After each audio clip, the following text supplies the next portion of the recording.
Mr. Speaker.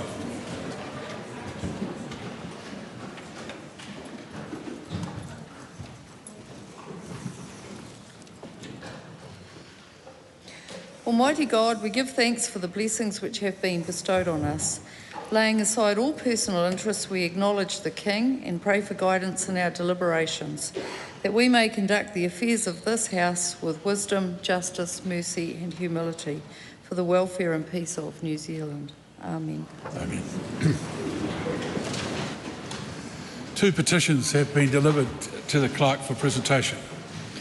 Petition of Josiah Fui, requesting that the House legislate to make cost-effective artificial sound emitters mandatory on all electric and hybrid vehicles sold in New Zealand to warn blind and low vision pedestrians.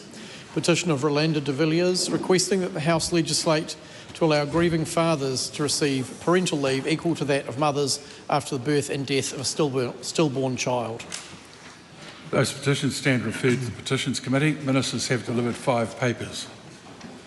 2025-26 annual reports for the Office of the Judicial Conduct Commissioner and the Māori Purposes Fund Board. 2026-2030 strategic intentions for the Parliamentary Council Office.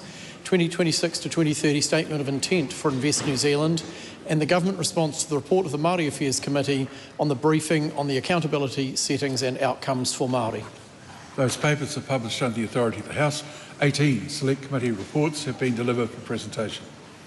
Reports of the Economic Development, Science and Innovation Committee on the briefing on intellectual property and current copyright legislation. Briefing on the upcoming reports of the Science System Advisory Group.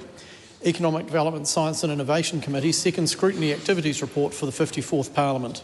Review briefing on the 2024-25 Annual Review of New Zealand Growth Capital Partners Limited. Reports of the Education and Workforce Committee on the Modern Slavery Bill, the review briefing on the 2024-25 Annual Review of Education New Zealand, and the review briefing on the 2024-25 Annual Review of the Education Payroll Limited. Reports of the Health Committee on the petition of Cheryl Boys and the petition of Greg Shishnovetsky. Reports of the Justice Committee on the Corrections, Management of Prisoners and Prisoners' Property Amendment Bill and the inquiry into the 2025 local elections.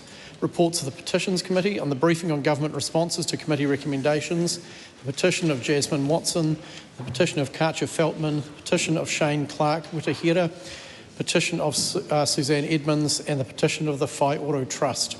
Report of the Privileges Committee on the question of privilege concerning evidence given by the Ministry of Business, Innovation and Employment to the Education and Workforce Committee. The bills are set down for second reading. The question of privilege, inquiry, activities report and briefings are set down for consideration. The clerk's been informed of the introduction of 2 bills. KiwiSaver First Home or Farm Amendment Bill, introduction.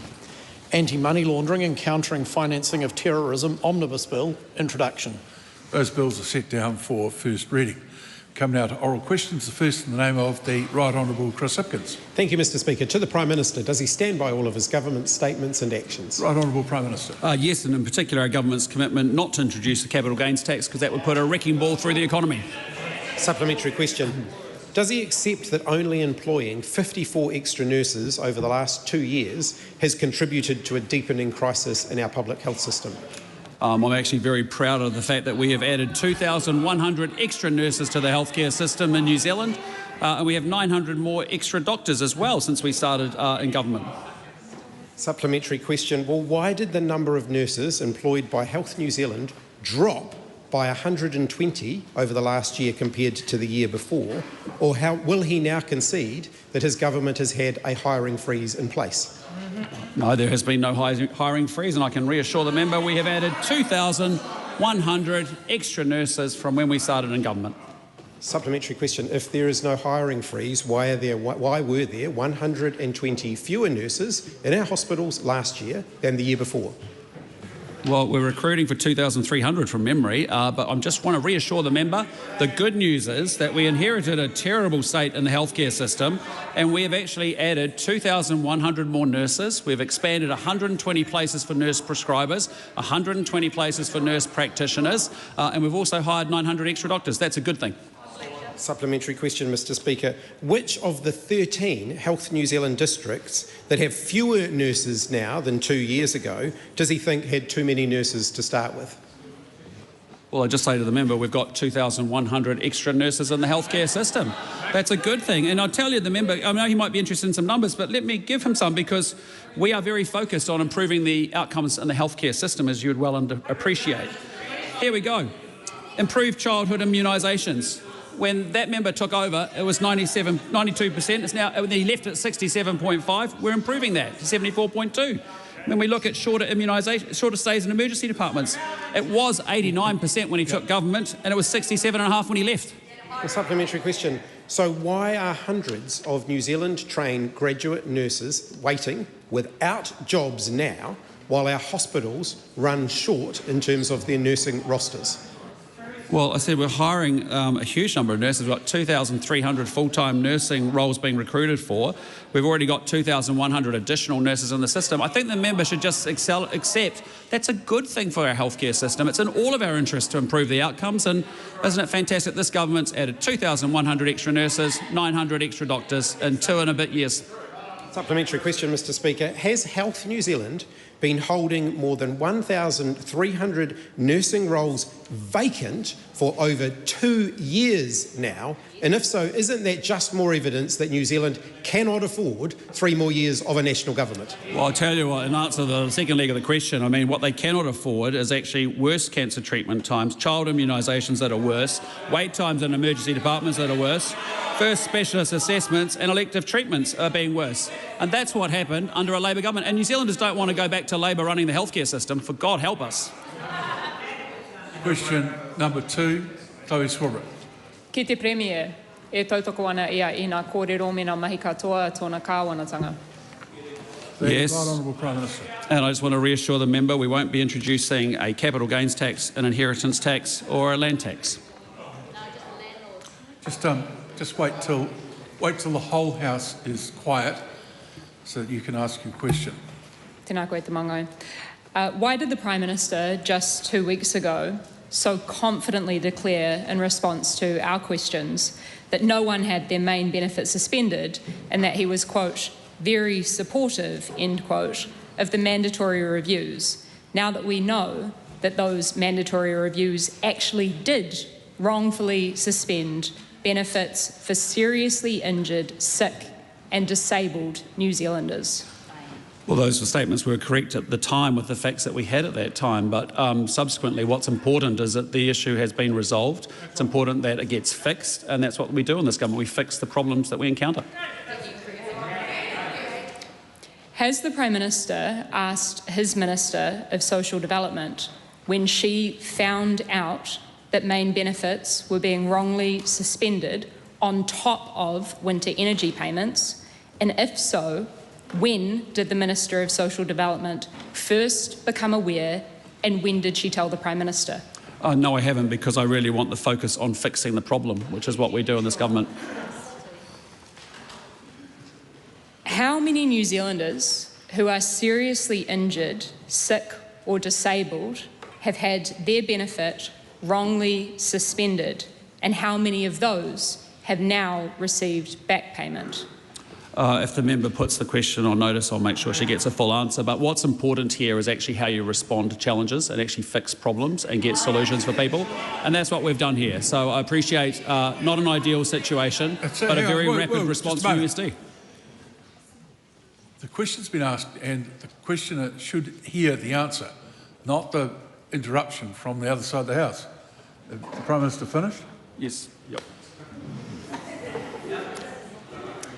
How can the Prime Minister and his Minister of Social Development so confidently declare that everyone who has had their benefit unfairly and wrongly suspended has been paid back if he and his Minister can't even say how many people had their benefit wrongly suspended in the first place? Well, as I said to the member, at the time, with the information we had, that was the correct answer. But what's much more important is I want my ministers focused on fixing things. And so we can discuss the process as much as you like, put the questions on notice, we'll get you some proper answers for that. But with respect to actually fixing the problem so that people actually get the money in their bank account and that things get sorted and fixed, that's what we focus on this side of the government. So has the Prime Minister now changed his view from being very supportive of automated decision making, which has led to countless seriously injured, sick or disabled New Zealanders having their benefits wrongly suspended? And if so, what is he actually going to do about it? Well, in answer to the last leg of the question, we're fixing it. Question number 3, the Honourable Willow Jean Prime. Tēnā koe te manga o te whare. My question is to the Minister for Social Development and Employment and asks, how many beneficiaries have had their benefit payments wrongly suspended since the Social Security Mandatory Reviews Amendment Act 2025 came into force? Mr. Speaker. Honourable Louise Hudson. Mr. Speaker, I acknowledge that a number of beneficiaries have had their benefit payments affected since the Mandatory Reviews Act came into force, and I apologise to those affected. Some benefits have been wrongly suspended. What we don't know at this stage is how many. The situation is extremely unsatisfactory. MSD's focus has been on ensuring payments are resumed. I've directed MSD to conduct a review and to look into the issue and how many people have had their benefits affected. I'm expecting the outcome of the review on the 10th of September and we'll have more to say then. Supplementary. How many people receiving a disability allowance have had their payments wrongly suspended since her changes? Mr. Speaker, I answered that in my primary question and I said that the number we don't know at this stage, and I will have a full review and report available on the 10th of September. Mr. Speaker, 1.3 million New Zealanders are paid regularly by MSD. I accept that this is a significant problem and the situation is extremely unsatisfactory. That's why we are looking into exactly what has happened, why, and how many people are affected. Supplementary. How many carers receiving a supported living payment have had their payments wrongly suspended since her changes? Mr. Speaker, I've answered the question on primary question, which basically said we don't have the detail of the numbers involved. Supplementary. How can it simultaneously be true that the government doesn't know how many people were affected, but it does know they were all paid back? Mr. Speaker, there's two separate issues here which probably helps if I identify two of them. One was a policy error that led to people not getting the winter energy payment. I was notified that on the Thursday night, and by Saturday morning all of those payments had been repaid. The second is delays around processing, which is not a policy issue, it is an operational issue that MSD have apologised for. They have been working at pace to identify those that have had their payments stopped and repaid them back, but I want to be confident that there is a full review of this and that the issues have been resolved, which is why I am waiting until the 10th of September to ensure that I provide accurate information to the House. Supplementary. Will she concede that it was her rushed law changes that meant seniors and veterans missed out on their winter energy payments and that other vulnerable people also didn't receive the support they need? Mr. Speaker, no. I have just gone through the two issues. The first is an issue of policy, which was a mistake. That was nothing to do with the legislative process because it was the error and omission in the policy. No, I do know how laws are made in this House. That member might not, but I do. And the second is an operational issue, which is processing delays.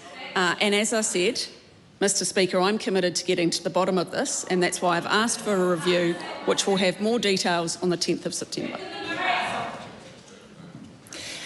When did she first find out that processing delays resulted in main benefits being wrongfully suspended, and when did she disclose that information to the public? Mr Speaker, that information was provided to the public with an apology by MSD on the 17th of August. It is. Point of order, Ricardo Mendes-March.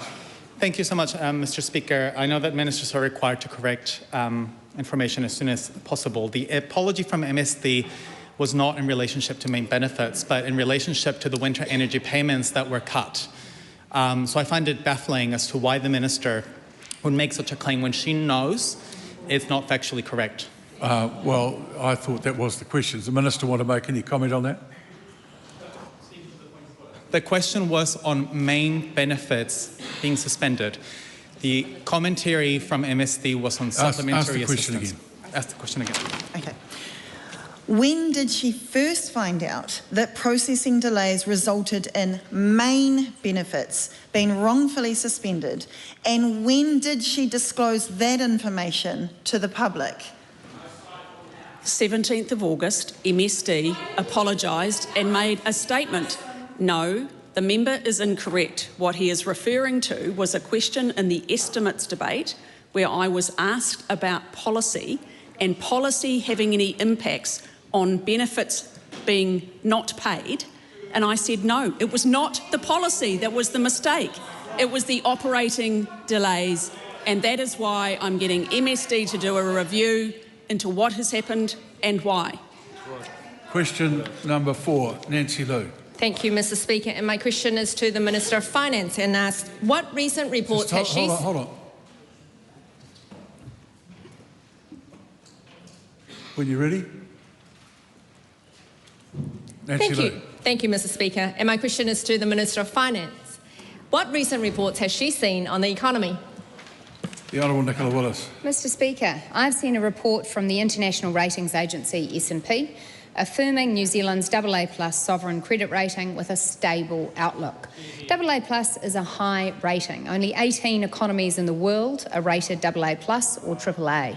S&P notes that the government is pursuing a policy agenda focused on fiscal consolidation and economic revitalisation.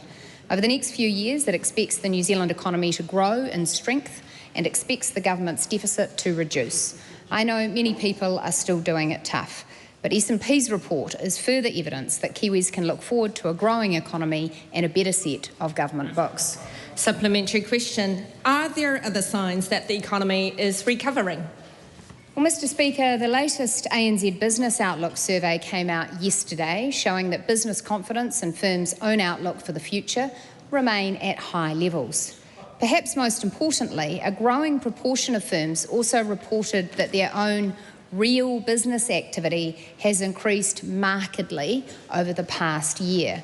ANZ's conclusion from the survey is that, quote, there is widespread optimism that the worst is past and that the economy is getting back on track. Risks are easy to point out, certainly, but we share that optimism. The lift in past activity suggests the bounce back is already underway. Supplementary. What could put the economy recovery at risk? Well, Mr Speaker, higher taxes would hurt business and hurt the economy. I am thinking here, for example, of a capital gains tax on commercial and industrial property. Factories, sheds, warehouses, garages, office buildings, labs, shops and other buildings are an intrinsic part of productive businesses that employ people and pay wages. A capital gains tax would impose a new tax on them. Scrapping investment boost would also increase tax on New Zealand businesses to the tune of $6.6 billion. Worse, it would be an increase in tax for businesses who are doing exactly what the country needs them to be doing, which is investing in the growth in the machinery, tools, equipment and other productive assets that raise wages for New Zealand workers. Supplementary. What information has she seen on the take-up investment boost? Mr Speaker, as I said previously, we'll get the first proper idea of that next year when all businesses have filed their 2026 tax returns. However, I have recently seen preliminary information on the minority of firms, primarily small and medium businesses, that have already filed tax returns. Of those businesses that reported some additions to fixed assets, 49%, that is around 33,000 firms, reported that they had claimed investment boost deductions. The total value of assets on which investment boost had been claimed is $2 billion, and the average value of assets on which investment boost has been claimed is $61,000. Supplementary question. What is the significance of that $61,000 figure?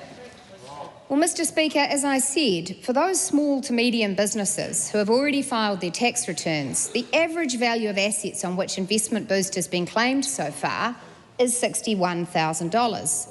Let's compare that to another scheme, say an accelerated depreciation scheme that only applied to assets worth less than $10,000.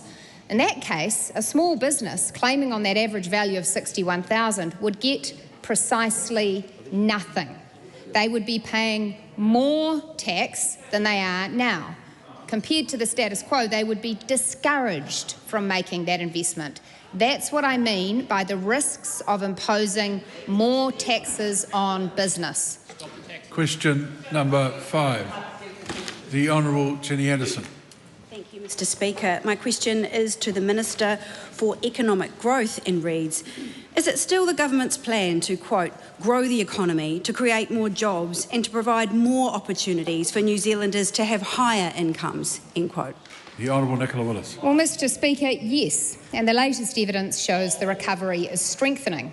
The latest ANZ Business Confidence report says the economic bounce back is already underway, with reported business activity up more than 6 points in August and employment intentions at their highest since February. Westpac's latest report says growth appears to have resumed this quarter, and SNP says New Zealand's growth outlook is improving. There is, of course, always more work to do, but this government is fixing the basics and building a stronger economy that creates more jobs and higher incomes for New Zealanders. All done, Mr. Speaker, without taxing more. Supplementary. How can her government claim to be lifting incomes when 42% of Kiwis received a pay rise less than 4% and so many New Zealanders just can't afford another 3 years of national? Well, Mr. Speaker, I'd acknowledge that people's circumstances vary significantly. There will be workers who haven't experienced pay increases, just as there will be others who have received generous pay increases or promotions or changes in their work circumstances. Equally, people face different cost pressures according to their lifestyles and demands. And as I said in the answer to my primary question, there is no doubt that economic conditions have been tough for many New Zealanders over the last little while. When I look at Treasury's forecasts, I'm given confidence by the fact that 220,000 new jobs will be created over the forecast period and that real wages are forecast to grow faster than inflation, meaning more New Zealanders will have the opportunity to get ahead. Supplementary.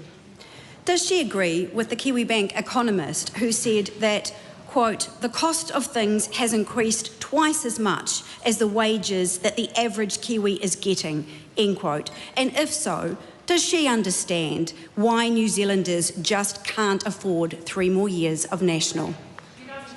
Well, Mr. Speaker, I agree with the statistical track that is very clear that history, you can debate all sorts of things, but what you can't debate is that inflation hit 7.3% under the last government, was out of the target band for more than 30 months, and that during that period prices rose dramatically faster than wages, which set many New Zealanders very far back. That's why our government has been on a mission to control spending, keep inflation in band and drive real productive growth. I note that alternative approaches are possible, and for the book on how to spend more, borrow more and tax more, just ask Willie Jackson. Supplementary. Does she agree? Just wait a minute. Does she agree with Employment Heroes General Manager that falling wages represent, quote, real-term losses for workers? And if so, where are the higher incomes her government promised, given that New Zealanders just can't afford 3 more years of national? Well, Mr. Speaker, I absolutely agree that the goal of increasing productive growth in an economy is to see New Zealanders' wages rise faster. That's why this government delivered the investment boost tax policy in last year's budget, because Treasury and IRD advised us that it was the single... Can I just ask the Minister to hold off for a minute? There's only one person answers for the government, not a chorus. Although it's always nice to have one. You good? It would be all right if they were in tune. I'm not sure they were.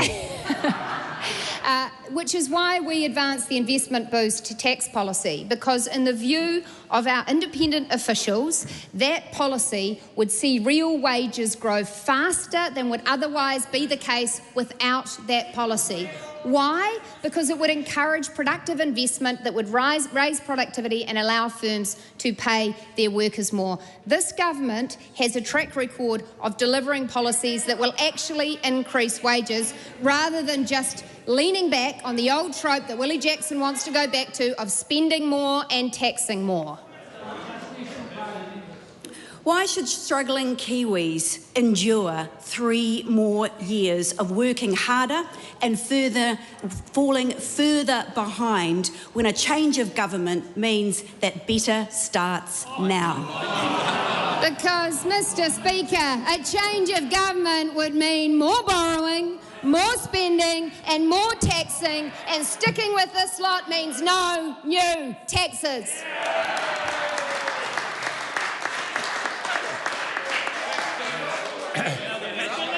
That's enough. I hope that's the end of the advertorial session in today's Parliament. Dr Hamish Campbell, question number 6. To the Minister of Housing, is the government considering removing interest deductibility on residential property? The Honourable Chris Bishop. Mr Speaker, unlike others, no. Supplementary. What evidence has he seen on the relationship between removal of interest deductibility for residential property and rent prices? Mr Speaker, on the 1st of October 2021, the ban on interest deductibility for residential property started being phased in. Between October 2021 and March 2024, median rents for new tenancies went up by $80 per week, or over $4,000 per year. On March 2024, the Coalition Government announced the reversal on the ban on interest deductibility, and since then, rents increases have fallen to a 25-year low. Supplementary. Is banning interest deductibility on residential property likely to put upward pressure on rent prices? Yes, and it is of an enduring mystery to me and others that there are people in support of it when it harms the very people that everyone in this House should be trying to help. Supplementary. What reports has he seen on interest deductibility for residential property? Well, Mr Speaker, I've seen many reports, and I'm still making my way through IRD's 2021 and 2023 regulatory impact statements, which, unlike some other people, I actually bother to read. To remind the House, the 2021 RIS states in relation to removing interest deductibility, IRD has advised against any of these options to deny or limit interest deductions. Additional taxes on rental housing are unlikely to be an effective way of boosting overall housing affordability. Removing interest deductibility would, quote, put upward pressure on rents and may reduce the supply of new housing developments in the longer term. Overall, they said removing interest deductibility would have, quote, negative impacts on rents and housing supply, quote, high compliance and administration costs for an estimated 250,000 taxpayers, and, quote, would erode the coherence of the tax system. This is stupid policy. Good. Supplementary question, the Honourable David Seymour. Why did the government move to restore mortgage interest deductibility as rapidly as the 2025 tax year, and was it because of the ACT National Coalition Agreement? Mr Speaker, the answer to that is, well, in relation to the first part of the question, we moved quickly because it is good policy, as I've just outlined for the House the reasons why. In relation to the second part of the question, the answer is yes. Well, that's good to clear that up. Question 7, the Honourable Dr Deborah Russell. Thank you, Mr Speaker. To the Minister of Climate Change, what is the government's position on the Paris Agreement? The Honourable Seymour Winston. Mr Speaker, the position of the government is the same as it has always been. New Zealand is a signatory to the Paris Agreement and committed to it. Supplementary. Does he agree with Winston Peters, who said at the end of last week, "We will pull out of the failing Paris Agreement"? Mr Speaker, political parties are responsible for their own comments. I am responsible for the government's position. That position is that we are in the Paris Agreement. Who is correct?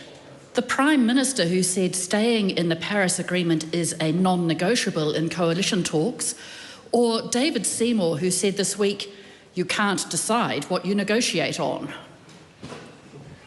Well, Mr Speaker, similar to my response for the last question, I stand by the Prime Minister's statement, and I am not responsible for other political parties' statements in regards to their own policies. But as a government, our government position is clear in that we are in the Paris Agreement. Well, then who is correct? The Prime Minister who said leaving Paris would make New Zealand poor and other countries would kick our products off shelves, or Winston Peters who said the Paris Agreement is senselessly hamstringing our economy? Well, Mr Speaker, New Zealand remains in the Paris Agreement and is committed to our targets. We know that these targets are extremely difficult to achieve, and many other countries are also in similar positions. But the government's position is clear: we are in the Paris Agreement. Well, can New Zealand afford another 3 years of the national-led coalition when they can't even agree about our commitment to combating climate change? Well, Mr Speaker, what this side of the House cannot afford is a transition to the other side with a government that will introduce 9 new taxes, which will ruin this economy, ruin our country. On this side of the House, we are committed to fiscal discipline and supporting New Zealanders thrive. Mr Speaker. Question number 8, Ryan Hamilton.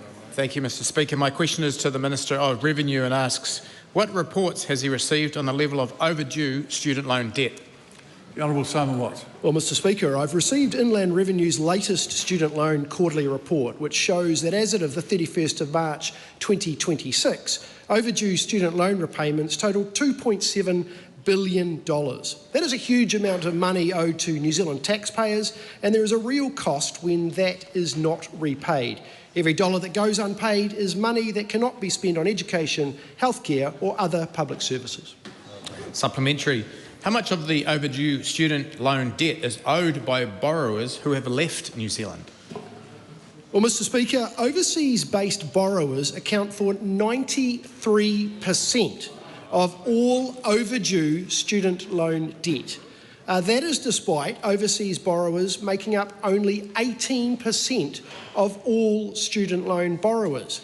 Kiwis who stay here overwhelmingly meet their obligations. The problem is concentrated among people who have left New Zealand and failed to pay back what they owe. Supplementary. What do reports show about the age of overdue student loan debt? Well, Mr Speaker, more than $1.9 billion of overseas borrower debt is more than 5 years old, and around 24,000 people have debts of more than 15 years of age. This is not a case of people missing the occasional payment. A significant amount of this debt has been outstanding for years. That is why recovering overdue debt from overseas borrowers is so important. Supplementary. What action is the government taking to recover overdue student loan debt from overseas borrowers?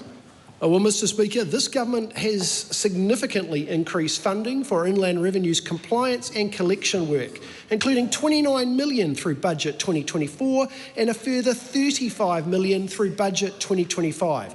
Inland Revenue is using a broader mechanisms to collect overseas debt and student loan debt, including overseas collection agencies and legal enforcement to pursue borrowers who do not meet their obligations. That action is working, with more than $243 million collected from overseas borrowers in 2024-25, and in the last year, Mr Speaker, we saw an increase in collections of over 20%. We know there's more to do, and we have a plan to achieve it. Well done. Question number 9, the Honourable Marama Davidson. Ngā mihi te māngai, ki te Premier, e tautoko ana ia I ngā kōrero me ngā mahi katoa a tōna kāwanatanga. The Right Honourable Prime Minister. Yes, and particularly our intention never to implement an inheritance tax. Does he stand by his statement made at Waitangi this year that, quote, iwi and hapu have a significant contribution to make to the protection of our natural environment. It is why our reforms to resource management law contain strict provisions to uphold treaty settlements and always will. Yes. Who benefits from last-minute amendments to the new resource management legislation which allow another 6 years of degradation to the Waikato River, and why is he prioritising one industry over treaty settlement commitments? Well, I reject the characterisation of the question. What role has his government given industry polluters in influencing whether treaty settlements are overridden? Well, we don't give them any role, we uphold our obligations under law. You make the law. Supplementary question, the Honourable Chris Bishop. Can the Prime Minister confirm that Plan Change 1, which gives effect to Te Ture Whaimana, which is the settlement referred to in the previous question, will be the basis for the new Natural Environment Plan developed by Waikato Regional Council in the coming years? Yes, I can, and that's why we actually need to make sure that it's aligned with the new RMA laws that are becoming law now. It's tautological. Did any members of Cabinet recuse themselves from discussions on amendments to the Planning Bill or the Natural Environment Bill? I can assure the member that we manage any potential or real conflicts appropriately. Donations. Question number 10, Arana Williams. And no one else. Supplementary. Oh, my apologies. Taku Te Ferris, sorry, I didn't see there. Supplementary question, Taku Te Ferris. Tēnā koe te pika. Can the Prime Minister confirm that during this parliamentary term alone, the Waitangi Tribunal has faced an unprecedented burden of work with 9 urgent inquiries and 1 priority inquiry into policies and actions of his government? And if so, what does this say about his government's ability to demonstrate being a good treaty partner? What it says is we're a very busy government getting things done. Point of order. Supplementary. Taku Te Ferris. Point of order. Point of order. Hesitate to interrupt the flow of questions. Point of order, the Honourable David Seymour. I hesitate, Mr. Speaker, but as the Prime Minister resumed his seat from the earlier question about conflicts of interest, Chloe Swarbrick yelled out, tell us about those donations. Now, it's tempting to ignore her, but it's not just angry and immature behaviour. It actually brings the whole House into disrepute to have those sort of epithets shouted around. And I think you should ask her to withdraw and apologise. I did hear that. This afternoon has been a politically charged afternoon where various parties in both questions and answers have put political questions. We're obviously going into that season. I appreciate that the member may have found that comment to be concerning. I didn't hear it. I'm not asking for a withdrawal because it shouldn't be on the record. If she said it. We'll go to Supplementary. Taku Te Ferris. Of the 9 urgent inquiries, can the Prime Minister identify one where the tribunal found his government had strengthened rather than weakened its obligations under Te Tiriti o Waitangi? And if not, does he accept his government has taken Crown Māori relationships backwards? Oh, absolutely not. I mean, look at the 13 treaty settlements that have been advanced. Look at the fact that we've improved regular attendance with Māori students from 51 to 54%. Look at the reduction in Māori youth offending, down 28%. Look at the 4,000 fewer Māori victims of violent crime. On this side of in this government, we're interested in improving outcomes for Māori and non-Māori. Appreciate you're not. Supplementary. How does the Prime Minister explain the Tribunal's repeated intervention into his government's actions across treaty principles, Māori wards, oranga tamariki, takutai moana, te reo Māori, the regulatory standards, citizenship and education, and what solutions does he have to protect Te Tiriti o Waitangi in all future lawmaking? Well, we understand our obligations, and as I said, we're a busy government, so it's not a surprise they'll have a response to lots of things we're doing. Supplementary. Will the Prime Minister commit to requiring MPs to be capable of demonstrating at least an intermediate level of knowledge and understanding of Te Tiriti o Waitangi and the country's history, in line with the current body of evidence, to ensure Parliament and government decision-making is consistent with Te Tiriti o Waitangi? If not, why not? Well, what I commit to is ministers who actually get things done and sort this country out, and that's what this side of the Parliament's been doing. Question number 10, Aotearoa Williams. Thank you, Mr Speaker. To the Minister of Commerce and Consumer Affairs, is his statement that the government is all about more sustainable food price increases consistent with the Minister of Finance's promise to reduce food prices for Kiwis? If so, how? The Honourable Cameron Brewer. Mr Speaker, yes, what we're saying is very straightforward. We're getting food prices under control. Food inflation is now 1.9% compared to 12.3% 3 years ago. If the Minister's goal is sustainable food price increases, how is a Māngere family of 2 working parents and 5 children with just $123 a week left for food supposed to afford enough bread, rice and noodles to eat, let alone meat and vegetables? Mr Speaker, again, as I said last week, we acknowledge overall Kiwis pay too much for their groceries, and that is why this government is focused on competition reform. That is why we're focused on reducing the barriers for new entrants, increasing penalties for fair trading breaches, and supporting the Commerce Commission in its compliance work. If the Minister's goal is sustainable food price increases, which meal does he expect the 38% of Victoria University students who are already skipping 1 meal a week because they cannot afford food to skip next?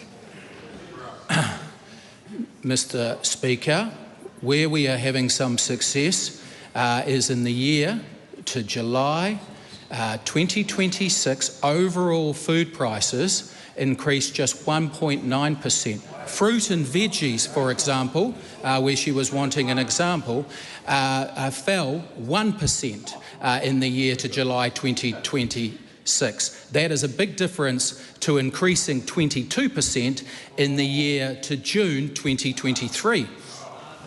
Is the reason this government has changed its policy from reducing food prices 15 months ago to now being all about more sustainable increases because it has failed to deliver on the cost of living and it's now changing the definition of success?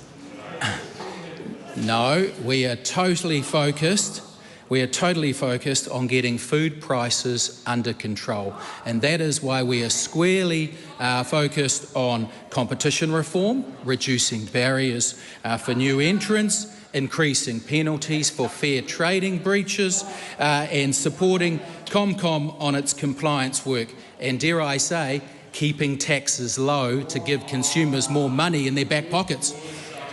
Do sustainable increases in food prices meet the National Party's promise prior to the election to bring down food prices? And if so, can Kiwis afford another 3 years of National? Mr Speaker, we have certainly brought down food price increases. Can I give you some empirical data? In the 3 years to 2023, food prices increased 21.9%. In the 3 years to 2026, food prices increased 6.8%. Yes, we've got a long way to go, but it's a lot better than the last Labor government. Question number 11, Debbie Nauru-Wapaka. Tēnā koe te pika. My question is to the Prime Minister. Does he stand by all his government statements and actions? The Right Honourable Prime Minister. Yes, in particular our intention not to introduce a wealth tax. Supplementary. Has his government upheld the Crown's obligations to Te Tiriti o Waitangi through his time as Prime Minister? Yes. Can he name the tiriti protections his government has strengthened? Well, as I said, we look at the achievements that we've done in this government. 13 treaty settlements advanced. That's fantastic news. Think about the Nelson tents that we've sorted out after being unsorted for a long time. Progress in education, progress in justice, health and housing. Supplementary. We'll just go for the 3 here. Does he believe that Te Tiriti o Waitangi obligations should be legally enforceable against the Crown? We expect the Crown to uphold its obligations under law, as I've said before. Supplementary. Does he accept that the current system, where the Crown is not accountable to Te Tiriti o Waitangi, has led to the entrenchment of poverty and poor health outcomes for our people? No, I disagree completely. I think, as I said, I'd go through some of the achievements that we've delivered for Māori across New Zealand. Go look at the improvement in regular attendance. Go look at the investment in Māori education. Go look at the reduction in youth offending, the reduction of Māori victims of violent crime. That stuff matters, really does matter to people who are going through pain and suffering as a result of that. Look at the health outcomes in terms of young Māori being immunised. Look at the housing programs that we're delivering. Look at the economy that's being enhanced by virtue of things like Fast Track that's creating the Hananui aquaculture project that Ngāi Tahu desperately want to be able to get up and running so they can create jobs and opportunity for their people. That's all very positive stuff because we focus on outcomes, not histrionics. The Honourable David Seymour. Does the Prime Minister agree that one of the reasons the Rangatira signed Te Tiriti was to ensure law and order for themselves and their hapu and whānau? And if so, has the government delivered by reducing violent crime by 25%? Mr Seymour, no one speaks while a question is being asked. Well, it might be a terrible question, Mr Jackson. Remove yourself from the House if you don't want to listen to it. So quietly, we'll now hear the Honourable David Seymour. Is Willie Jackson going to leave first? No. Don't ruin the situation that we've just managed to settle down. Mr Speaker, to the Prime Minister, does he agree that one of the reasons the Rangatira signed Te Tiriti was because they wanted to secure law and order for themselves, their hapu and whānau? And if so, has the government reducing violent crime by 25% been a very good example of it upholding its obligations under the treaty? I fully agree. I think every New Zealander wants to feel safe in their home, in their business, in their community. I'm proud of the 46,000 victims of serious... Point of order, Mr Speaker. Point of order, Rawiri Waititi. It'll be interesting for that person to just ask that question, to provide the evidence as to what backs that question, well, because it's misinformation and it's telling fibs. Sorry, just everyone else needs to just be quiet. You can certainly ask that question of the Prime Minister, but not the member asking the question. And unfortunately, it falls into the category of a debatable point. Now, we'll hear David Seymour's question. Just a moment. We're getting wildly out of control here. Do not speak while someone is taking a point of order. Sir, the problem is with the question is he's telling a lie. He's misrepresenting. It's not in the treaty, sir. It's not in the treaty. You can't do that. You can't make that comment at all. So you withdraw and apologise or leave the House, one of the two. Your choice. Withdraw and apologise. Point of order, David Seymour. I'd be happy to provide some of the historical context that Rawiri Waititi requested. That's fine. Okay, that's good. Yeah. Do that all off here. Hang on a minute. Just hold on.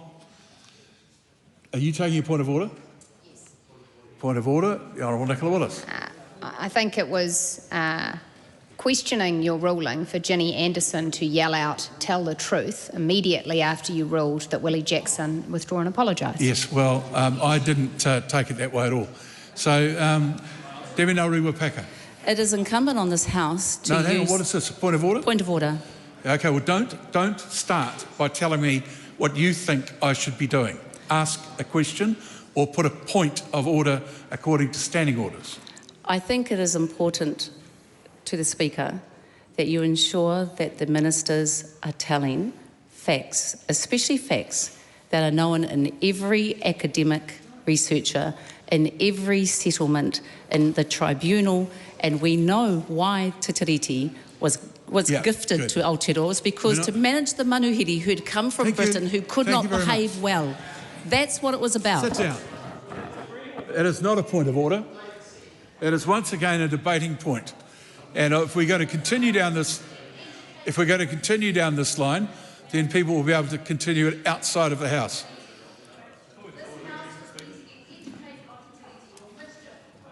Excuse me. Why is your co-leader standing, and has he called? Supplementary.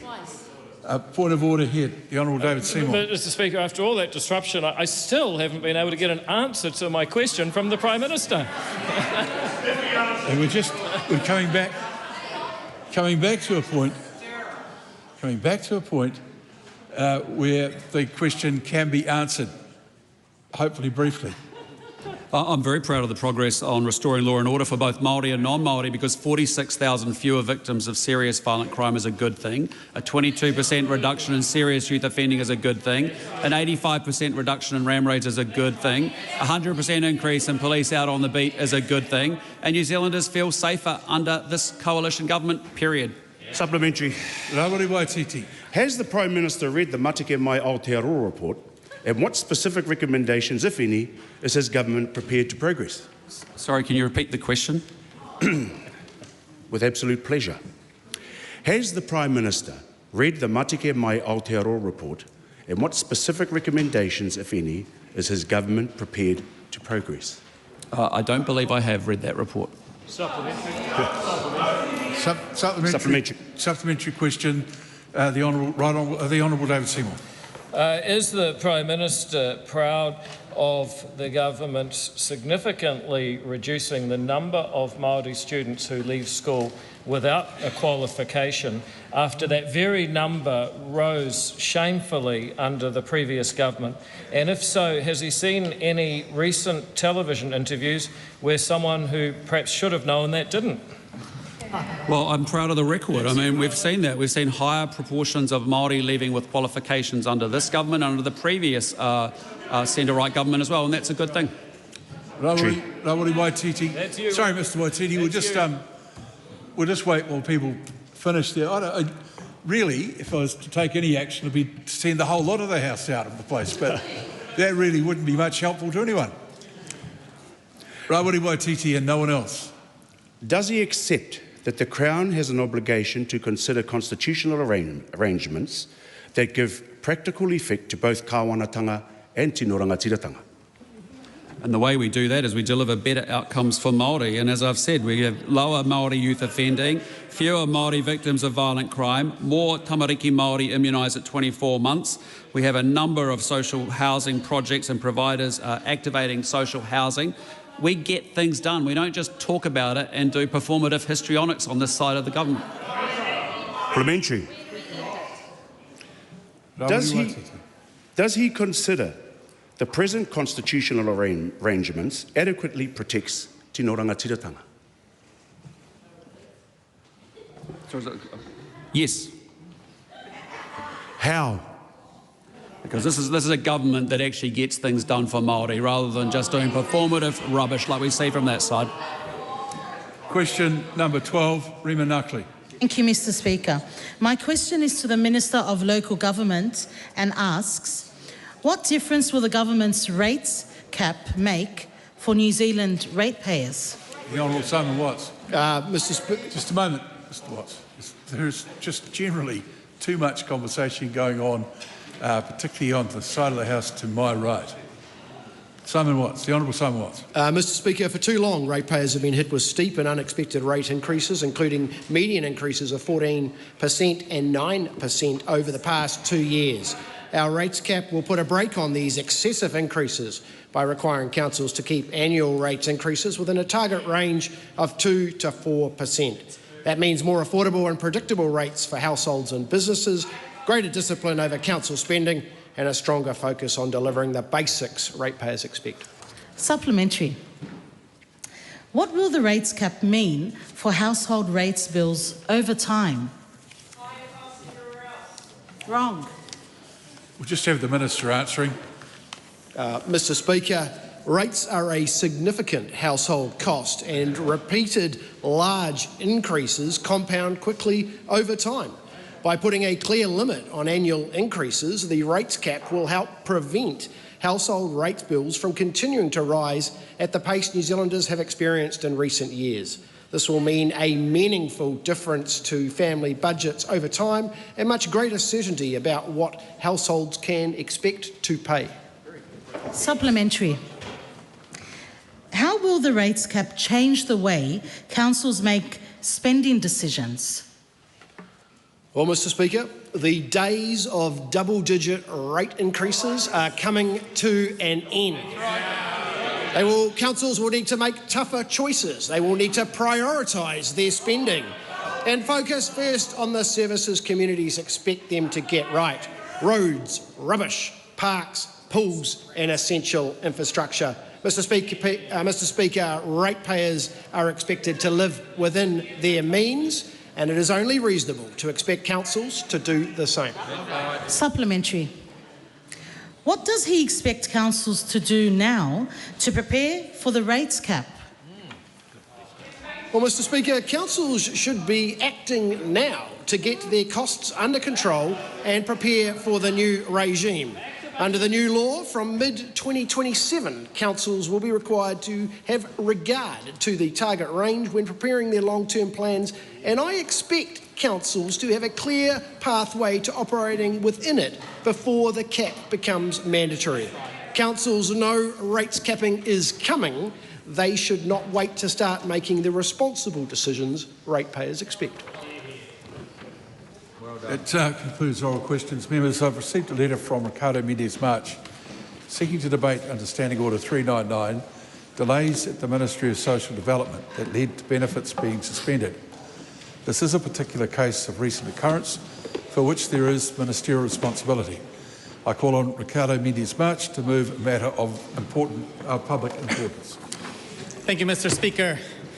This is a case in which the government needs to be upfront with the public over the extent and the impact that these suspensions have had on people's livelihoods.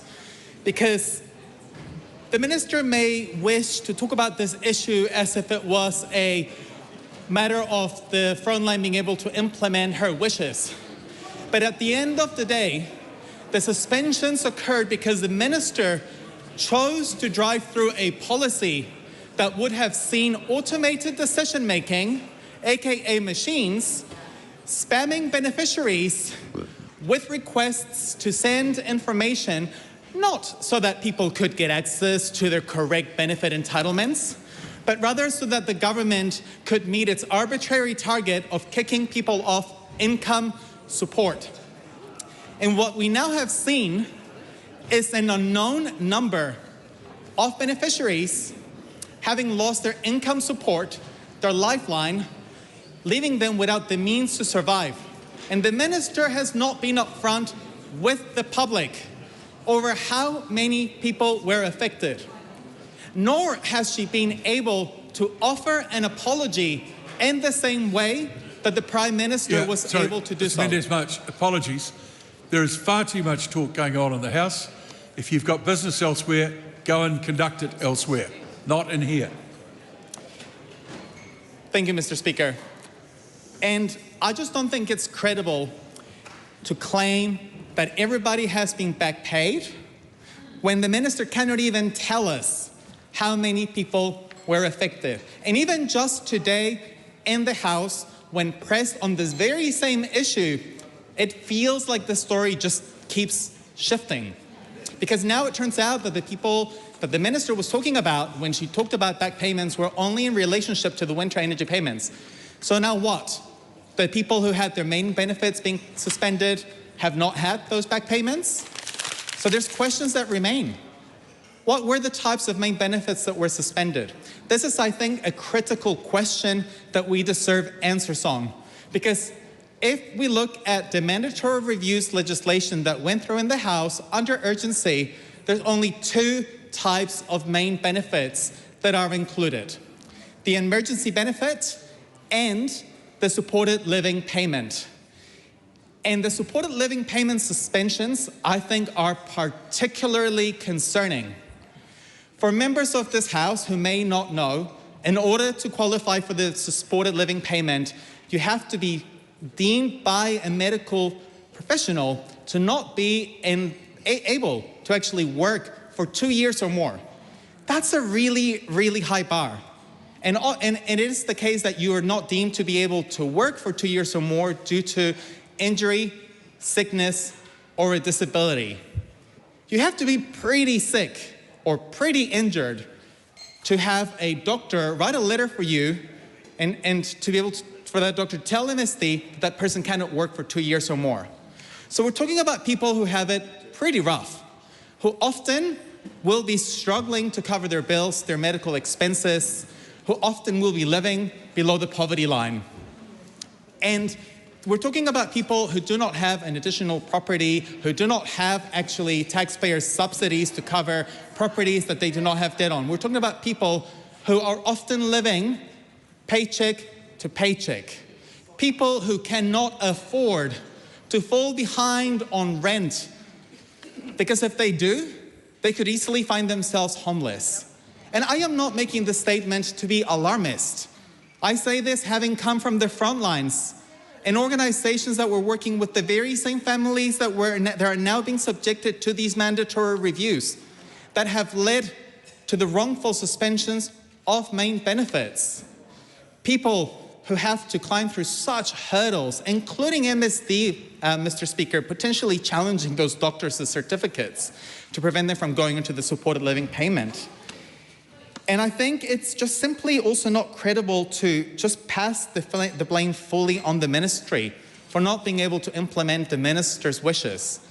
The ministry already had warned us that the front line was oversubscribed over the course of this term. There is documentation showing us that MSD was flagging concerns over their ability to implement the government's policies due to the front line being oversubscribed.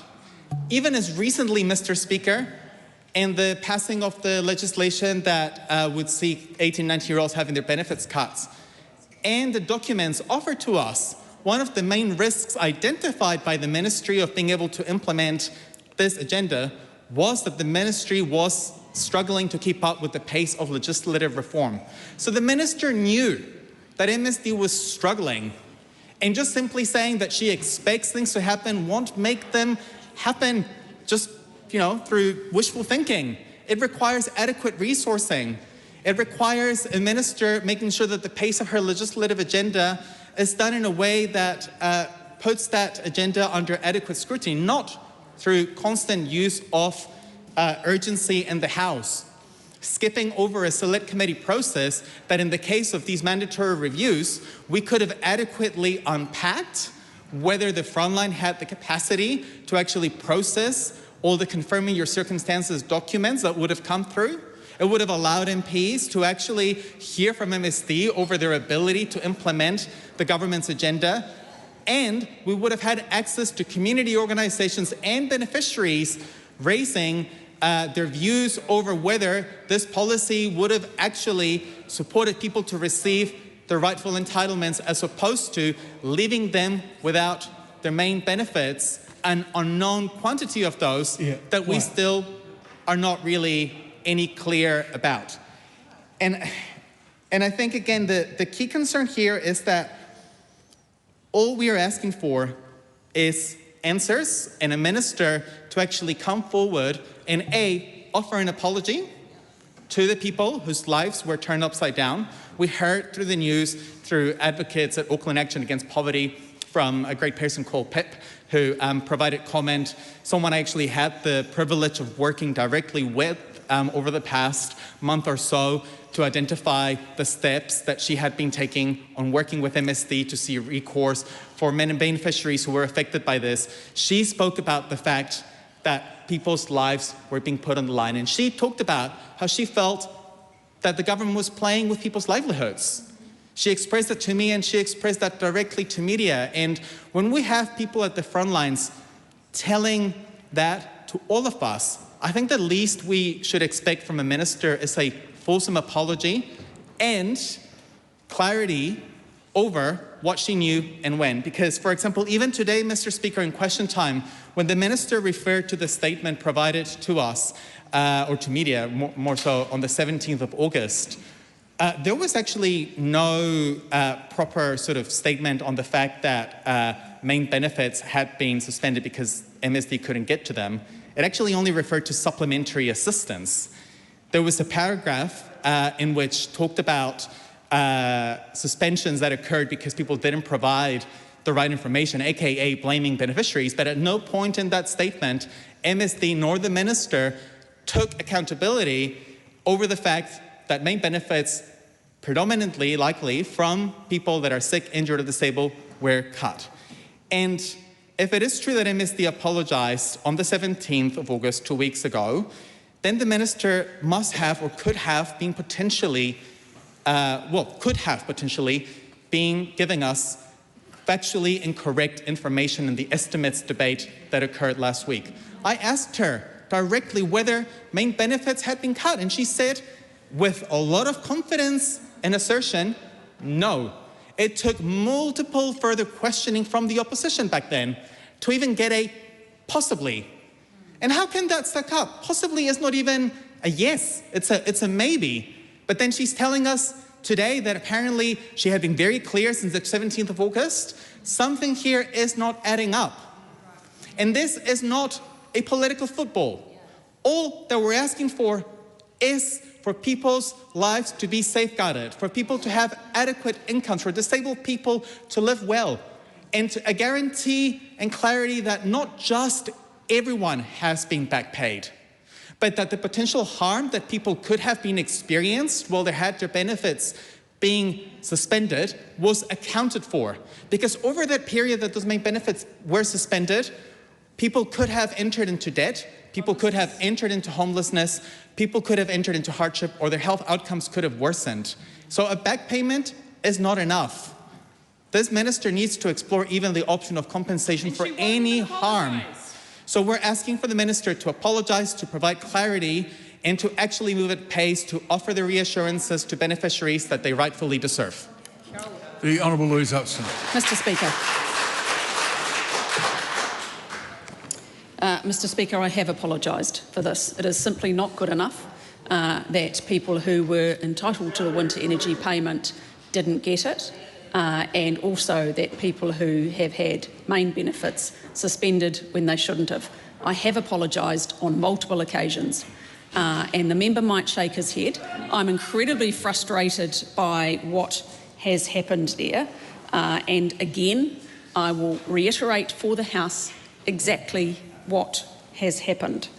So I was briefed by MSD on Thursday the 13th of August about two separate issues relating to the confirming your circumstances process. This is a process that was part of the Social Security Mandatory Reviews Amendment Act of 2026. They introduced annual mandatory reviews for a range of benefits and supplementary assistance payments that required clients to confirm their circumstances. The intent of the legislation was to add in an annual check-in point to ensure that clients are eligible for the assistance they are receiving. That is not an unusual expectation.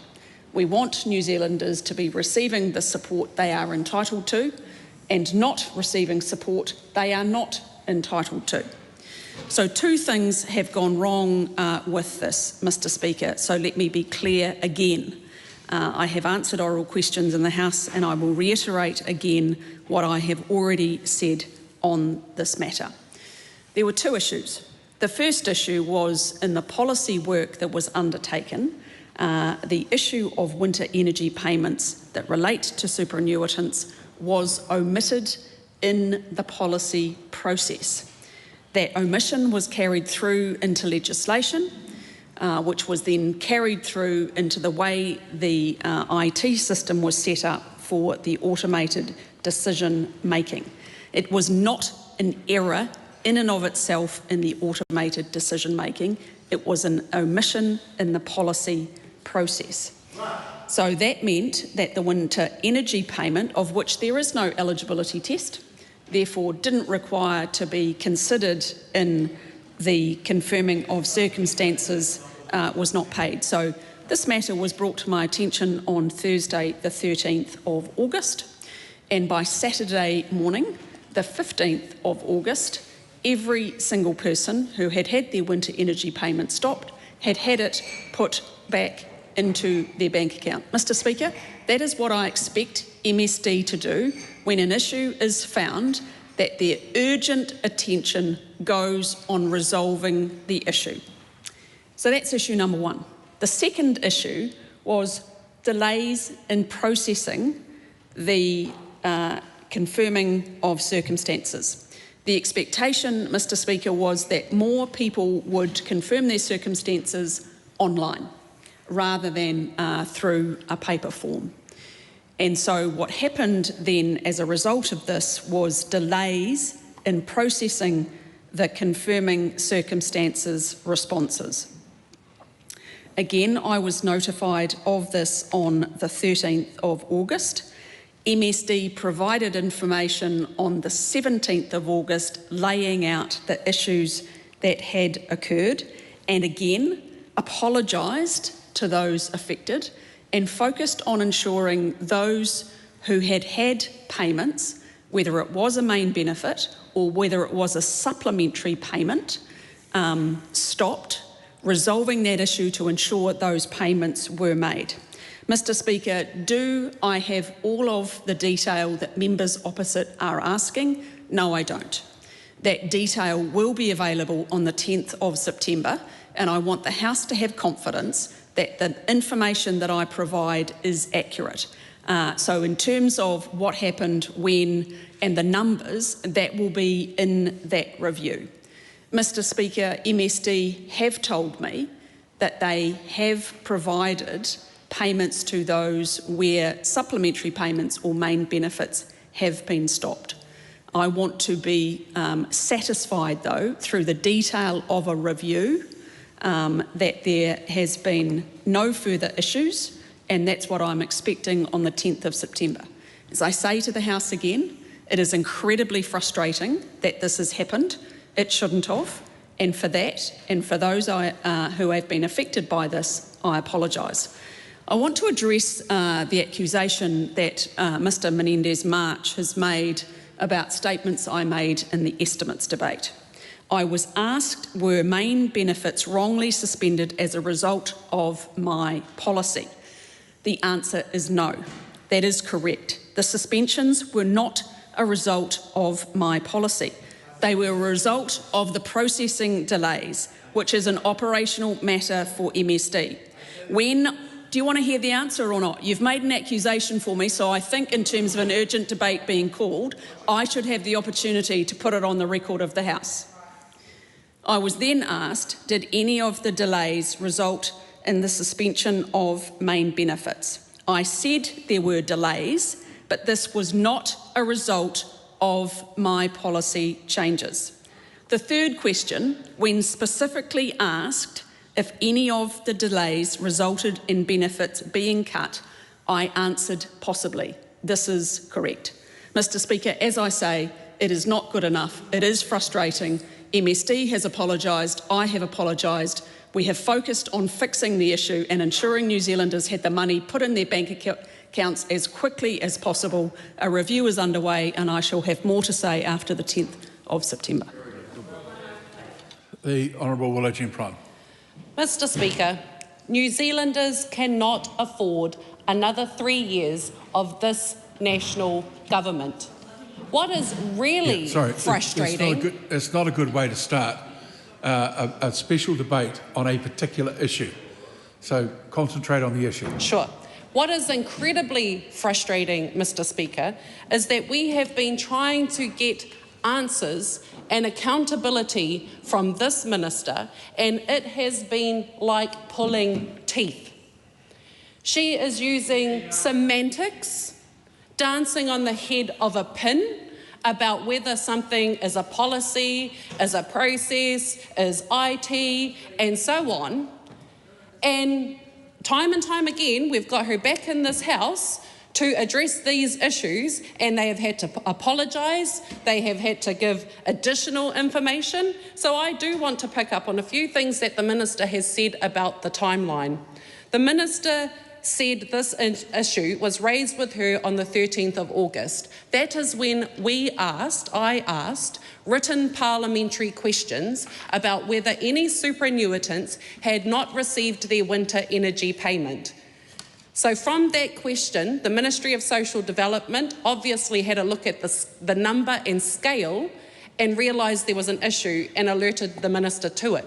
But a key point is that in June, Labor notified the Minister and MSD of potential issues with the winter energy payment, 10 weeks before MSD raised the issue with the Minister. This is 15,000 senior citizens, superannuitants and veterans who did not receive their winter energy payment in the coldest months of this year, some of the coldest temperatures on record. The Minister's response was to throw her officials under the bus, blame it on policy. The Prime Minister's response was to claim it was an IT issue. What they are not taking responsibility for, Mr. Speaker, is that it was their rushed lawmaking process that allowed this to occur in the first place. Now, the second issue that has required the second apology in just a week is that we then learn that because of the same piece of legislation, a number of beneficiaries, a number we cannot confirm, by the way, Mr. Speaker, have now missed out on their main benefits. The questions we asked in the estimates debate, and interesting if we reflect on that, the Minister refused to answer questions, said she had run out of time, yet on such an important issue, the whip should have given her more time because there was more time available. She just did not want to answer the questions. Now, we asked the questions as a result of the mandatory reviews and the requirement to provide more documentation to confirm your circumstances. Were any benefits cut? Did anybody miss out on their payments? Again, like pulling teeth, we finally got there and the Minister said possibly. But what I find really difficult to accept is that the Minister today has said that she was briefed by the Ministry of Social Development on two separate issues, the two issues we have been raising. So she was aware that some benefits had been suspended wrongly due to the mandatory reviews and the requirement to provide the information. Now, when she was asked that question directly and the Prime Minister, he said no, but the Minister was told about that issue on the 13th of August. Then the Minister, in estimates, said no, and then possibly, when actually the answer should have been yes, and I just don't know how many. But that's not the answer that we got. We got possibly, and then that's it. I refuse to answer any more questions. It is not good enough. I need to just pull the member up there because she'll be well aware that that estimates process is something that is set out by the parties as to who they want to be talking to, and time is proportionately allocated. To start saying that towards the end of that, there was time for the whips on the other side of the House to make more time is incorrect. So it's not reasonable to say the Minister would not answer questions in that circumstance. She could not. Sure. Although she did go on and answer some more questions after it. So I think she was being choosy, picking about which ones, actually. Well, because she said that a number of times. That's a direct challenge to the Chair, and okay. I don't intend. Sorry, by looking at the. Sorry. Let me finish what I'm saying. I will look into that, and if I'm wrong, then I'll make the appropriate apologies to the member. The point of order, the Honourable Duncan Webb. Chair, I appreciate that there may be differing views on the accuracy of the member's points she's making in the debate, but that's hardly an issue for an intervention, and it's just appeared very much like you were entering into the debate on the floor about the accuracy or otherwise of her assertions. No, I was making a point about a process that the member himself will know I was very keen on. That would have meant that ministers would always be able to answer questions and not be restricted by the time constraints that current standing orders currently put upon them. With the remaining 30 seconds that I have, Mr. Speaker, I have made my points. There have been numerous occasions in this House where we have asked the Minister directly for information relevant to these two issues, and we have not received sufficient answers to it. We are asking questions about the number of people receiving disability support who had their benefits wrongly cut. We are asking questions about those on supported living payments who have had their benefits wrongly cut due to this mandatory review process. The Minister would not concede, doubled down and says she does not take responsibility for what has happened, and she should. Palmer. Mr. Speaker. Mr. Speaker, I want to say this, that if people are entitled for any benefit, they should receive that benefit on time, and they should receive the correct amount of benefit as well.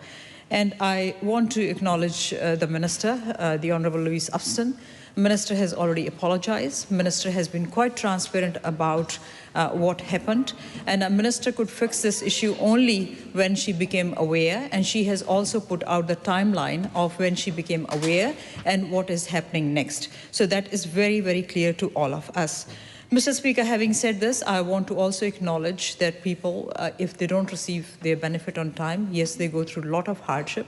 There will be people, those who will go without food, without money for rent, and for the winter energy policy error that happened, obviously, without money for power. There are two issues, as the Minister outlined. One was an error in the policy, in the legislation. The second was the operational issue of processing delays.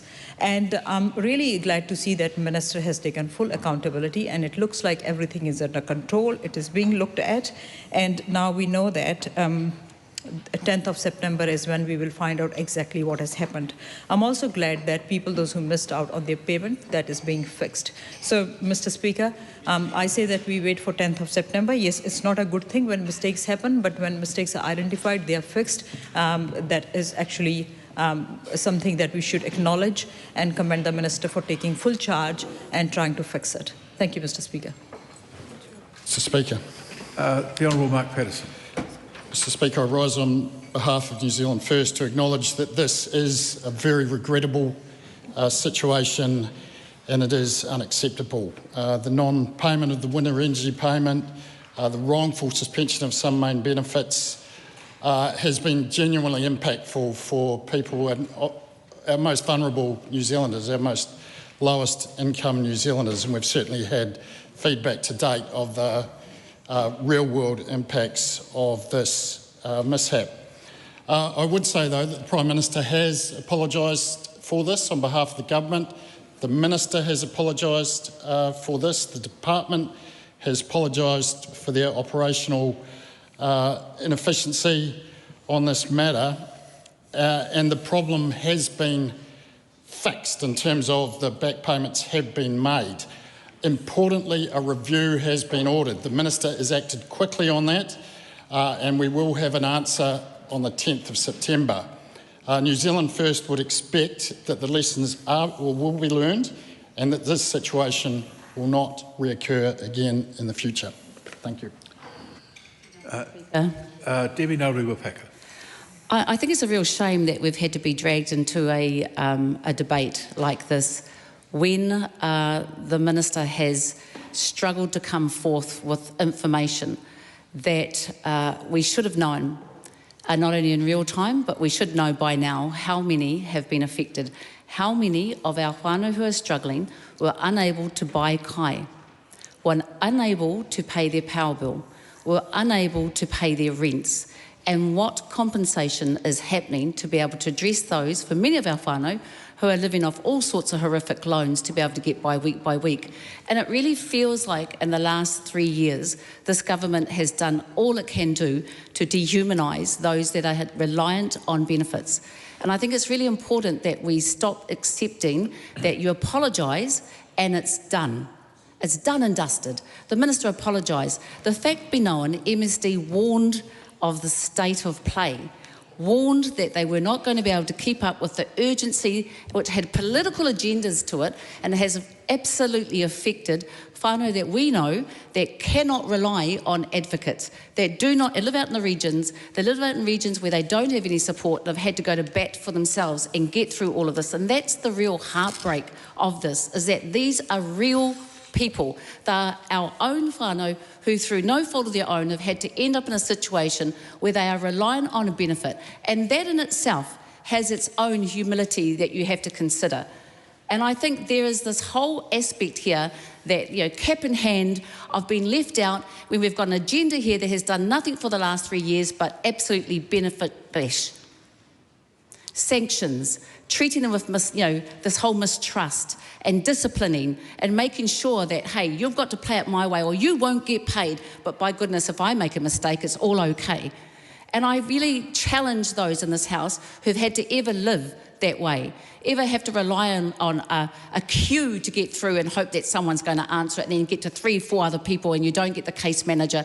That is what we're dealing with. At the same time, trying to think how the heck I'm going to be able to feed ourselves tomorrow. So to sit here and listen to this weak excuse of accountability to say I don't have the numbers, but trust me, on the 10th of September, in 2 weeks, I'll get it to you, or less than 2 weeks. That's unacceptable. And we're being asked to have confidence in this minister. This isn't once, this isn't twice. And I think that's what we're talking about here to this House. We're talking about our communities who are the most vulnerable. The most vulnerable. And when you have a community that is pushed aside and expected to have politicians drag out the answers from the minister, drag them out in the House, drag them out in the media, have half a dozen press releases to try and get to the truth, get to the bottom of it, and then have and push for an urgent debate, there's something really wrong in this nation when we've got a government that doesn't pride itself in looking after our most vulnerable community members, our kids, your elderly, your neighbour down the road, all reliant on something that they never ever planned on being on. And I think that's the real heartbreaker of this, is that we're sitting here debating, trying to find out why we haven't got all the answers we should have. How many of our whānau were affected? How many of those reliant on benefits were affected? How many? Quiet. What are we doing to look after those who have had to endure extra interest, extra costs because they were late? Because do not think that the community out there looking after them is not going to charge them extra because they were late. They will. Many who have to devolve all sorts of horrific shark financing, all sorts of horrific ways of being able to get through week by week to pay their costs of living. And that's what's even worse, is that every party in this government has talked about the cost of living crisis. And here we have those our most vulnerable suffering because of this, and we're expected to just accept the notice that I don't know how many. I will get back to you by the 10th of September. I have apologised. It's finished for me now. I want to move on to other stuff that can involve campaigning. We don't know what compensation, and I want to ask this House why the heck Aotearoa should have confidence in this minister, because Te Pāti Māori doesn't. We do not have confidence in this minister. We do not have confidence in a government that so cruelly lets its community down, its most vulnerable community down, without any answers, any transparency, without providing any advocacy, without dealing with the trauma of what it's like to go hungry. And I feel real aroha for our communities that have had to endure this. That's the real shame of what this House has got before. Kia ora. The Honourable Willie Jackson. Mr Speaker, well, I have to tautoko that kōrero from my friend Debbie Packer, Ngārewa Packer, and Willow Jean Prime too, sir, because missing out on winter energy payments, the reality is it's just so dangerous. And we're actually talking about people's lives who are actually at stake, Mr Speaker, because people have to choose between being warm and maybe their grocery bill, their kai bill, their whānau bill. That's what I think gets lost in so much of this kōrero, but also in some of the kōrero that's gone down to. You know, it again points to the big hammer being used on communities, being, you know, it's symptomatic of what's happening sometimes within MSD, who have taken very much a philosophical line that this government is rolling out. You don't make a phone call back in time, sir. You get your benefit cut off. Young people lose their support. Parents are given the whole responsibility now of looking after big families, all because of this hard edge approach from MSD. And the Minister has apologised. I accept that. Prime Minister's apologised a couple of times, but apologies are not going to sustain whānau who are struggling very much into Tai Tukaro, who are struggling very much in terms of West Auckland, in terms of South Auckland. The reality is that vulnerable whānau should not have to choose, sir, between being warm and buying a kai. And that's what we're talking about here. This is how bad it has got, and that's just the reality. And the other reality is that, as Willow Jean Prime has said, the government was given plenty of notice, sir, 10 weeks' notice. And the response from this government has been poor, has been pathetic actually. It's okay to roll through all our urgency and roll through everything else, but good Kiwis, vulnerable Kiwis are missing out. So this was first raised in June. But why is the issue being totally forgotten? It's just unbelievable, and of course it was not clear how many people have lost this winter energy payment. We're talking about from maybe between 4,000 and 15,000 people. 15,000 people, sir, in terms of unpaid bills, hunger and illness. But it raises the questions that have been raised today. What priority is there for vulnerable people from this government? What priority, where do they stand, sir? And I know that, we may trot out this type of rhetoric about gas lobbyists and tobacco companies and these sorts of people who have been funded, landlords being funded and resourced. People see that, sir. They see that. And then you see this group of Kiwis. They're in struggle street, these people. They need help. They need a government. They don't care. Well, some of them don't care. Well, who's the government? They just think a government should do its job and support them at the coalface. Look after them. Look after their payments. Some of these people just live from week to week, and they're in our communities. And the government has badly mucked up in this area. Sorry, sir. At the time of the winter energy payment, both Minister Upston and the Prime Minister said it had been resolved and had not happened again. However, it turns out that it did happen again when other beneficiaries, due to MST staff not being able to keep up with the amount of CYC paperwork that came through all at once. So while MST and the Minister claim the issue was resolved and back payments have been made, we still don't know. How many people did this impact? Again, we still don't know. We're talking perhaps up to 15,000. What did they have to miss out on? No, do we want to know that? Do we want to know about how these people, what these people have been missed out on? And here's another question, sir. Will these people be properly compensated? It's okay to say, oh, your benefits are back on, but what compensation has been thought about to look after the stress, the strain, the struggle in terms of looking after themselves and their whānau? So I put that on the table today. Yes, okay to reconnect the payments, but what about some compensation for the huge level of stress that so many of these families and so many of our communities have gone through? I put that to you, sir, and I also want to add we can't afford another 3 years of this government. Kia ora, Mr Speaker. Speaker. Joseph Mooney. Thank you very much, Mr Speaker. I rise to speak in this urgent debate. Mr Speaker, this is an error that should not have happened, and the Prime Minister and the Minister have both apologised for this.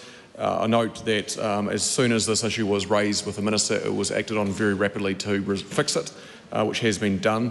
For the superannuation payments, the Minister had advised the House that she was advised on the 13th of August and the back payments were organised by the 15th of August, Mr Speaker. And the Minister has identified the two issues that were created and have been fixed, and she's ordered a review into this with a rapid turnaround, Mr Speaker, reporting back to this House on the 10th of September. Look forward to that report. And Mr Speaker, this is something that clearly should not have happened, but the government has taken it very seriously and acted very quickly on it. Camilla Bellich. Thank you, Mr Speaker. Mr Speaker, this is an example of the government reaping what it sowed. And I want to focus on an aspect of this debate which I don't think has had enough attention to date, and that is the fact that the reason that these what are now acknowledged errors were made that resulted in some of the poorest people in New Zealand not receiving payments that they were entitled to, that they relied on, that they were using for things like food, petrol and power. The reason that that occurred is because of the choices that this government has made. And the first choice that led to that was this government's choice to use urgency in this Parliament more than any other government in the last 20 years. Now, urgency is a political choice. There is nothing to do with political mandates that requires urgency. It is a decision to bypass the usual scrutiny that Parliament has in order to get a law into place quickly. And there are risks. And one of these risks is that you get it wrong. And what happened in this case is the government did get it wrong. And the people who paid for that decision and those series of choices are the people who can least afford to pay it. And, Mr Speaker, that is something that is important. Another aspect of this government's processes that need to be looked at is the fact that the Minister has said that she has tried to address this and that she has been accountable. Well, Mr Speaker, there is evidence to suggest that there could have been more accountability if different choices were made. And that's not only about urgency, that's the way that the Minister accounted for herself as in her role as the Minister during the appropriations debate. Now, there is a issue here with the appropriations debate, and we've got the rest of the appropriations debate this afternoon, and undoubtedly there's going to be issues to do with the amount of timing that ministers have to answer questions and the time that the opposition has to scrutinise them. And let me be clear, that is the job of the opposition, to scrutinise ministers. And the job of ministers is to be accountable for their actions. And in this particular case, we saw during the estimates, and we know that it works in a time where people have, parties have a block of time and they have to allocate it. And I remember when I was a government whip being extremely strict with backbenchers and ministers about the time that they used. And in this case, we've seen an example where government MPs, I've noticed several from the National Party, asking questions of the minister during a time when ministers should have been held accountable for their actions.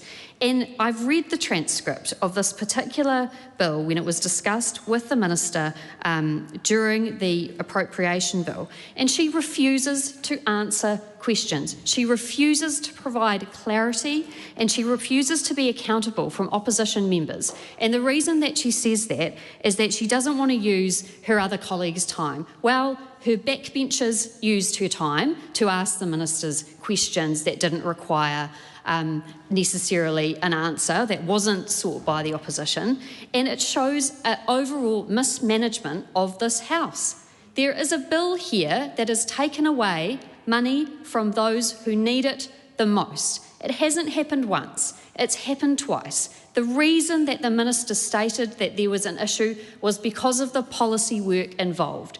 When the issue is policy work, that is usually always picked up during a select committee process, which wasn't present here. But luckily, our New Zealand Parliament has further checks and balances in place to allow accountability. In this case, it was the appropriations of estimates that were attempted to be used to try and get some accountability from the minister. And again, we face a brick wall of accountability. We get the minister stating she will not be held to account for this because of the way her party has managed her time. Mr. Speaker, the way that this bill has been handled and the way that the Minister has been held accountable to this does not hold this government or this Parliament in good light for the way that it can try and make sure that errors don't occur, and the way that it shows that it allows opposition members to hold the government to account. As I've said, the people who are affected here had to make choices about whether to feed their families, whether to eat, whether to heat their house, whether they'd be able to travel to work. These are choices that New Zealanders shouldn't have to make, and these New Zealanders cannot afford another 3 years of this national government making these kind of mistakes and leading them to be hit in the back pocket. Dr. Vanessa Winnick. Thank you, Mr. Speaker. The situation that has occurred has been an error and has been explained in as much as is understood up until this point. Further explanations will be coming after a review, and although apologies have been made, we all can acknowledge that the impact has been massive on those people and it isn't acceptable. The time for this debate has concluded. I call on the Chair of the Privileges Committee to move that the report of the committee be noted. The Honourable Chris Bishop. I move that the report of the Privileges Committee concerning evidence given by the Ministry of Business, Innovation and Employment to the Education and Workforce Committee be noted.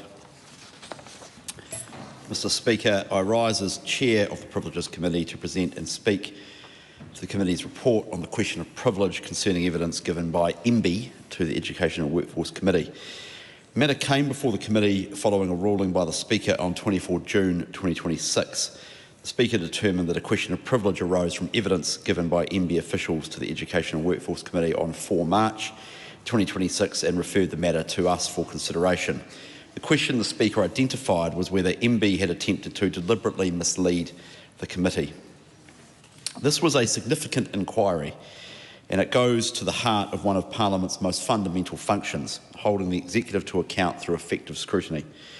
It also went to the relationship between Parliament and the public service, a relationship that depends on honesty, transparency and respect for the important role of select committees. The background is relatively straightforward. On the 4th of March, during a hearing held as part of the Education and Workforce Committee's regular scrutiny of immigration in New Zealand, questions were asked by the Honourable Phil Twyford about the biometric capability upgrade project known as the BCU project.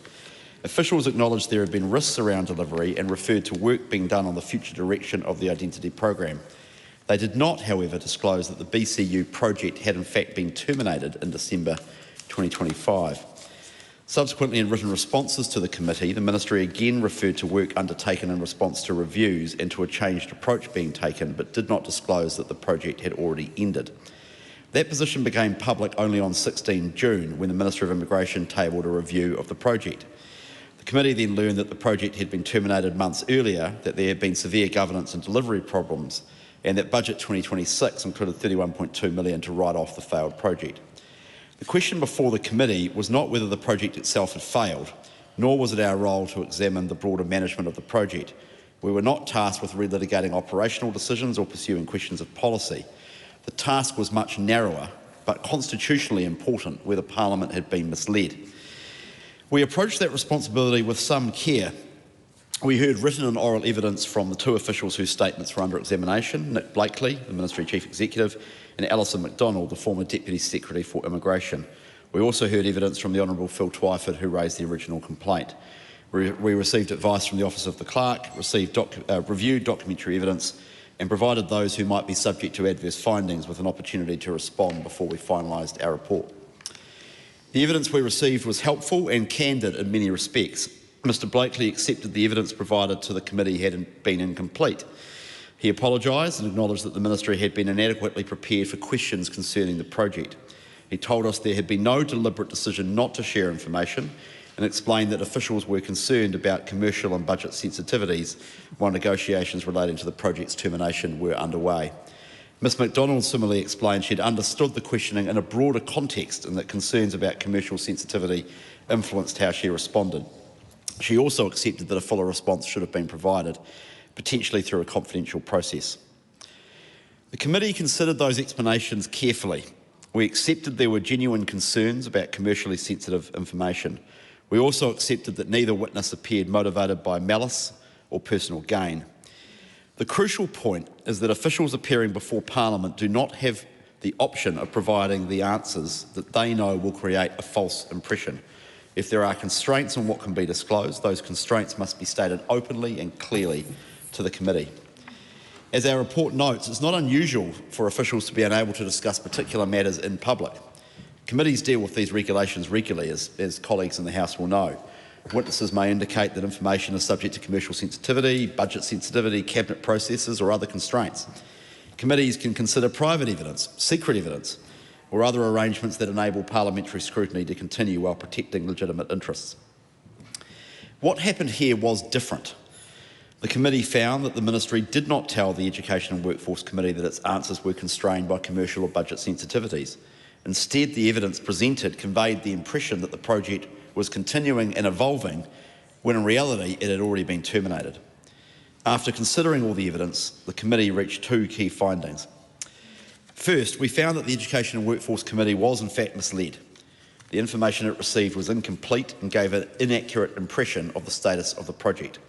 That incomplete information inevitably affected the committee's ability to perform its scrutiny function. Second, and more significantly, we found that the Ministry deliberately misled the committee. The evidence showed that officials knew the information they were providing was incomplete and intentionally chose a way of answering that, and that withheld the fact that the project had ended.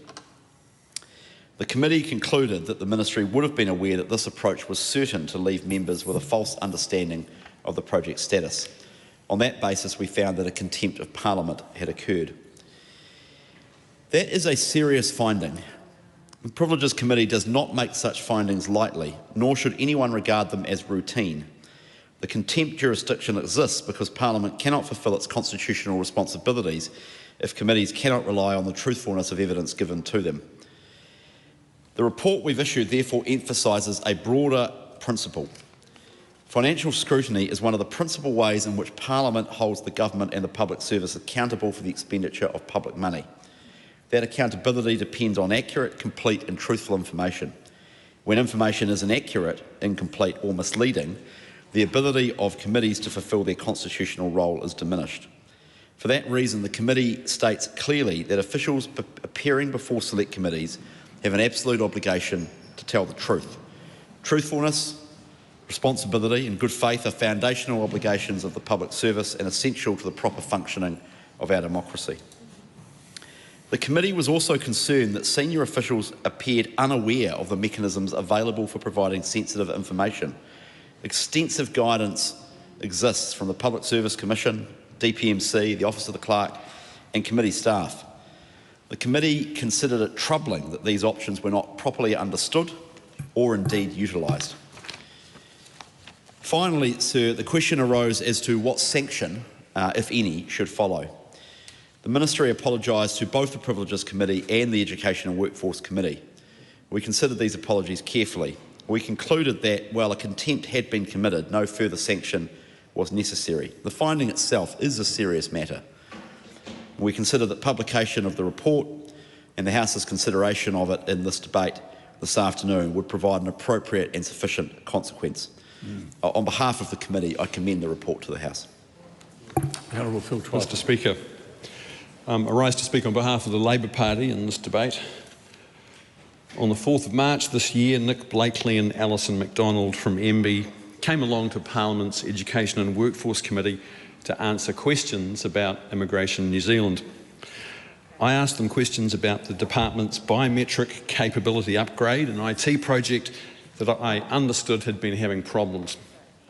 Alison MacDonald, then Deputy Secretary of Immigration, said that there were risks around delivery and that the Ministry was exploring whether there might be a better all-of-government solution.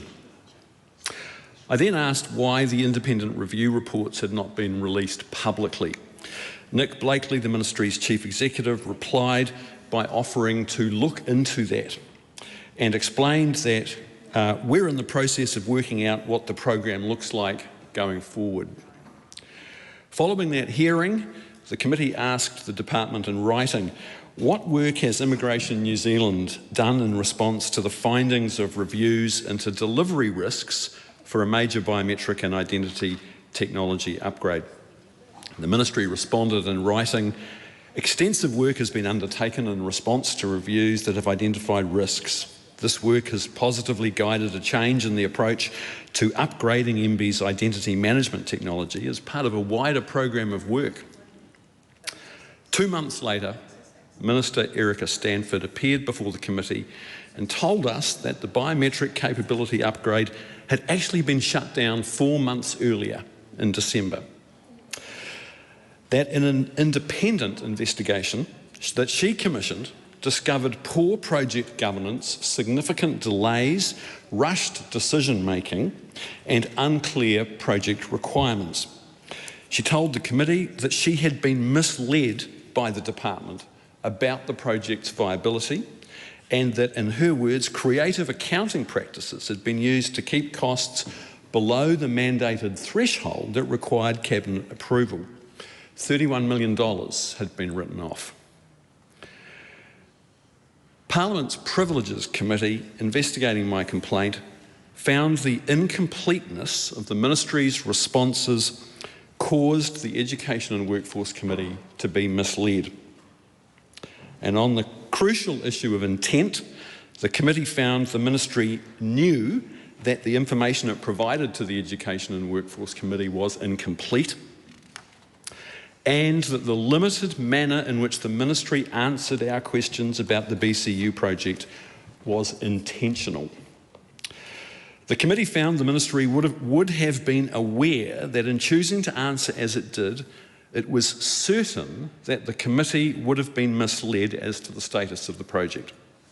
And on this basis, the Privilege Committee found that the Ministry deliberately misled the Education and Workforce Committee, and in doing so, committed a contempt. And to quote the committee, the Privileges Committee, "Financial scrutiny is one of the few mechanisms available to select committees to hold the executive accountable for the public money it administers. Accountability requires the provision of truthful information. Inaccurate, incomplete, or misleading information impedes select committees in their ability to carry out their essential task of scrutiny of the executive." The Privileges Committee goes on to say, "We wish to be very clear. Officials appearing before select committees have an absolute obligation to tell the truth. Being truthful, responsible, and acting in good faith is the very essence of public service. To fail to meet these obligations is an insult to the entire public service." So, what should we make of this? First, this is serious. A contempt of Parliament is any act or omission that obstructs or impedes the Parliament in the performance of its functions. Parliament cannot do its job of holding the executive accountable if public servants come along to select committees and don't properly answer questions. This should be a wake-up call to all public servants who come to Parliament and appear before select committees. If you do that, you must properly answer the questions. Second, let's acknowledge that the way our system works means that public servants are often under huge pressure not to say or do anything that will upset their minister. The control of information and the timing of its public release is at the heart of the day-to-day contest of political life. It is central to the shared work of ministers and senior officials. Parliament must assert its right to get answers, to be briefed properly, regardless of the list of reasons ministers and officials may have to be less than forthcoming. A list that may include budget secrecy, commercial sensitivity, matters under consideration, or things that are just plain embarrassing. This Privileges Committee finding and upholding my complaint does assert that right. And finally, the issue now is about accountability and whether we MPs deal with this issue in a way that strengthens or undermines public trust in our institutions.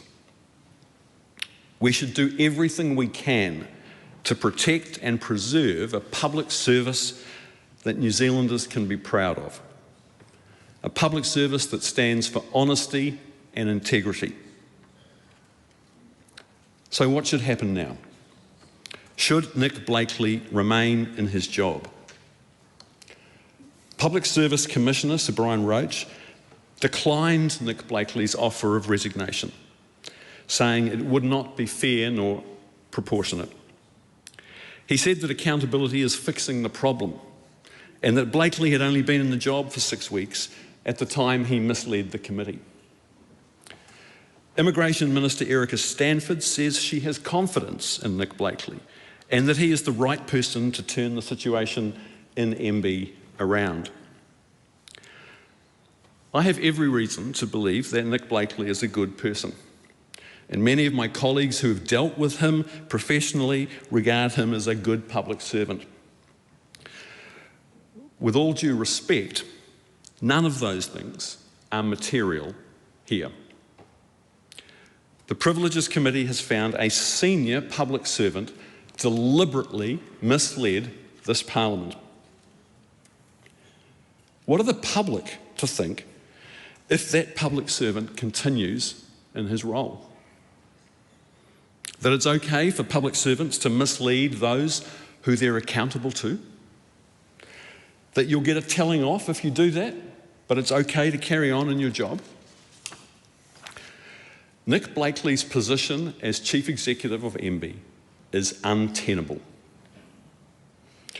It's Labor's view that the seriousness of the Privileges Committee finding requires the Public Service Commission to now demonstrate accountability by implementing a formal disciplinary process with a view to releasing him from his position. We are disappointed the Public Service Commissioner did not undertake a formal process and has already announced that Mr Blakely will remain in his position. We think this was the wrong process and the wrong result. It is impossible to imagine any more junior employee in the public service having deliberately misled those that that person is accountable to and then remaining in their role. It's unthinkable. Anything short of a formal disciplinary process by the Public Service Commission now fails to do justice to the seriousness of the contempt and sends a message to the public and to everyone who works in government that accountability doesn't matter. And that is not a message that this Parliament should send. Mr Speaker. Ricardo Mendes-Mark. Thank you, Mr Speaker. This call is on behalf of the Green Party in relationship to the question of privilege concerning evidence given by MB, the Ministry of Business, Innovation and Employment, to the Education and Workforce Committee. Previous members have outlined the timeline of events, and I think there's not much point in labouring the timeline as it's been well canvassed.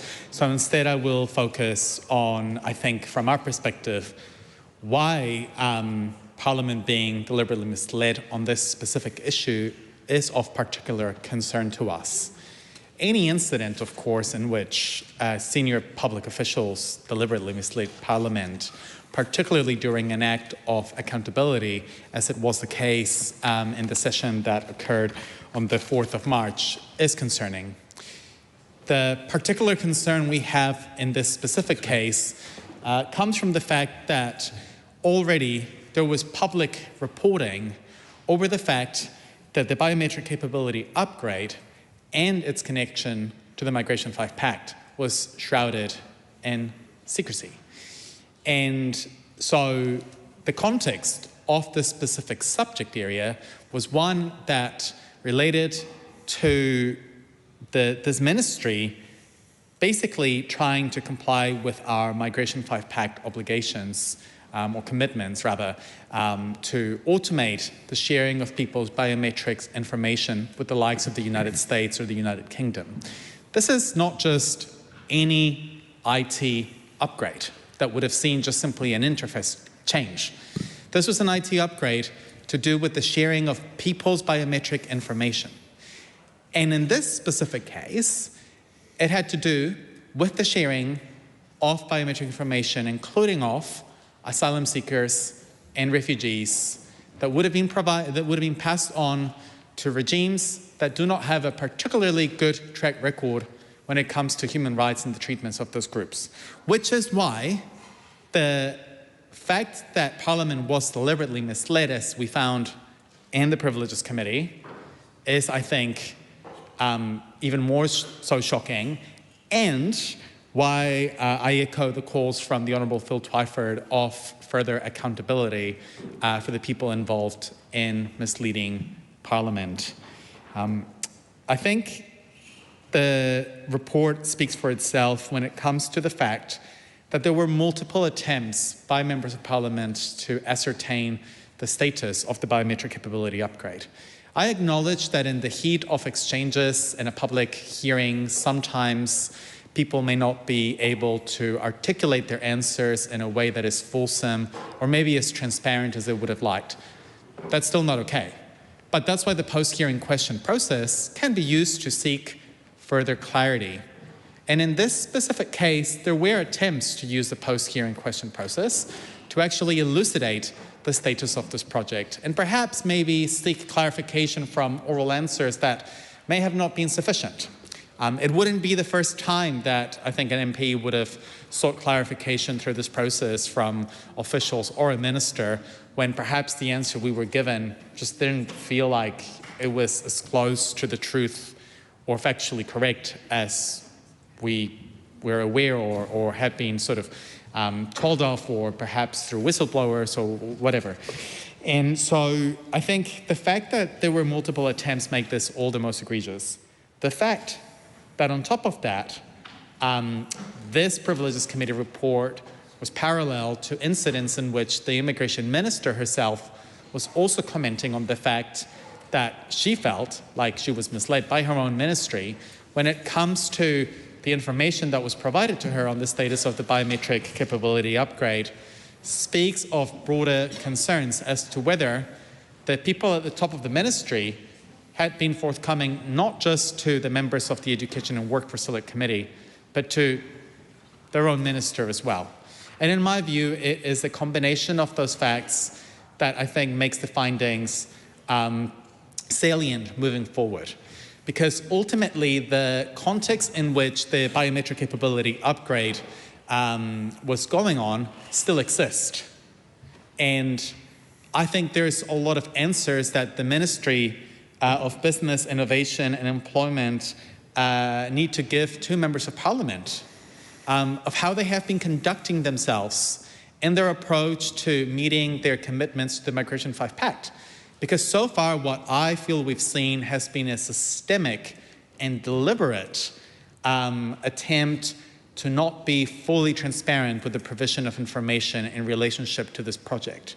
And I am concerned that this is part of a broader attempt at not being forthcoming over how MB is handling our relationship to this pact and the nations involved in it, as has been actually publicly canvassed, as much as this may sound like alarmist, as this has been canvassed by journalists of the likes of Jill Bonnet, who has done extremely good and thorough coverage of this issue over the past year or so, highlighting already since before the 4th of March concerns that were held in relationship to the status of the biometric capability upgrade. So it's not the case that on the 4th of March these concerns magically appeared. These were concerns that were raised through media reporting way prior to that, which adds fuel to the fire of the fact that I don't think it's credible, it clearly wasn't to the members of the Privileges Committee, that MB could have hid itself from providing full transparent information, that they could have not foreseen that perhaps there was a level of public interest on this issue and that they should have been better prepared to actually be truthful and fulsome in their answers to the committee. I think in scrutiny altogether of Parliament in the executive and the ministries, this report, in my view, should be a wake-up call also to the processes that we have and use to ensure that we get fulsome answers from ministry officials. Because I think too often, we've used the theatre of the public sessions as an excuse for a lack of adequate answers or exchanges. And sometimes that is due to the limited time that these sessions are afforded to, which does not by any means excuse deliberately misleading Parliament. But I think it further adds to the fact that I think these exercises should be treated as a genuine space for accountability and rather for gotcha moments.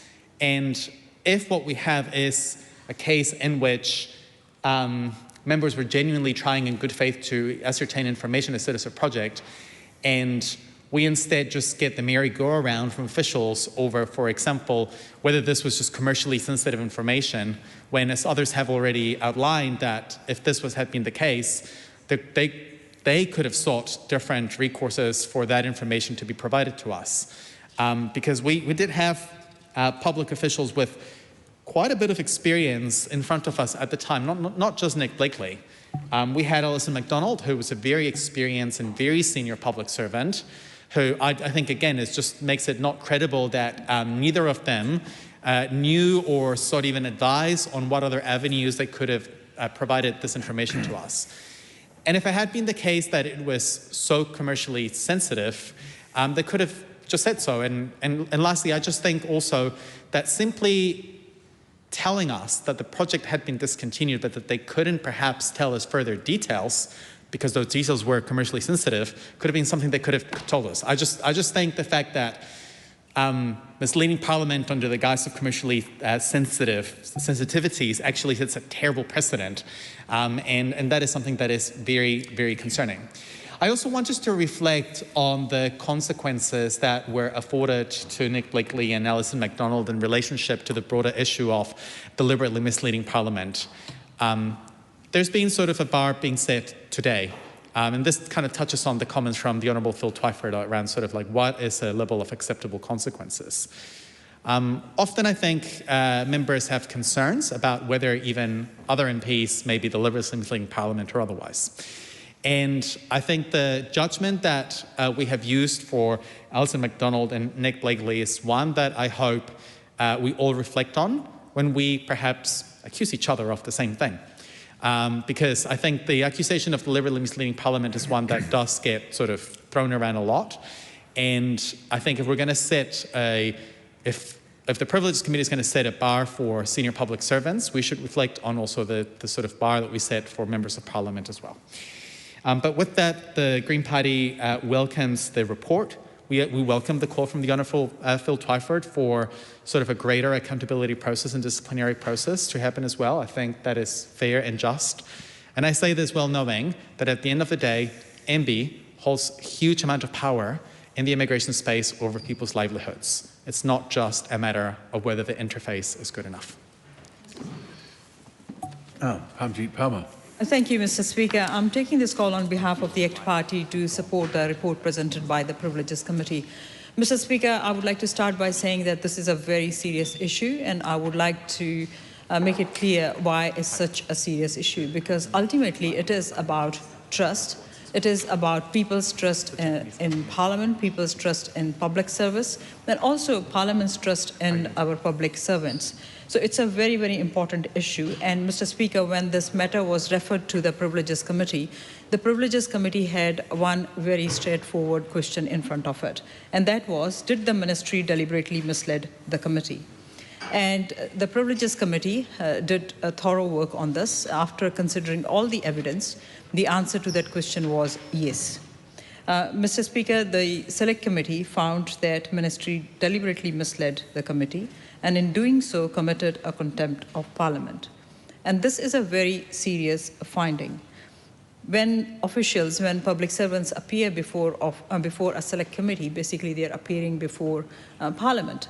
And it is Select Committee's job to scrutinize our public servants, scrutinize government's work and all the spending for Parliament. And it is important that information that Select Committees receive, they can fully trust that information. And in this case, we were told that the information, the way it was presented, was because the correct information was commercially sensitive and they didn't want to talk about it. Now, Mr. Speaker, we know that MBI is a large ministry. and they have a huge amount of experience of appearing before select committees. They appear before so many select committees. So I'm actually quite surprised to see that. They didn't know that they could actually ask for a closed session. Instead of it being a public session, it could have been a private or secret, depending on the level of sensitivity, but they did not do that. And they should have expected that there will be questions about this project, the biometric capability upgrade project. And when those questions came up, instead of saying that the project is already terminated, this was in March when they appeared before the Education and Workforce Select Committee, they gave the impression that the project is still ongoing, whereas the project was terminated in December 2025. Mr. Speaker, I also want to note that Nick Blakely, the ministry has apologized to the Education and Workforce Select Committee and to the Privileges Committee as well. But then this apology doesn't take away the underlying issue here. The underlying issue here is to differentiate between a mistake and deliberately misleading. Mistakes happen, Mr. Speaker. Mistakes happen by public servants, by ministers. We know here in the House many times when ministers give a response to a question, later on if they see that the response given wasn't correct, they come back and correct that response. And similarly, MPs make mistakes, Mr. Speaker. At the end of the day, everybody is a human being and people make mistakes. But it is quite different from when a parliament is being deliberately misled. And it is quite actually sad to see that our public servants thought that they could get away with this. Mr. Speaker, the issue was not of simple communication failure. It was a lot more than that. They had ample opportunity to come back and correct that if for some reason they didn't had full information when they appeared before the Education and Workforce Select Committee, but they didn't do that. So there was no justification there for them to say that it was commercially sensitive information, that's why they didn't want to talk about it. They could have simply said that they didn't want to talk about it because it is a commercially sensitive information and people would have understood. Mr. Speaker, I also want to acknowledge that public servants have a difficult job. Yes, they have to deal with a lot of complex issues. They have to deal with a lot of different kind of situations, confidential information as well. I recognize all that, but it is really important that our public servants are honest to Parliament. They must understand their obligation. And this case, Mr. Speaker, hope sends a very strong message to our whole public service. They understand the magnitude of this issue that has come up, and I'm glad that this came up. And I want to acknowledge Honourable Phil Twyford as well for writing to you, Mr. Speaker. And ultimately, Mr. Speaker, what I want to say is that this issue is bigger than this project, the BCU project. It's bigger than MBI. It's bigger than individuals involved, because this is ultimately about our democracy. And Parliament's scrutiny should be respected. Parliament must be told what is true and what is should be provided the information that is complete as well. So, Mr. Speaker, the finding of the Privileges Committee that yes, they have committed a contempt of Parliament, it, in my view, is a black mark on Nick Blakely and Alison MacDonald's CV and their career. And so I hope that this sends a very, very strong message to all public servants, and I really hope that this doesn't happen again. Thank you, Mr. Speaker. The question is that the motion be agreed to. All of that opinion will say aye. To the contrary, no. The ayes have it. I call on Government Order of the Day number 1. Appropriation 2026-27 Estimates Bill, committee stage continued. I declare the House in committee for further consideration of the Appropriation 2026-27 Estimates Bill.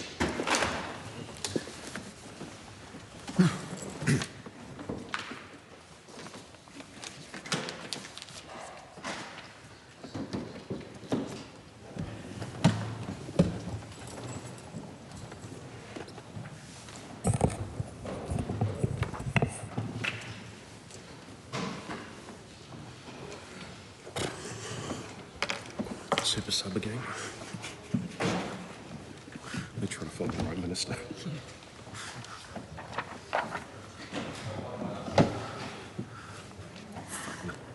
Members, the House is in committee for further consideration of the Appropriation 26-27 Estimates Bill. The Government has indicated that the Minister of Housing and the Minister for Children, will be available today to speak to their portfolios. In leading off the debate, the chairperson of the relevant select committee should take care not to be overly political and should ensure their call gives fair reflection of the committee's report on the votes relevant to the portfolio. This debate expires after 11 hours, at which point questions will be put that the votes stand part of the schedules and on the provisions of the Appropriation 26-27 Estimates Bill. There is 1 hour and 4 minutes remaining in this debate. New Zealand National has 15 minutes remaining. New Zealand Labour has 13 minutes remaining. Green Party of Aotearoa New Zealand has 14 minutes remaining. ACT New Zealand has 43 minutes. New Zealand First has 15 seconds. Te Pāti Māori has 12 minutes. Tāku Te Wheres has 3 minutes. Mariamino Kapakingi has no time remaining. The estimates debate should be relevant to the Government's current spending plans as contained in the estimates of appropriations. The question again is that the votes contained in the estimates of appropriation for 26-27 stand part of the schedules. Members, we start with the Minister of Housing. Was that a point of order? A point of order, Arana Williams. Thank you, Madam Chair. In the Business Committee's determination on this matter, the Business Committee resolved that the Minister of Housing and the Associate Minister of Housing would be available. And he has appeared. Here I am. Madam Chair, I also note that the Select Committee Chair for this appropriation is not available to take a call, so I ask for 5 minutes extra to take a call in his place. Well, I haven't actually finished my introduction either. So the question again is that the votes contained in the estimates of appropriation for 26-27 stand part of the schedules. Members, we start with the Minister of Housing. The Minister is available to speak to that portfolio for 35 minutes, noting, Minister, that National has 15 minutes remaining. I'll keep my remarks terse. Thank you. And Arana Williams. Madam Chair, I seek leave for 5 minutes to take the call of the Select Committee Chairperson to give a 5-minute account of the Chairperson's findings on this report. That's fine, but it will come off New Zealand Labour's time. Not what I asked for. Would you put the leave? Are you seeking leave to do? Yes. I seek leave for that time adjustment to be made. Is there any objection? Yes. Madam Chair. Arana Williams. Thank you, Madam Chair. Thank you to the Minister for being available at this 11th hour. My first question to him is about a genuine point of engagement that the Select Committee had in his estimates hearing. There were 532 people who were released from prison to no fixed abode at the time of that hearing. That was a 24% increase on the previous year. The Minister expressed his own personal concern about that number. It was too high, as he said. We agree with that. What has he done in the intervening period to improve that number? Madam Chair, the issue of the first issue is getting accurate data around people who leave prison and where they go is difficult. Okay, so the starting point for all of this is that we don't know enough about what happens, and we're doing some work to dig into that. So that's the sort of starting point. Is I'm sort of dissatisfied by the amount of information that's there. I mean, at a level, and I think the member will appreciate this. Once you've served your time, you leave prison, and I think the state has a responsibility to make sure you have adequate housing. But also there is an issue about how much we investigate people's circumstances. So there is just like a practical problem there. You don't track everyone out around society. So that's the sort of starting point. We're doing some work, as I talked about at the committee. We're doing some work around what is probably best described as priority cohorts, which is a fairly mechanistic way of talking about people, because people aren't cohorts, but people are people. What I mean by that is we're doing some work around making sure the social housing system is prioritised for those who need it most, which I think if you ask most people, they would say, well, yeah, social housing, we should have community and social housing, state housing, which should go to those who need it. And most people would agree with that. That's not really the reality. Or certainly it's nowhere near as calibrated enough as it could be. And some of the early data, we're just got to doing that work now. It's going to take some time to do. We're applying a social investment lens through it. So we're using the integrated data infrastructure system, which the member will be familiar with. So we're just. I suppose the key point is we're digging into that now, and we've got a long way to go to fix the system. No doubt about that. Timothy Paul. Thanks, Madam Chair. And as the Minister might remember, during the estimates scrutiny session, that one of the points that I'm most concerned about in terms of the estimates is the changes to the income-related rent subsidy and subsequent changes from there. So since those answers were provided, I've been able to dig into some of the data. So to refresh the Minister, this is a change that will impact over 80,000 households, and for those households, their rent may increase on an average of $31 per week. Now, one of the rationales that the Minister gave at the time for this work is work that has happened to identify how many kāinga order tenants can afford lower quartile rents. But after doing some digging, I've found that as of the 20th of July 2026, there were just 2,569 rentals listed on Trade Me that are below the lower quartile rent.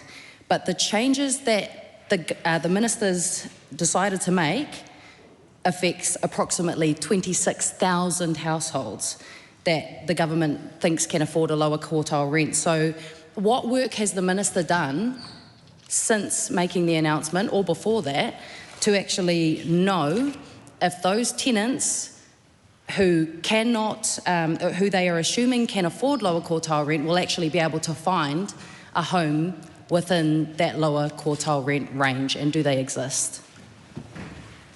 Honourable Chris Bishop. Madam Chair, very briefly, the work on the review of social housing is a long-term multi-year reform effort, and we've set up an advisory group working with senior folk in the community housing sector and experts in the field around designing the changes that come from here. That work is underway, and if we are given a privilege of a second term, we will continue that work. Aaron Williams. In the estimates hearing, we couldn't get a number out of the Minister about how many more social houses are being built and how many families are still waiting for those houses. It goes to the point of Timothy Paul. There are, as the Minister claims, about 30% of people who are in social homes now who can afford low rents, and yet that's on the back of a government that is not making it clear how many more places are being provided for those people who need them, and has also changed the rules so it is easier to evict tenants.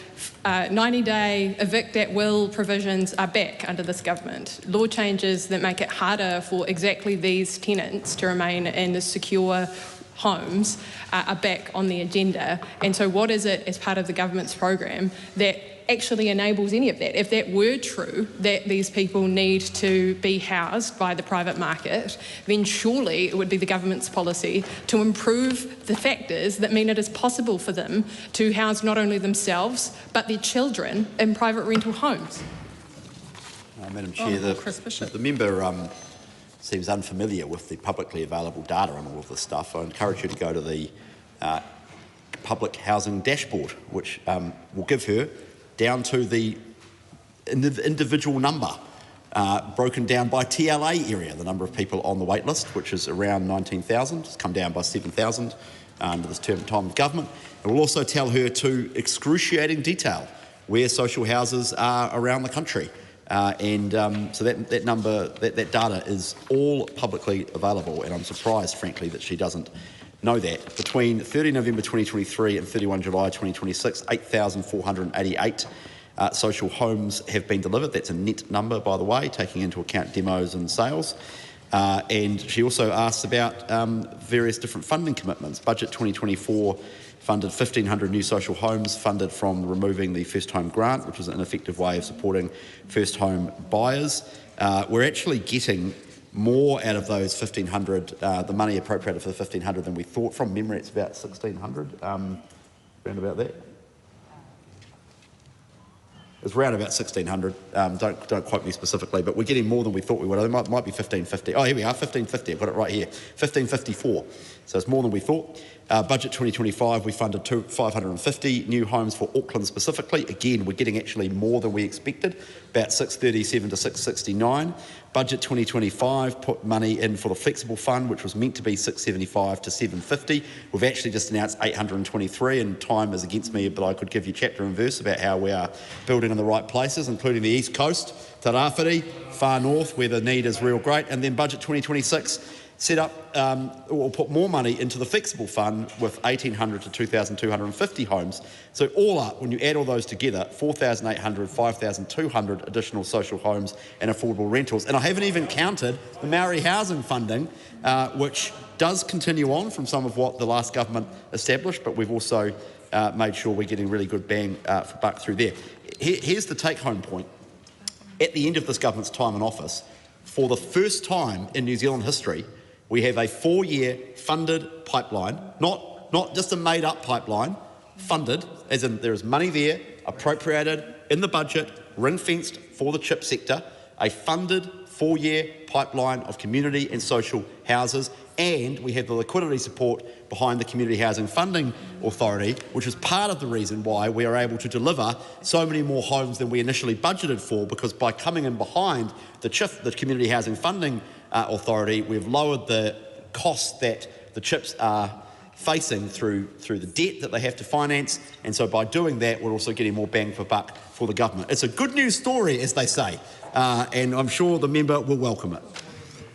Arana Williams. Madam Chair, well, let's focus on the flexible fund homes then. Okay. Of the 1,800 to 2,250, it's unclear, firstly, how many of those are social housing places for families on the register, and there's another category which is other. Why? And of those flexible fund homes, they don't deliver anything until 2028, 29. What's being built in the meantime? Sorry, I couldn't catch the second part of that member's answer or the question, but I think I know what it was. So in terms of the Budget 2025 flexible fund, which is the 823 we announced today, that we've publicly released the mixture of social and affordable rentals. From memory, it's about 35% affordable, 65% social. We've made a deliberate decision around the affordable rentals piece. And let me just walk the member through the logic very briefly, conscious of time. The logic there is in the flexible fund, again, this is one of the advantages of it, rather than just a giant wodge of operating funding, there's capital in there as well. And so it's both operating and capital, and by using the capital in the flexible fund, we can do some stuff with the affordable rentals. And it's actually a more economic use of government money to do some affordable rentals. Second issue there is there is a cliff face between social housing and the private rental market. In fact, it goes to the point that Ms Paul was making before around the cliff face between once you leave social housing and you're expected to go on the private rental market, it's difficult. And so affordable rentals kind of fill in the gap a bit, and this has been recognised. Megan Woods used to talk about it as well. So that there is a real role for affordable rentals there. So in relation to the Budget 2026 flexible fund, well, we don't know what the mix of that will be yet because we're not in procurement yet. That is for 1st of July 2028 to 31 December 2031. So that will go into procurement, probably quarter 2 next year sometime. Timothy Paul. Just a quicker local question. I've got two quicker questions. The first one is going back to that budget scrutiny week session that we had. I raised with you, Minister, graph that showed how tenancy services have progressively been taking longer to return bonds. Could you inform the House how you've taken action on that since that session? And the other question that I had is in relation to the announcement around Arlington public housing here in Wellington and Mount Cook, and the money that is set aside for that development. And I wanted to ask the Minister, obviously I know and he knows that the land is a dud, and I wanted to ask whether himself and Kāinga Ora and potentially the Council, if he can answer that from their perspective, had a look at land that Kāinga Ora owns around Wellington or could acquire, because they sold off land on Adelaide Road, that, you know, prime kind of car park brownfield space that might have been a better alternative to build more public housing at a more affordable cost than what you're dealing with at Arlington. So could you just talk to us about what process and alternatives you explored now that that decision's been made? Yeah. Madam Chair, on the bond return issue, yes, I remember the conversation well. I also spoke to round about the same time, might have been slightly before or slightly after, I also spoke to a group of residential property managers who gave me chapter and verse about the problems with the new system. But part of the challenge is we're in the middle of upgrading it's called the bond tenancy bond modernisation program. The old system was clunky and out of date. It's actually, I'm advised, performing pretty well now. I'm happy to have feedback to the contrary. I do get the occasional email from people saying this is not working properly. There's been a bit of an IT transition issue because we're essentially moving towards a much more digital system. So it'll be easier for the vast bulk of people using the system to use. And you know that's underway. Happy to receive feedback if a member wants to write to me. Happy to look at it. But I did go away and say to the team, you know, there's an underappreciated part of the housing market. The tenancy services and the bond system. It's really important. If you're waiting to get your bond back, it can be, you know, 2, 3. I remember those student days, you know, waiting to get $1,500 back. It's like, I want my money, you know, because I've got to pay the bond on the next one, or I just want my cash. So I remember that. The members closer in age to that cohort of people than I am. So that's the first issue. On Arlington, I mean, I think the member's familiar with the background to it. So, you know, it was $296 million for 300 social units. The previous Minister of Housing directed that they all be social housing units. Then the cost came in at $423 million, which was too much even for the last government. They blanched at that, so the project was put on ice. KO's done a lot of work on it. There's obviously the foundations have been laid there. They've done a lot of work about the use of the site. I'm not an expert on site economics or engineering or anything like that, but you know they've stress tested it pretty well, which is why it's taken a bit of time to get to this point. I'm pretty happy with the outcome. Appreciate the member wants more houses on the site. I'm advised the economics are very challenging because of the way it's laid out and the ground conditions and things like that. Again, I'm not an expert. I'm just relaying what I've been told by the people who do know this. In relation to the wider point around the wider Wellington developments, I mean, just today they've announced, Kāinga Ora has announced they're redeveloping the old Strathmore the old Dunners in Strathmore, Ngāti Upper, I think it is, or I forget the exact name, but they're demoing them and then they're going to start construction in 2020, late 27, early 28 from memory. So you know, that I don't know, that will be widely welcomed by the community. So this is the thing, is there's a sort of constant refrain that KO doesn't build anymore. I mean, nothing could be further from the truth. They're building all the time. In fact, Tama Potaka and I we visited a 4 new homes in Waifatu on Friday, I think it was, might have been Thursday. Time just fades into the mists. But we're in the middle of urgency. We visited, this is a great story, very briefly.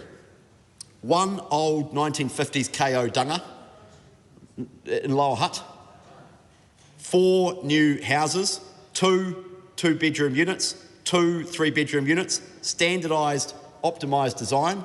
Average bill cost $2,300 a square. When we came in, the average was $3,400, now down to $2,300. 80-year-old moving into one of those units in the back. A20 on the housing register. and a whānau in the front moving in who are currently in transitional housing. That's a great outcome. That's what I call value for money, and that's what I call making a difference. Timothy Paul. So thank you for those answers, Minister. So last week in the House, I asked him some questions around his comments that the amount of shelter available to those who are rough sleeping didn't sit comfortably with him, and we weren't able to get into a conversation of figures, but to bring it back to the estimates, the funding available in this budget for homelessness support has been reduced by $16 million and is $75 million less than 2024 and 2025, despite the facts that some organisations like Community Housing Aotearoa, the peak body for all community housing providers in Aotearoa, are reporting that we are experiencing the highest levels of homelessness in this country's history. But you wouldn't know that if you looked at the estimates, because what we see is a reduction in funding for Housing First and for transitional housing and for initiatives designed to reduce homelessness. So can the Minister talk about what budget bids he made or what sits within these estimates to address the fact that there is not guaranteed shelter for any person who is rough sleeping in this country, particularly given that it has been reported in the last week that 4 people rough sleeping have died on our streets, including one person who was reported to pass away outside Minister Goldsmith's office this week.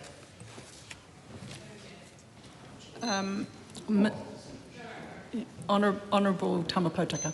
Madam Chair, there's no doubt that there are a number of people doing it really tough out there, sleeping rough and with some pretty poor housing conditions. There's a lot of serious housing deprivation out there. And on the other side, there's considerable amounts of pūtea or money that's allocated to addressing or redressing homelessness. And our mantra is always trying to make sure we get the right house in the right location with the right support for those in very serious housing need.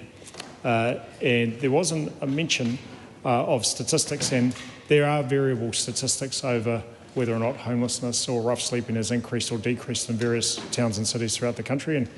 And there is a Homelessness Insights report which has been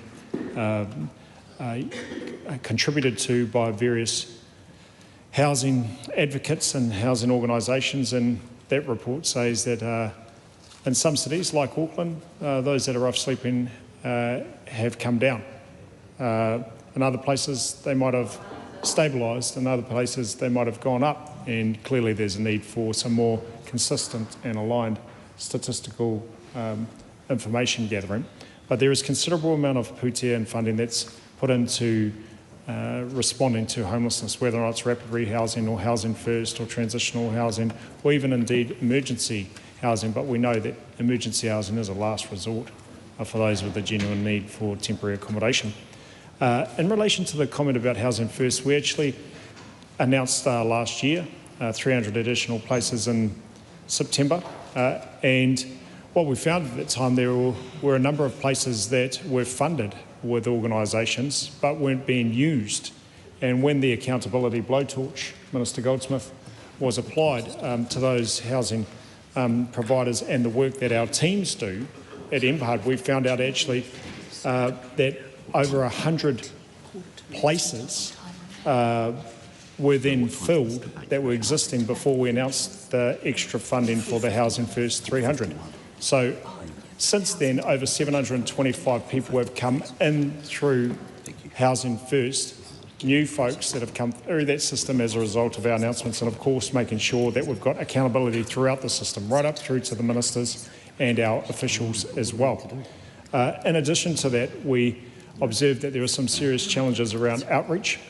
We announced $10 to $11 million last year, which went into 4 locations: Hamilton, Christchurch, Wellington and Auckland.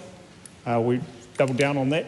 We announced 14.5 and used some allocations elsewhere to improve the provision of transitional and outreach services across other locations, including Whakatane, Wanganui, Waimakariri, Plymouth, Napier, Tauranga, and now Kingsway and Masterton. So we are doing a considerable amount to respond to that. Madam Chair. Honourable Chris Bishop. There's 13 minutes left in the housing debate, but the National Party's got 1 minute left, and I can see the clock counting down. It's now 59 seconds. Can I move that for the remainder of the 13 minutes we just allow a free flow exchange around housing issues, and we don't deduct time and whatnot? This ridiculous process of time deductions. We're happy to answer questions. I'll try and keep them brief. This is a Business Committee decision. So.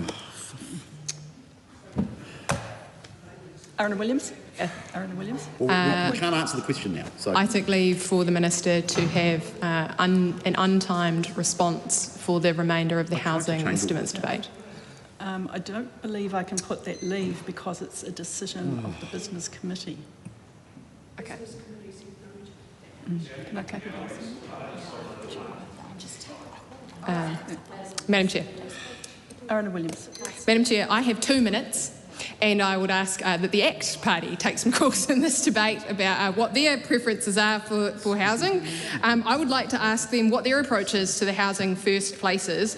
It's a serious question for the Associate Minister who resumed his chair. We are not clear in the House how many more places have been funded. In that answer, he said there were 725 places that have been taken up after 100 places were funded and not taken up by the providers. The providers are telling us, and on the public record is saying, that they are absorbing 895 unfunded places. That as housing first providers who are in our communities, every electorate MP will have met with them, who are saying they desperately need more funding. So what is the story with the unfunded places?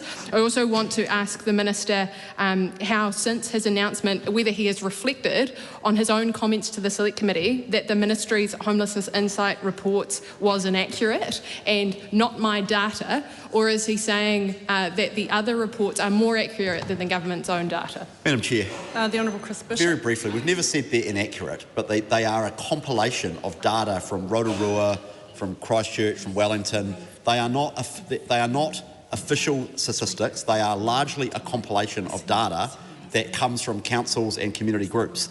There is no one perfect, we feel like we've been over this multiple times. There's no one perfect measure of homelessness. Is it a problem in New Zealand? Absolutely.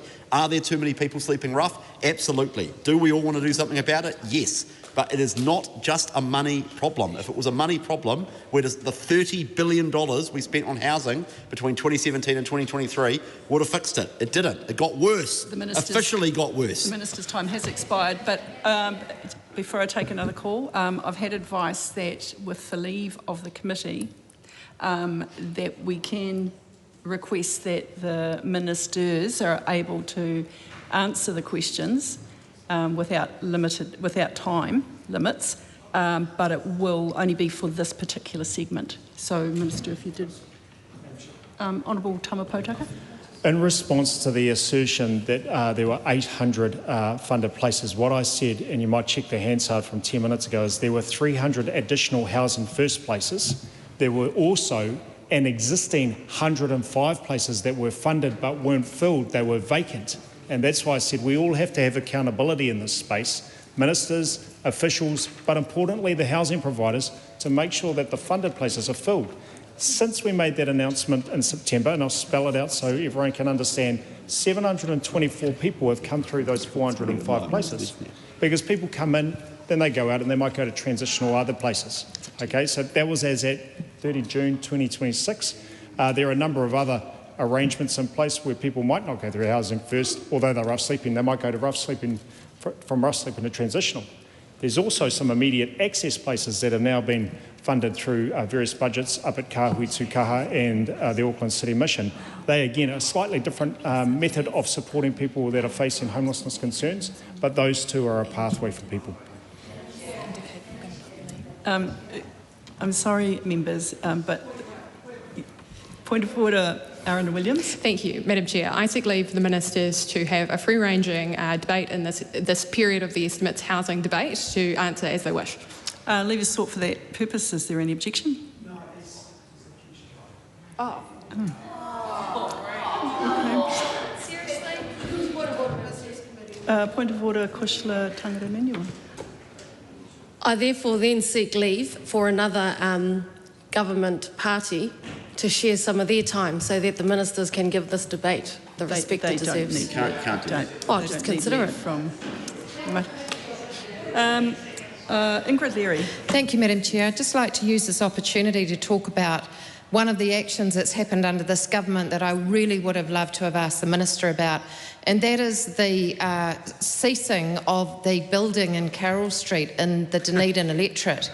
Because the government likes to say that it's making good decisions with taxpayer money and that it's efficient and that this is all about blowing out expenses and so on, and yet we had a housing development that was so significantly important in Dunedin, in Carroll Street, that was going to provide much needed accommodation for some of our families.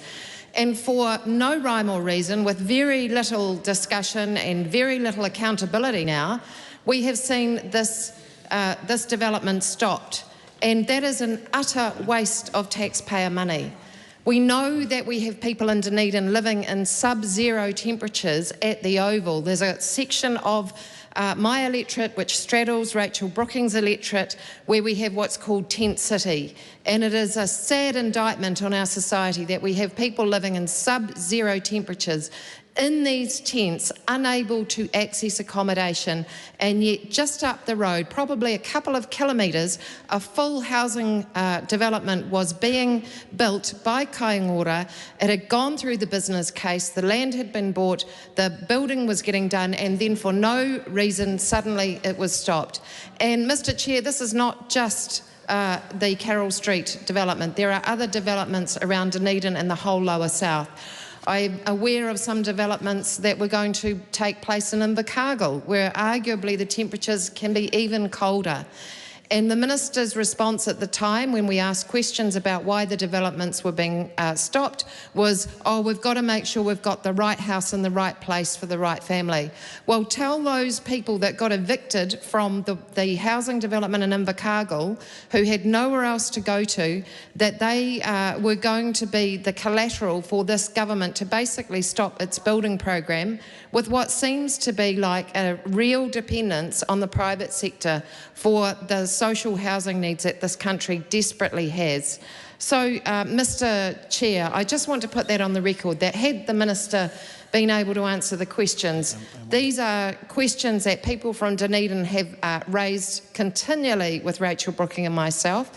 It comes up all the time. It comes up from my children every time we drive past the Oval and we see those makeshift tents and we see people huddling there with blankets on because of the cold temperatures, and we do not understand why this government will not support housing developments that were already almost at completion and instead decided to pull the pin.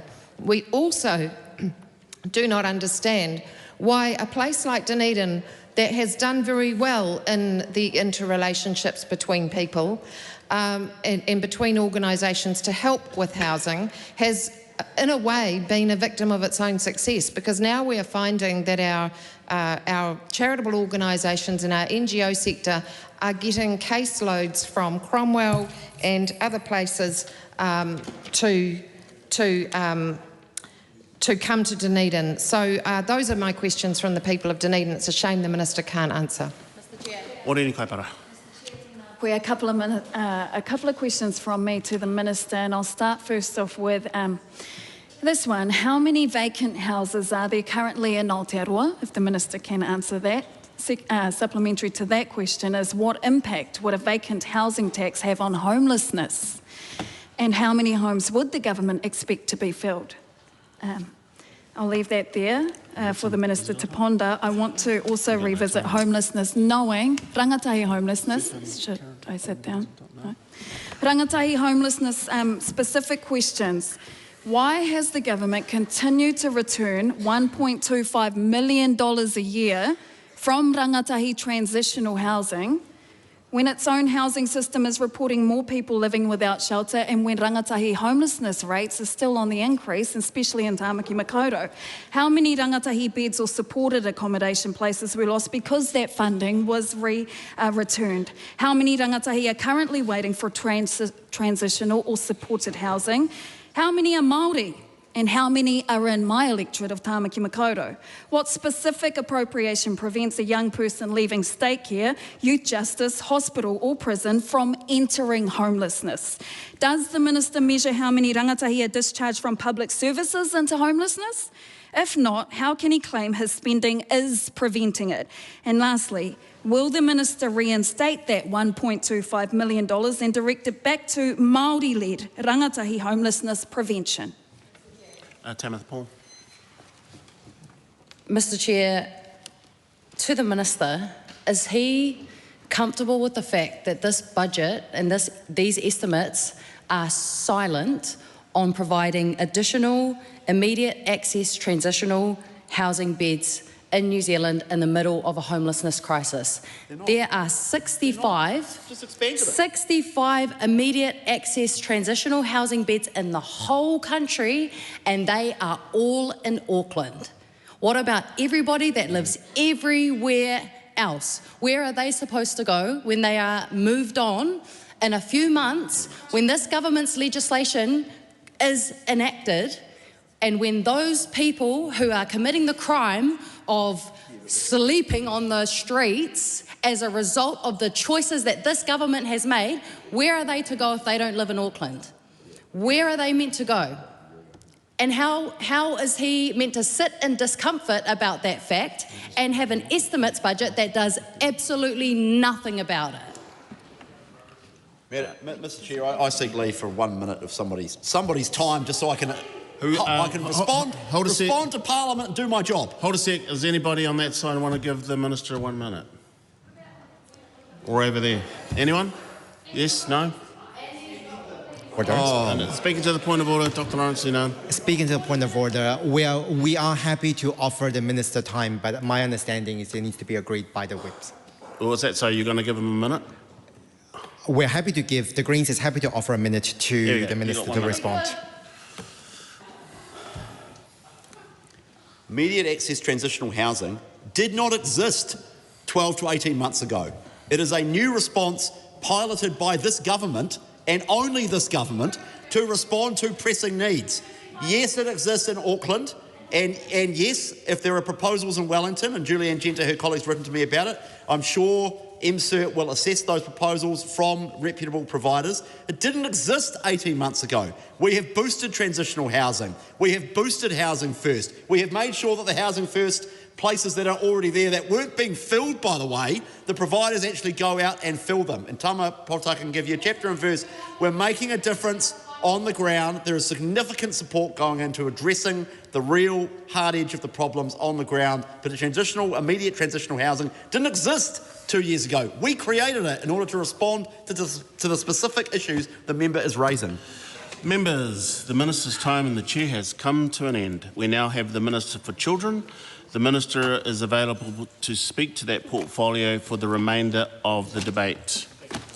Is the chair going to have it? He doesn't have any time. National don't have time. National doesn't have any time. Is there you got an ACT party? Right. Or a deputy chair. Well, Jim Prime. Let's go over here.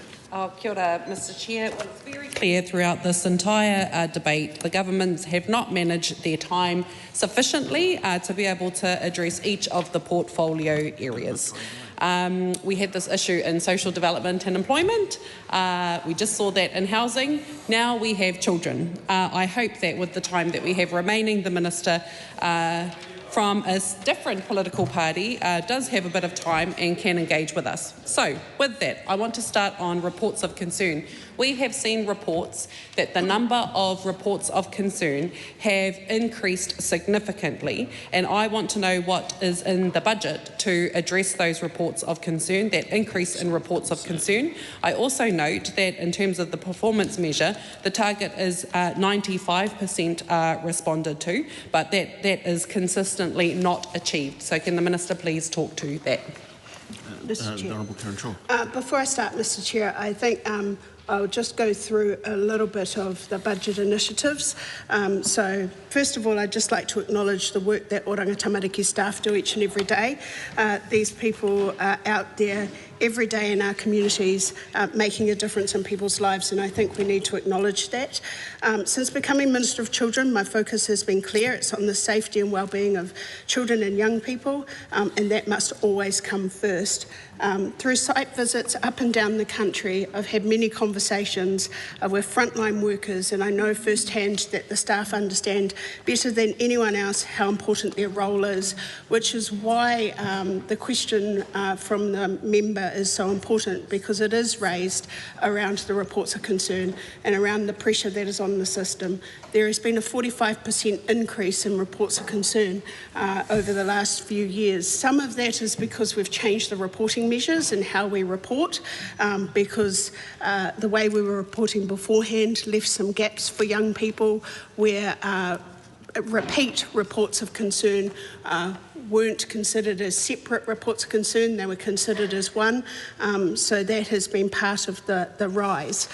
So in this year's budget initiatives, the total 2026 budget package for Vote Oranga Tamariki brings in an extra $212.8 million over 5 years, as well as $800,000 of capital funding across 3 areas of government priority, and $93.5 million operating and $800,000 capital expenditure funding over 4 years for additional staffed care placements for increasing numbers of children with high and complex needs.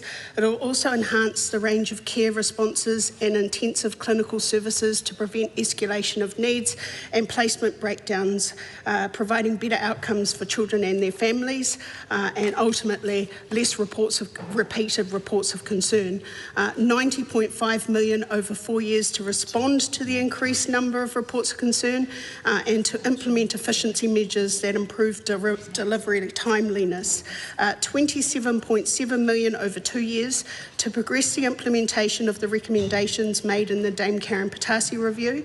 That funding will enable Oranga Tamariki to respond to increased demands for services, including increased reports of concern and family court applications. $1.4 million over 5 years to address the implementation costs for Oranga Tamariki arising from the resolution agreement for the Stafford versus Attorney General High Court case, and this funding will meet costs arising from the transfer of old land assets under the resolution agreement and the lease block back to Oranga Tamariki. In regards to the reports of concern, Oranga Tamariki continues to address the numbers received, which have substantially increased since mid-2024. The budget has provided targeted funding to help Oranga Tamariki meet these pressures and deliver safe and timely services for Tamariki and Rangatahi. Recruitment is continuing for more national contact centre support workers and allied support workers, which will help improve frontline capacity. This sits alongside other improvements underway across intake and assessment, including a new online report of concern form, making it easier for notifiers to share concerns, and further recruitment efforts are happening. The Honourable Widow Jane Prime. Is the Minister confident that the 95% target will be met in 2026-2027? Honourable Karen Shaw. Those reportable on my ministerial priorities, I made reportable for that reason, so that it is out there and that there is the continuous pressure to make sure that they're doing better and reporting on that. We are doing our best, and we have seen slow but steady upward successes in all 4 areas that I've made my priorities, and I expect it to continue rising. Widow Jane Prime. Thank you, Mr. Chair. The Minister didn't answer my question. My question is the Minister confident that the 95% target for reports of concern will be met in 2026-27? Honourable Widow Jane Prime. I look forward to the Minister answering that question. I will also ask the Minister, how can the House expect that those performance measures will be met when an additional $33 million worth of cuts to preventative programs has happened in this year's budget? No, you going to take a call, Kahurangi Kata? No? I'll bring Jim Prime. I'm not sure if the Minister just needs more time to get answers to those questions that I've asked, or if she is refusing to answer those questions. Keep talking. Refusing to answer. Keep talking. That's all right. Kahurangi Kata. Oh, refusing to answer those questions. We've got, so cut. What did Jim Prime? If you want to take a call, just keep standing. Sure, thank you. Well, it's very clear that the Minister is actually choosing not to answer those questions. So just to make it clear for the House, I have asked, is the Minister confident that the 95% target for reports of concern will be met in the 2026-2027 year?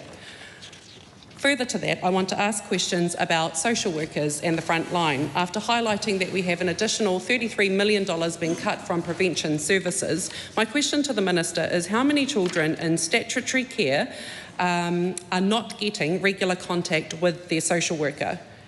How many children do not have a social worker allocated to them? And are frontline social workers being protected? Is personnel funding falling and placement costs rising? What in the budget is there to ensure that our tamariki are getting the social work support that they are entitled to? Cool. Kahurangi Kata. But just today, I think we're down to about 3 minutes for Labour and 7 minutes for the Greens. I think. Yeah. I'm not sure. Shall I say here? Okay. Kahurangi Kata. Thank you, Mr. Chair.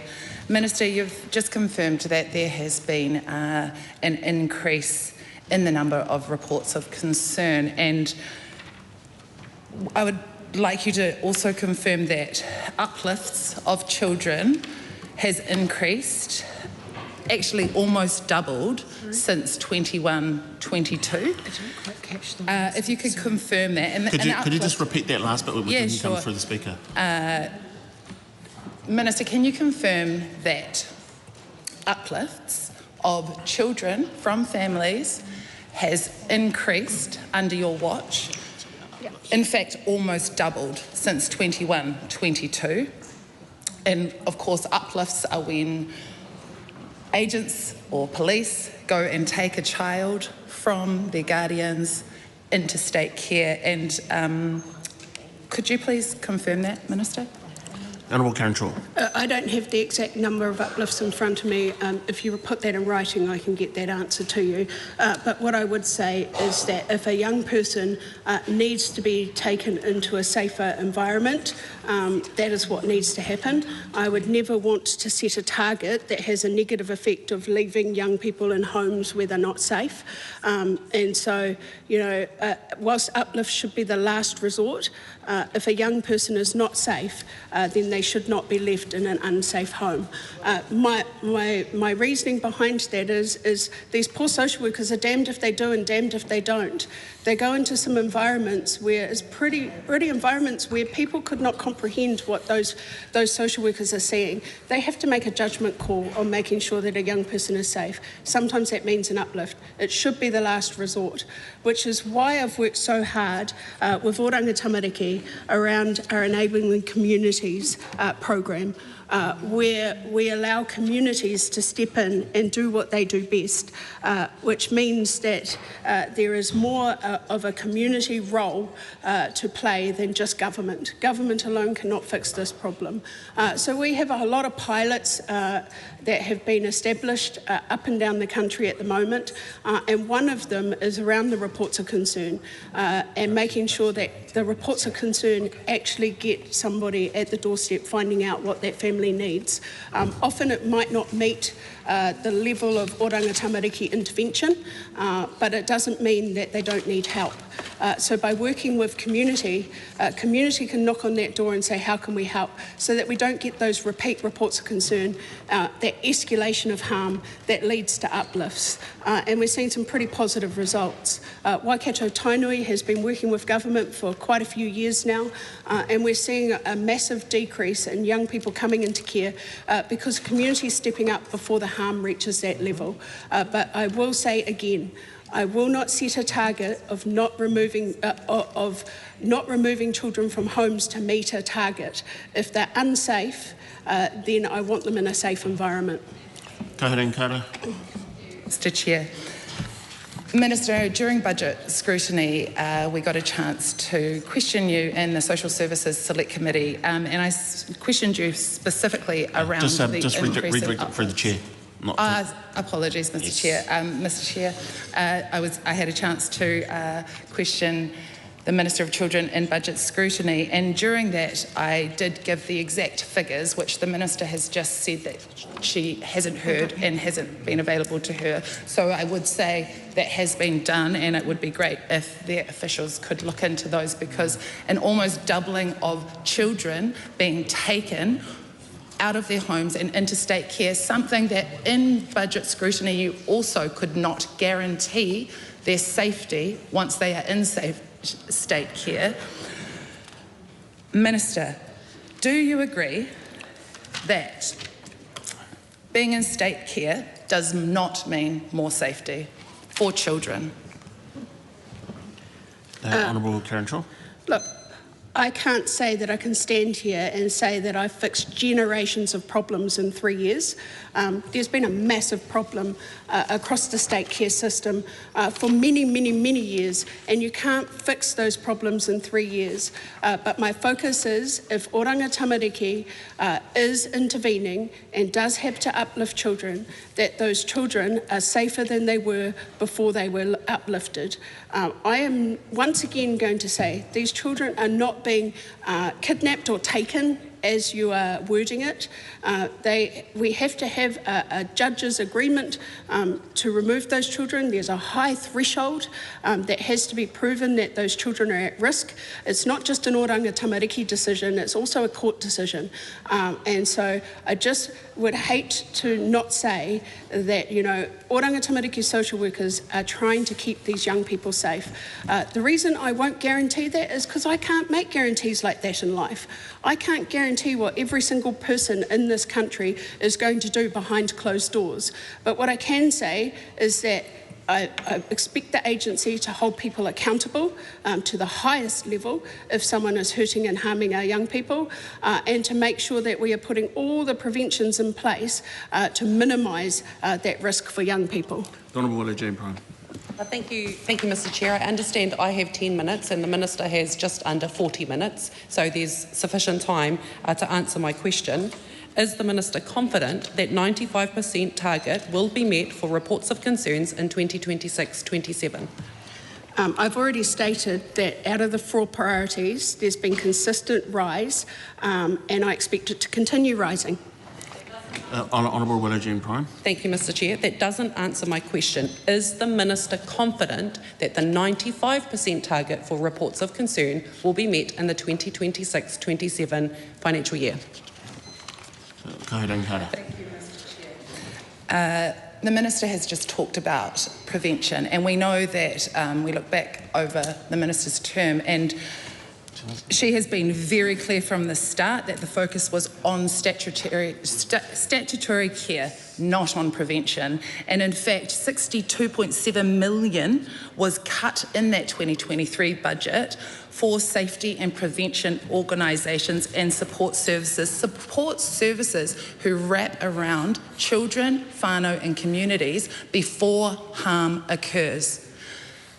The Minister chose to cut that, jumping into the 6.5% savings, and I just caveat that saving money for a budget on the backs of our most vulnerable children is despicable to me. But I'll get back to my question here. With prevention, one of the key drivers of children going into state care, where the Minister cannot guarantee that they will not be harmed, does the Minister agree that poverty is a factor that creates the conditions for children to be unsafe, and living in poverty increases the risk of children being harmed?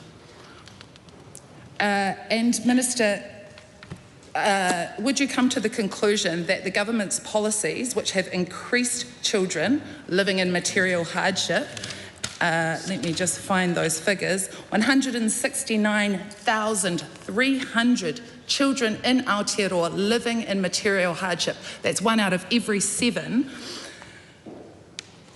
Do you agree that the conditions that the government, that this minister has been a part of, has created more risk of children being harmed and therefore more risk of children being put into state care, and that is a direct correlation of the conditions that have been made by this government and the minister's decision to save money by cutting prevention, safety, children's organisations? Just because the member says it doesn't make it correct. Aotearoa Tamariki was exempt from savings. We are still spending the same amount of money that we spent the years before. We prioritised a lot of funding. We've changed the way that we are doing our procurement and contracting. We are no longer looking at activity-focused contracts or output-focused contracts. We're looking at outcome-focused contracts. We looked at duplication. We looked at a whole lot of areas where actually that funding got reprioritised. You may like certain organisations, and yes, organisations did get affected by this, but ultimately, no, I'm not going to apologise, because ultimately we have to provide the best services for our children and make sure that we are putting the money in the right places and making sure that we are spending it on outcomes for our children. So the more you say cuts, you can say it as much as you like, but that doesn't make it correct. It was reprioritised, and you may not like the answer, but that's the answer. Also, I apologise, I have some numbers here that I didn't realise I had in front of me around entries into care. So total entry into care under all order types, 1,494 total entries to care for the 1,433 distinct children and young people, 789 total entries to youth justice, and 497 distinct children and young people. So those are the numbers that you wanted before. Just before I take the next call, just to inform members that this debate will end at 5:20. We're about to run out of time, so there's 10 more minutes to run in this debate, so you might want to make succinct questions. Sure. Thank you, Mr. Speaker. So interesting that the Minister is choosing not to confirm that she is confident that we will meet the 95% target for reports of concern.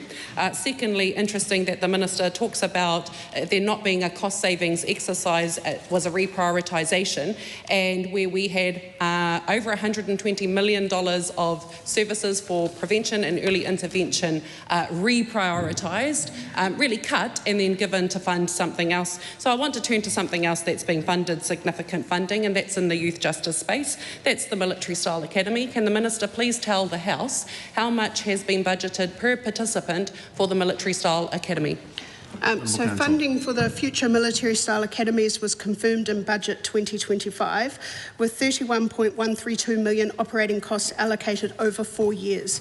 This funding covers both the residential and community phases of the program. The future MSAs are dependent on the responding to serious youth offender legislation being passed, which will also enable a MSA program as a sentencing option for young people declared as YSOs.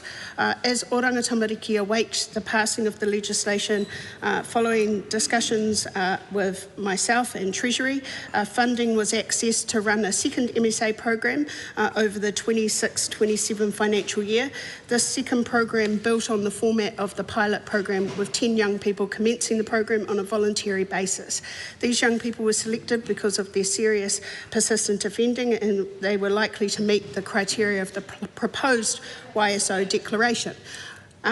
I cannot say exactly how much per person because each young person that comes into the MSA will have their own individualised program. We may need more counselling, they may need more support services, they may need more mentors, and your question was around how much per child. That's absolutely impossible for me to predict because each child will have their own bespoke program. Honourable Willie Prime. Thank you, Mr. Chair. The Minister could give us an average per participant. What does the modelling show in terms of how many young people this $30 million appropriation will cover? Kaurangi kara. Mr. Chair. Kaurangi kara. Thank you, Mr. Chair.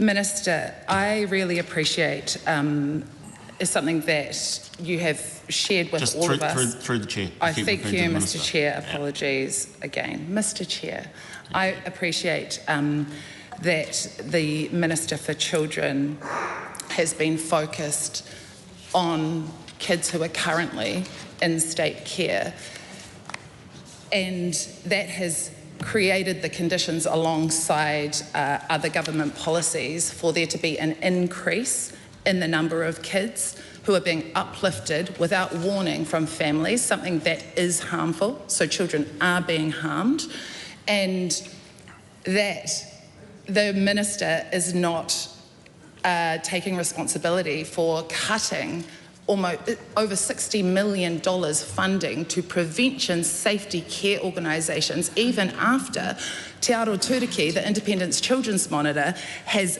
gone through with a fine-tooth comb and rebutted so many of the reasons why those cuts were made to those organisations, reasons that the Minister has just spouted again: double-ups of services, reprioritising money somewhere else. What the Minister is actually saying is that prevention was not a priority, even though the Minister for Children is also the Minister for Prevention, Family and Sexual Violence. So I'd like to know, Minister, when prevention funding is cut, and there is an increase in children in care, and there is an increase in children living in poverty, one of the key drivers to kids going into care, and there is an increase in uplifts of children, and 1 in 7 of those kids, 7 out of 10 of those kids in care are Māori, can she really say that she is working on prevention? Mr. Chair, prevention is a really important part of the program, and we have been working on prevention, which is why I spoke to going up and down the country. I think there's been about 42 hui with the leadership team up and down the country with community providers to work out where the money is best invested, making sure that we are filling the gaps in some communities that haven't had any services, and then looking at communities where there are a lot of services and a lot of duplication, where that money could be invested in a community that has had no investment and no services. Not everybody's going to be happy, but once again, I am not going to apologise for Oranga Tamariki uplifting young people who are in unsafe environments. Doesn't mean it's forever, but if a young person is in immediate danger and Oranga Tamariki doesn't intervene, you're the first people to go to the media and scream out loud, why didn't Oranga Tamariki intervene? We have to make sure we get the balance right. Young people must be safe. Their safety and well-being must come first, and I'm not going to apologise if young people are being removed from unsafe homes. Honourable Willow Prime. During the estimates debate, I asked the Minister questions around the management of Korowai Manaaki. My question to the Minister is, and she said in answer to that question she was absolutely confident in the management of Korowai Manaaki. Since then, we have heard about a violent incident where a young person was made to walk the line and was hit and punched by other rangatahi. So my question to the Minister is she confident in the management of Korowai Manaaki? The member will know through the massive amount of questions that she sent through to my office on this subject the answer to what Oranga Tamariki has done in order to review to make sure that that incident hasn't happened previously, going through CCTV footage to make sure that there hasn't been a repeat event. Are you confident in its management? Do you want the answer? Yep. I'm absolutely proud of the people who came forward and actually spoke up that this was happening. If they hadn't have spoken up, we wouldn't have known. We need to make sure that the kids are safe, and when we find out something has happened, that we deal with it and we make sure we put things in place to prevent it from happening again.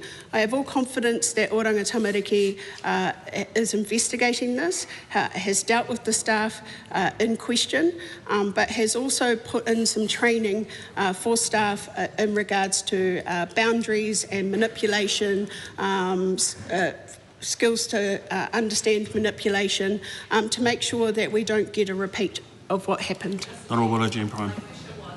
Minister, now, after that incident has happened and after we had estimates and she said she was absolutely confident, is she still absolutely confident in the management of Korowai Manaki?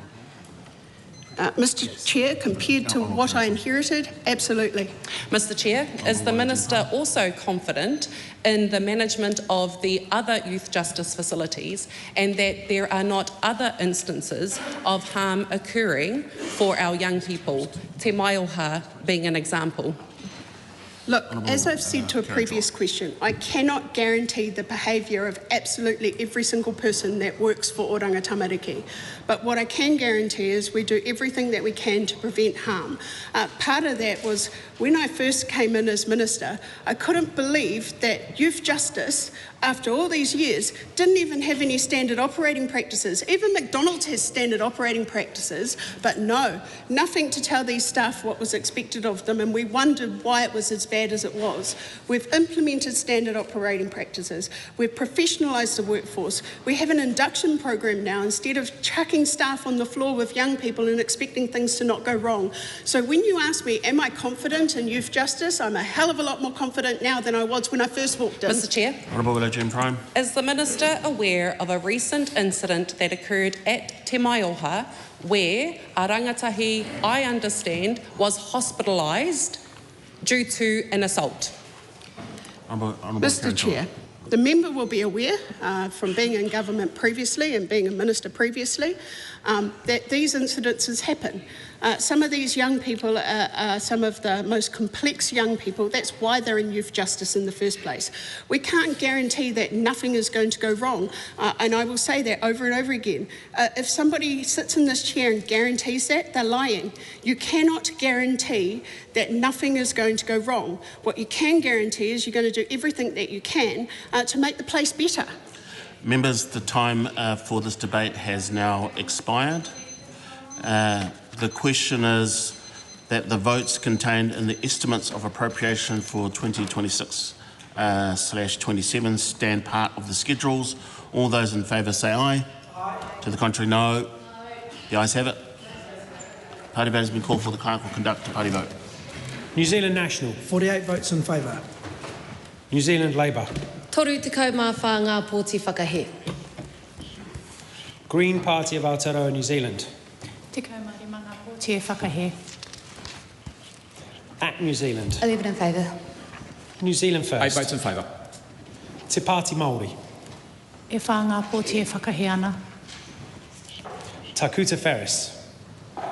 Ko tahi te pōti e whakahe ana. Mariamino Kapakingi. Ko tahi te pōti e whakahe ana.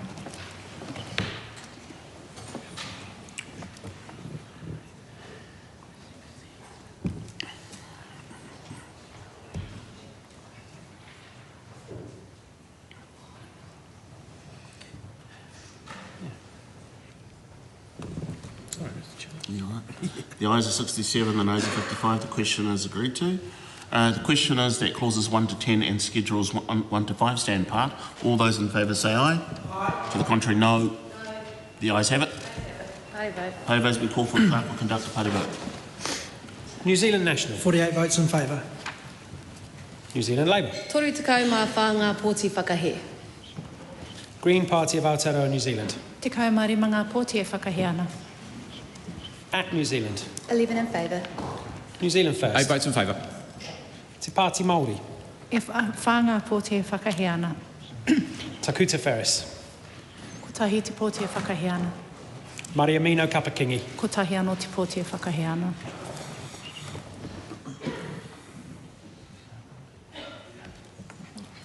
The ayes are 67, the noes are 55. The question is agreed to. I will report the Appropriations 2026-27 Estimates Bill without amendment.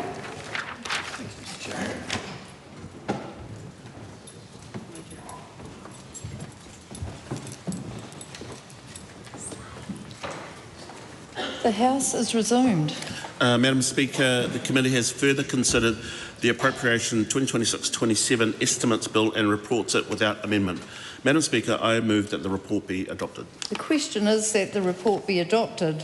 Those of that opinion will say aye. To the contrary, no. No. The ayes have it. A party vote is called, please, Clerk. New Zealand National. 48 votes in favour. New Zealand Labour. Toru te kau mā whānga pōti whakahe. Green Party of Aotearoa, New Zealand. Te kau mā rima ngā pōti e whakahe ana. Act New Zealand. 11 in favour. New Zealand First. 8 votes in favour. Te Pāti Māori. E whā ngā pōti e whakahe ana. Tāku Te Ferris. Ko tahi te pōti e whakahe ana. Mare Mena Kapakingi. Ko tahi anō te pōti e whakahe ana.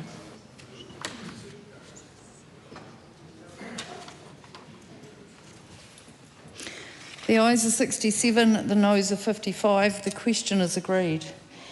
The Appropriation 2026-27 Estimates Bill is set down for third reading next sitting day. I call on Government Order of the Day number 2. Local Government Rates Capping Amendment Bill, first reading. Honourable Simon Watts. Madam Speaker, I present a legislative statement on the Local Government's Rates Capping Amendment Bill. That legislative statement is published under the authority of the House and can be found on the Parliament website. Honourable Simon Watts. Madam Speaker, I move that the Local Government's Rate Capping Amendment Bill be now read a first time. I nominate the Finance and Expenditure Committee to consider the bill. Madam Speaker, I am pleased to bring this bill before the House today. This government is focused on easing the cost of living pressures and getting councils back to basics. For too long, ratepayers have been hit with steep and unexpected rate increases, adding pressure to household budgets at a time where many New Zealanders are already feeling the squeeze. Over the past 2 years, ratepayers have faced median increases in their rates of 14.2% and 9.2% respectively. That is simply not sustainable. This bill will help keep rates affordable for households and businesses by requiring councils to keep annual rate increases within a target range of 2 to 4% per annum. We'll also put a brake on excessive increases, give ratepayers greater certainty and sharpen councils' focus on delivery of the services that communities expect that they will get right, like fixing the potholes, collecting the rubbish and maintaining pools and parks. This rates cap is about driving greater fiscal discipline, keeping rates affordable and ensuring that councils are focused on delivering the core services ratepayers rely on. All councils will be required to have regards for the rates cap from the 1 July 2027 and will be required to operate within the cap from 1 July 2029. We intend this bill to be enacted as early as possible in 2027 to allow councils to adjust their 2027 long-term plans accordingly. There are 4 key elements to this regime: the target range itself, a limited exemptions framework, a transition period, and an independent regulator. The bill establishes a target range for the annual rate increases of 2 to 4%, which councils are required to operate within that range unless an exemption is approved. The lower limit helps ensure that essential services are maintained, while the upper limit keeps rates affordable for ratepayers. The range will be reviewed before the 2030 long-term plans are reset and reviewed every 6 years thereafter. The cap applies to a rates price rather than total rates revenue, allowing councils to benefit from growth while retaining flexibility over rating policies and individual rates. The bill includes 2 limited exemption pathways to provide flexibility where justified. Type 1 exemptions will be available in exceptional circumstances, such as significant natural disasters, where a council needs additional flexibility to respond to or recover from events beyond what could be reasonably have been anticipated. These exemptions will be determined by the Minister for Local Government.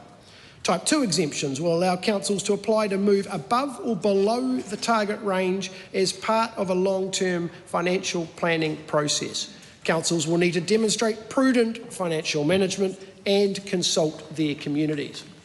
Mr Speaker, my expectation is that councils seeking greater flexibility will first show that they have prioritised core services, managed costs responsibly and fully considered other funding options before placing additional pressure on ratepayers. Applications will be considered by the regulator ahead of the adoption of the long-term plans. Mr Speaker, I recognise that this is a significant change for councils and it is important that they have time to adjust. Councils will be required to have regard to the cap from 1 July 27 with full compliance beginning on 1 July 2029. This time period gives council time to adapt their financial planning and work towards operating within the target range. The bill also includes transitional exemptions for 2029-30 to support significant infrastructure projects already planned or underway and to provide a safety net where genuine financial sustainability concerns exist. My expectation is that councils use this transition period to strengthen their financial discipline, focus on core services and make full use of the funding tools available to them before the cap takes effect. Finally, Mr Speaker, the bill establishes a regulator to oversee the rates cap and ensure that councils comply. The regulator will be a statutory officer within the Ministry for Cities, Environments, Regions and Transport, providing an appropriate balance of independence and cost efficiency. Its responsibility will include advising on the target rate, assessing exemption applications, monitoring compliance, issuing guidance and reporting on sector-wide trends and risks.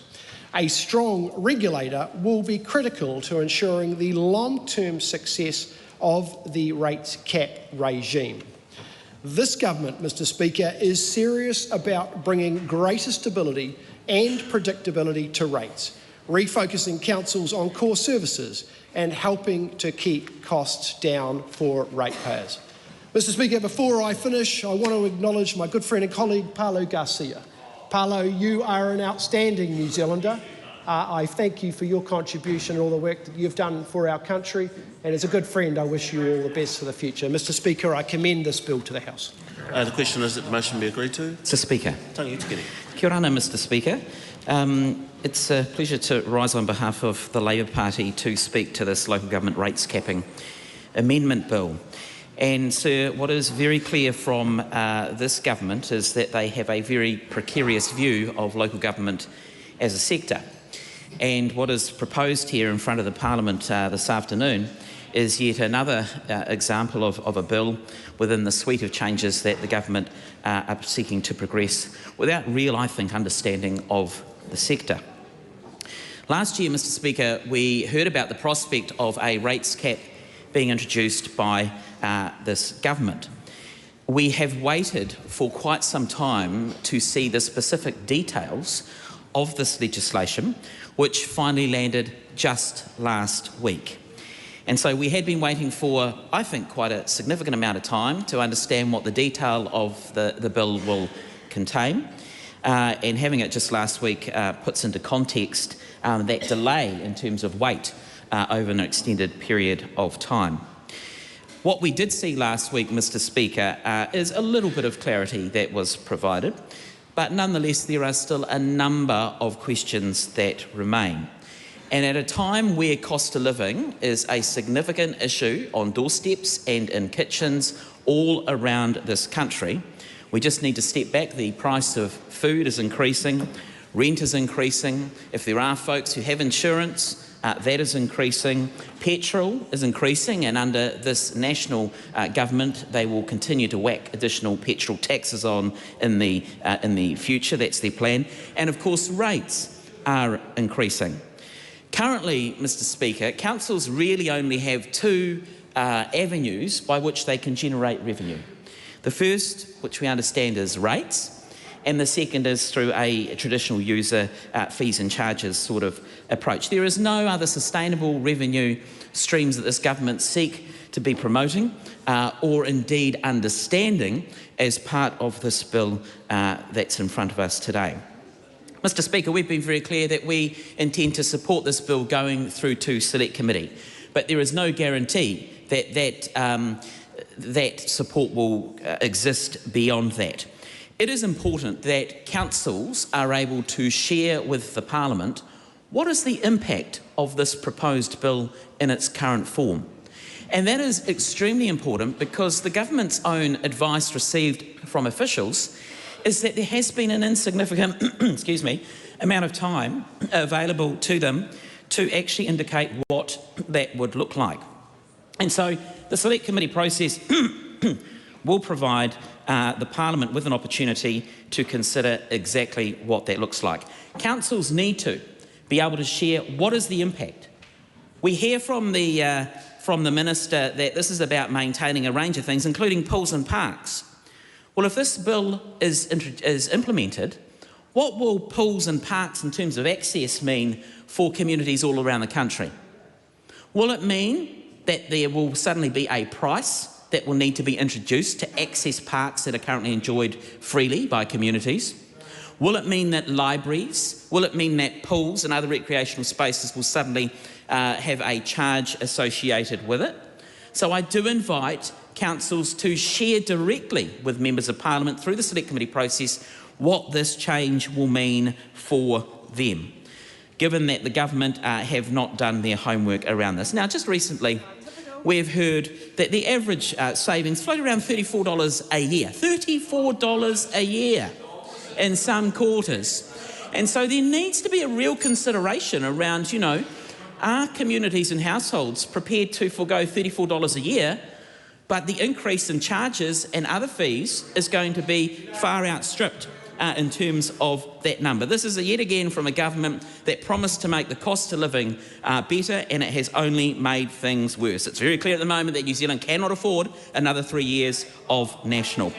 Mr Speaker, there are a range of issues here outlined in this bill that sending it to Select Committee will provide a little bit more sunlight to be the sort of disinfectant on this bill, to ensure that, you know, things like the exemption process, things like the role of the minister, things like whether the regulator is truly independent when effectively they come from the minister's own department.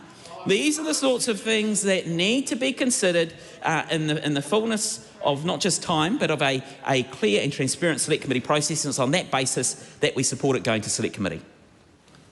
Mike Davidson.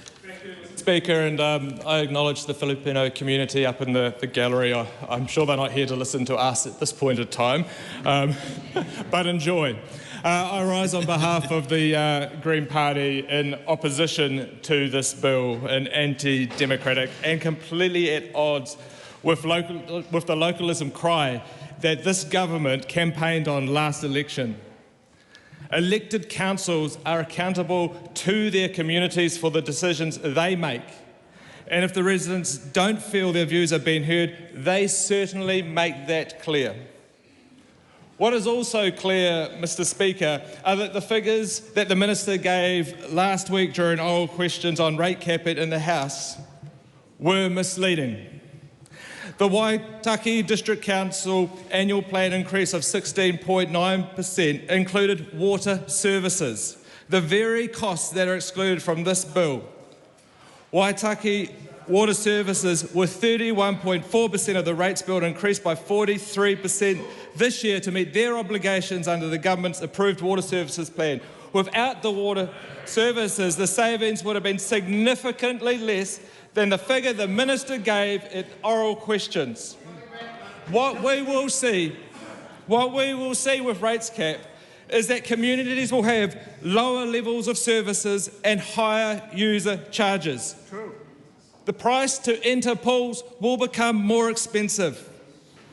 The maintenance in parks will be decreased. We could see library hours shortened and road maintenance deferred. And all this will lead to sweated assets. Roads, community facilities will deteriorate, and it will cost communities more to fix and replace in the future. And what we've seen from this bill is there will be a new regulator. And I ask the government, will this be another cost to local government, just like they have to currently pay for the water regulator? Another unfunded mandate.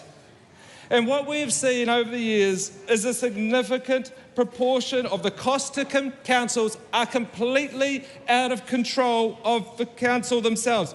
Insurance, inflation, and let's remember, it is construction inflation, local government inflation, it is not CPI. They're not buying cereal, they're buying roading materials. And what about the government mandates that they continually to push down onto councils, costing councils millions?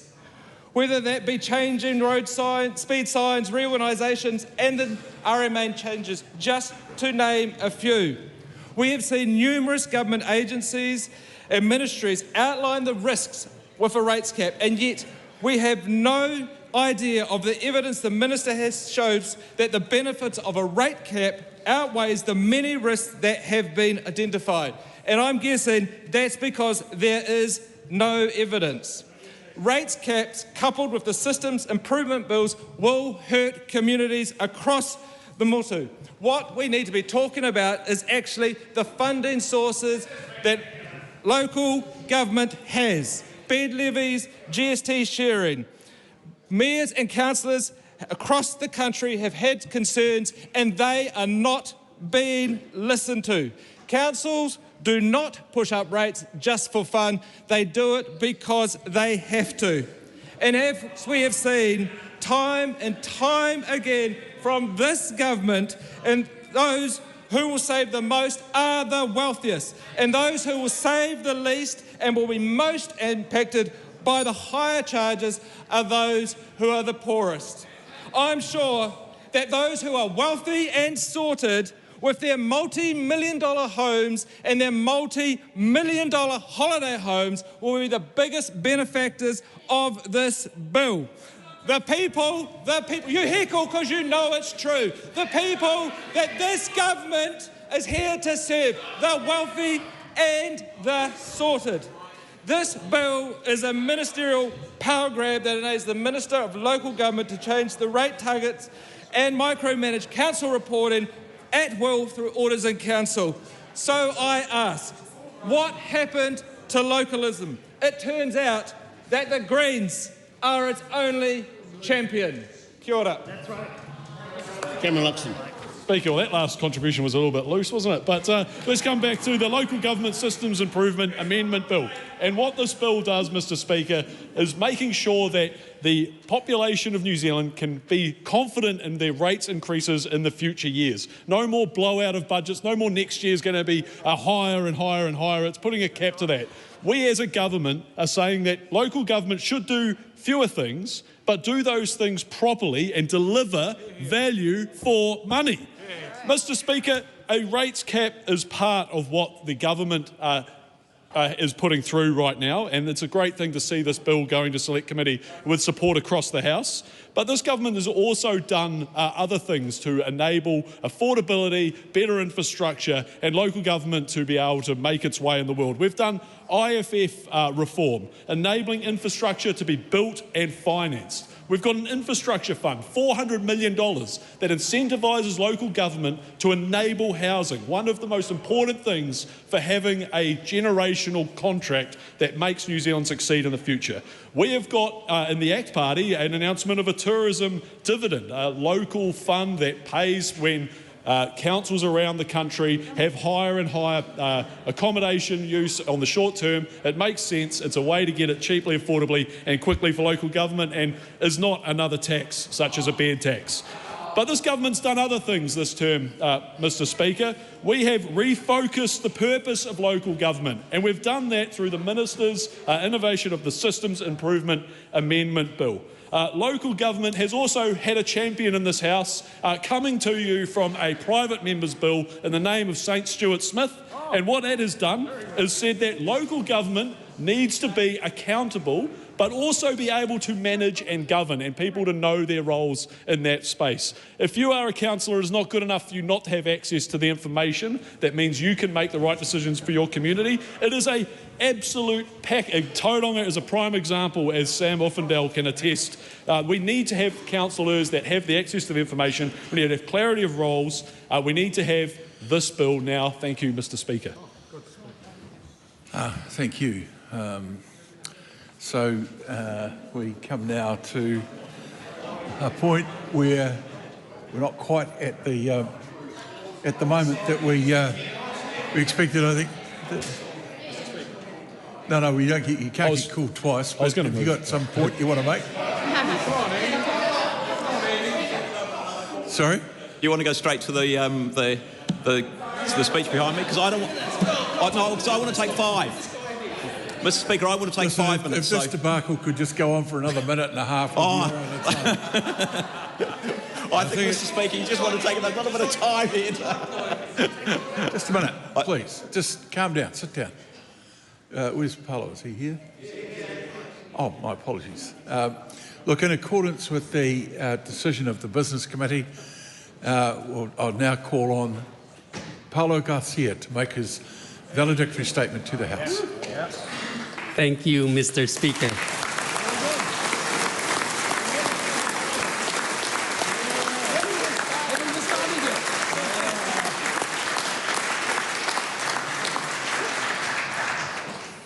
Mr. Speaker, it is such a privilege to be able to stand again, this time, to do a valedictory. I went through a range of emotions preparing this speech.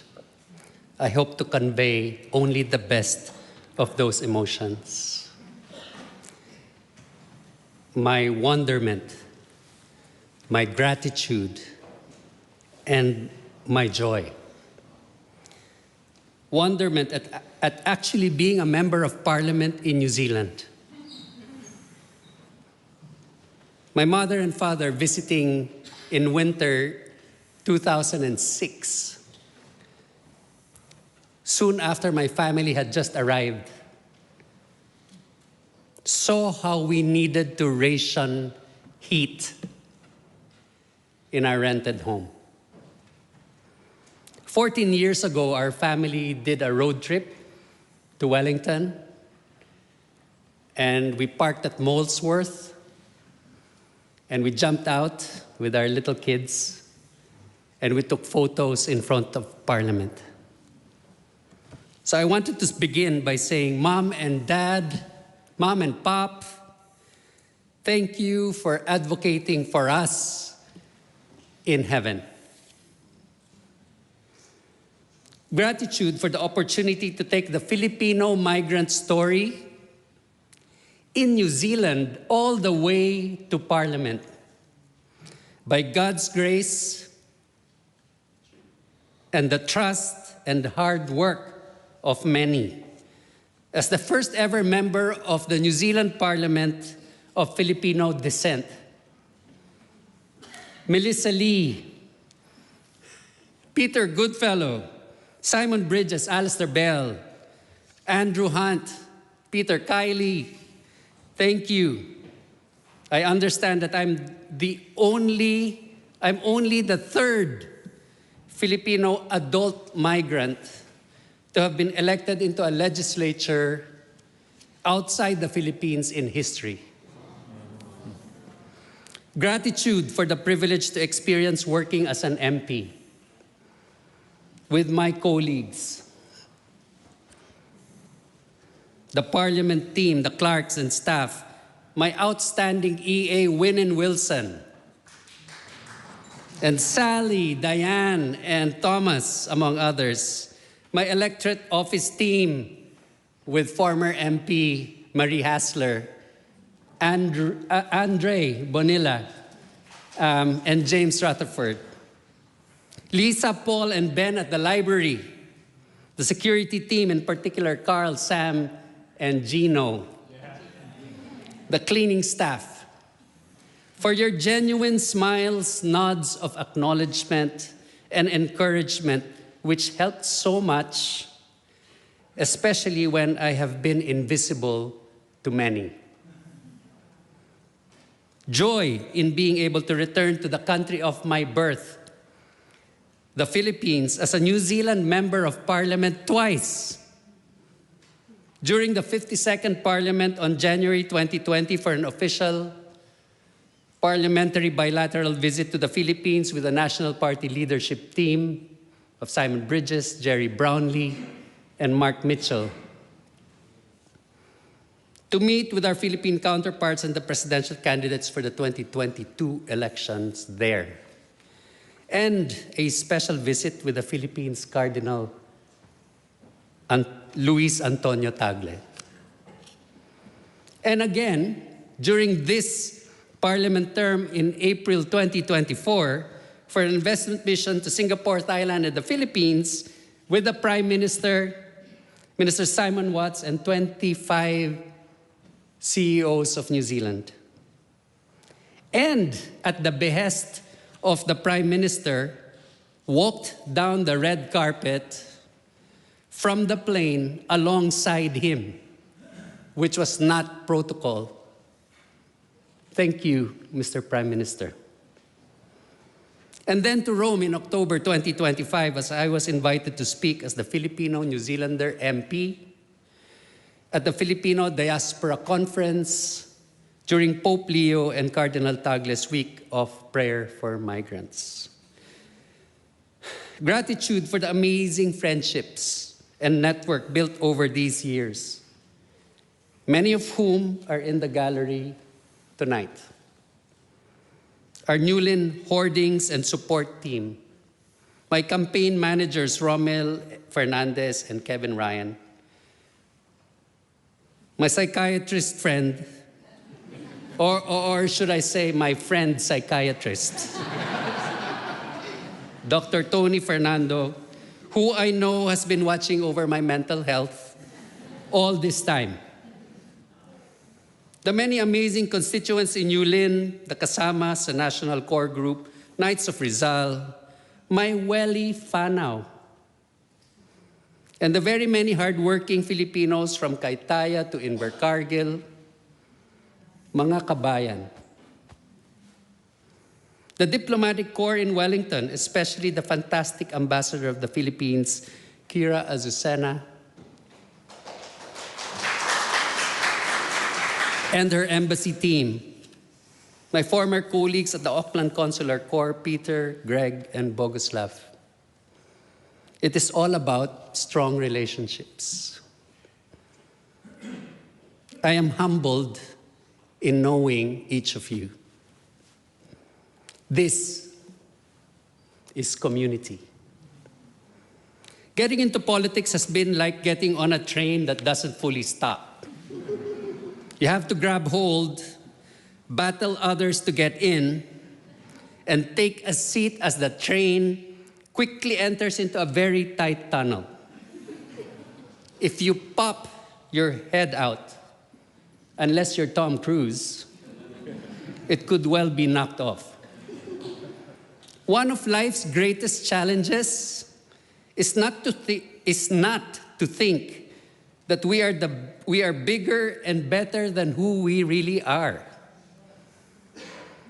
All the more as members of parliament, there's a huge temptation to think we are like the great big tractor wheels of a tractor, that the tractor won't work without us. When the reality is that we are actually just the clumps of soil that's stuck on them. Conversely, the toxicity of politics can actually make us feel even less. The human need to be seen, heard, and acknowledged can become overwhelming. In wanting to be the big wheels, we miss the fact that the clumps of soil formed together make up the field that's infinitely more valuable than the great big tractor wheels that may often need to be replaced. Politics is also like a marathon. Some have trained for it all their lives. Some get into it to see what they can contribute. And some for the perks and praises of winning at all costs. And because intense focus and long work hours are the rule, many would have run the full distance without real connection and engagement. Many times to the detriment of our own teams, our friends, and our families. Despite the huge platform for engagement and community it presents, politics can be hugely isolating. We can end up siloed and thinking that everything is about us. There is so much to do to keep New Zealand afloat and going in the right direction. Amid the onslaught of threats and the barrage of hate and calumny, risks to personal safety, on top of the unrelentingly fast pace and volume of work, even the greatest of intentions to see, hear, and acknowledge others are lost in some. But what I've realized is, apart from a few exceptions, possibly, this is no one's fault. It's simply the nature of the beast that politics is. Grateful to have met so many amazing people and learned so much. Parliament is a study in human behavior and motivations. It's also a reflection of the public. Instead of thriving in our shared humanity, some choose to condemn and divide. Language is weaponized to foster hate and division, doubt and suspicion.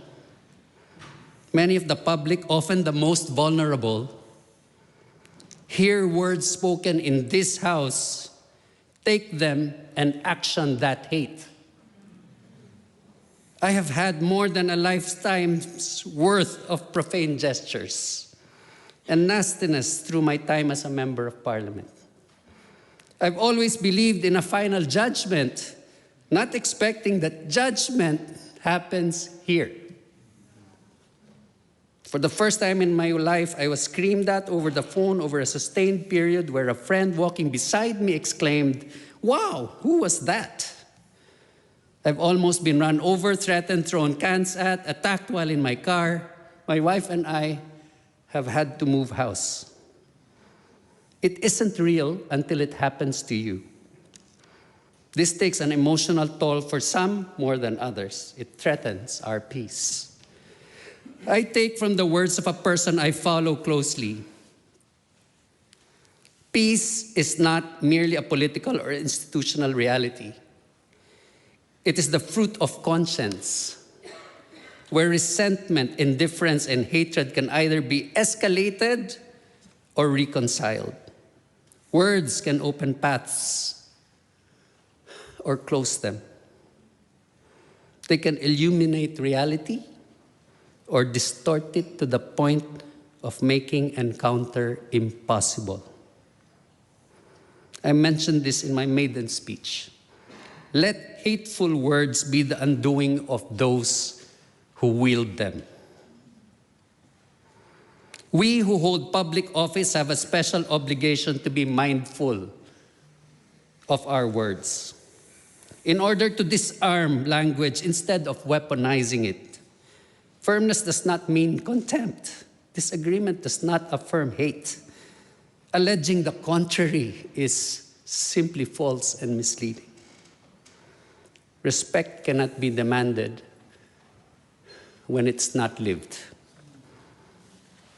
It is in this respect for others that arises the duty to safeguard the space where their convictions, their conscience, and their relationships, some involving a faith in God, lie. It is in this inner realm that allows for a better understanding of increasingly divisive issues. for every democratic society. Freedom of thought, conscience, and religion, fundamental rights that protects the most intimate sphere of persons. The freedom upon which the contemporary state is built, if it is authentic, recognizes the religion, the religious dimension of the human person, respects it and protects it, and it ensures that having faith is not a reason for which a person has to forfeit his or her contribution to society. I finish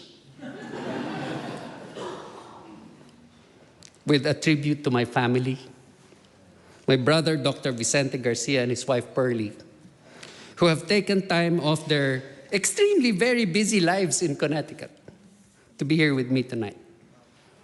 My family in faith and very close friends, thank you for being here.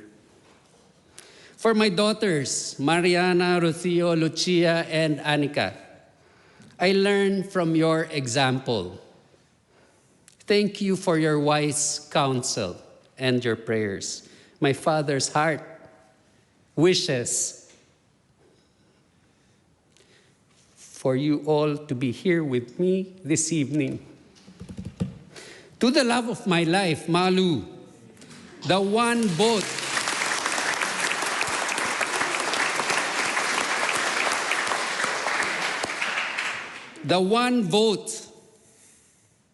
I was determined to retain and maintain. My heart sings with joy at the prospect of spending more time with you. Unhurried coffees. Thank you for being my greatest ally and sounding board, even if you do tend to get sleepy whenever I talk about my reckons. You have made me feel whole and affirmed me when I felt in pieces. I am excited for our next adventure. Thank you, everyone. Thank you, everyone, really. I leave you with a hope that through the challenges we all have in our respective lives, that we can pause more often, smile more, and be thankful. I have asked the Auckland Choral Ensemble to help us remember how truly blessed we are living in New Zealand through a song entitled Paraiso, in English, Paradise.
The House is suspended for the dinner break.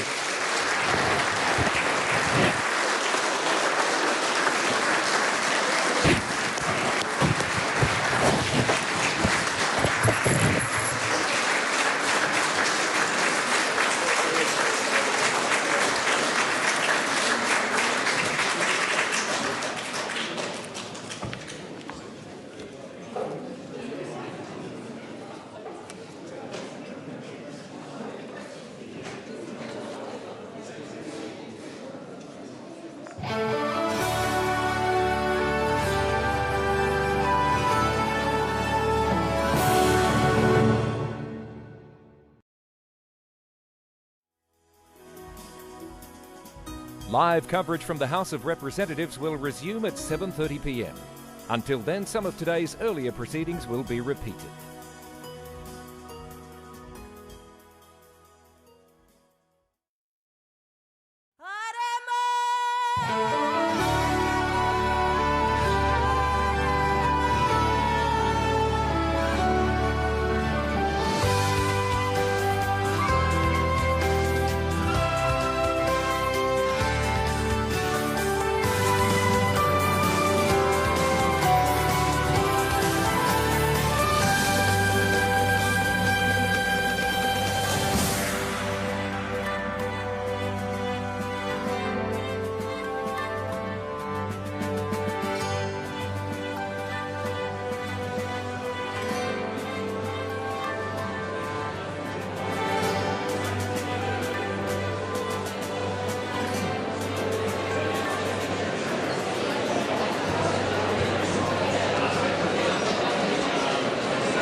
Mr. Speaker.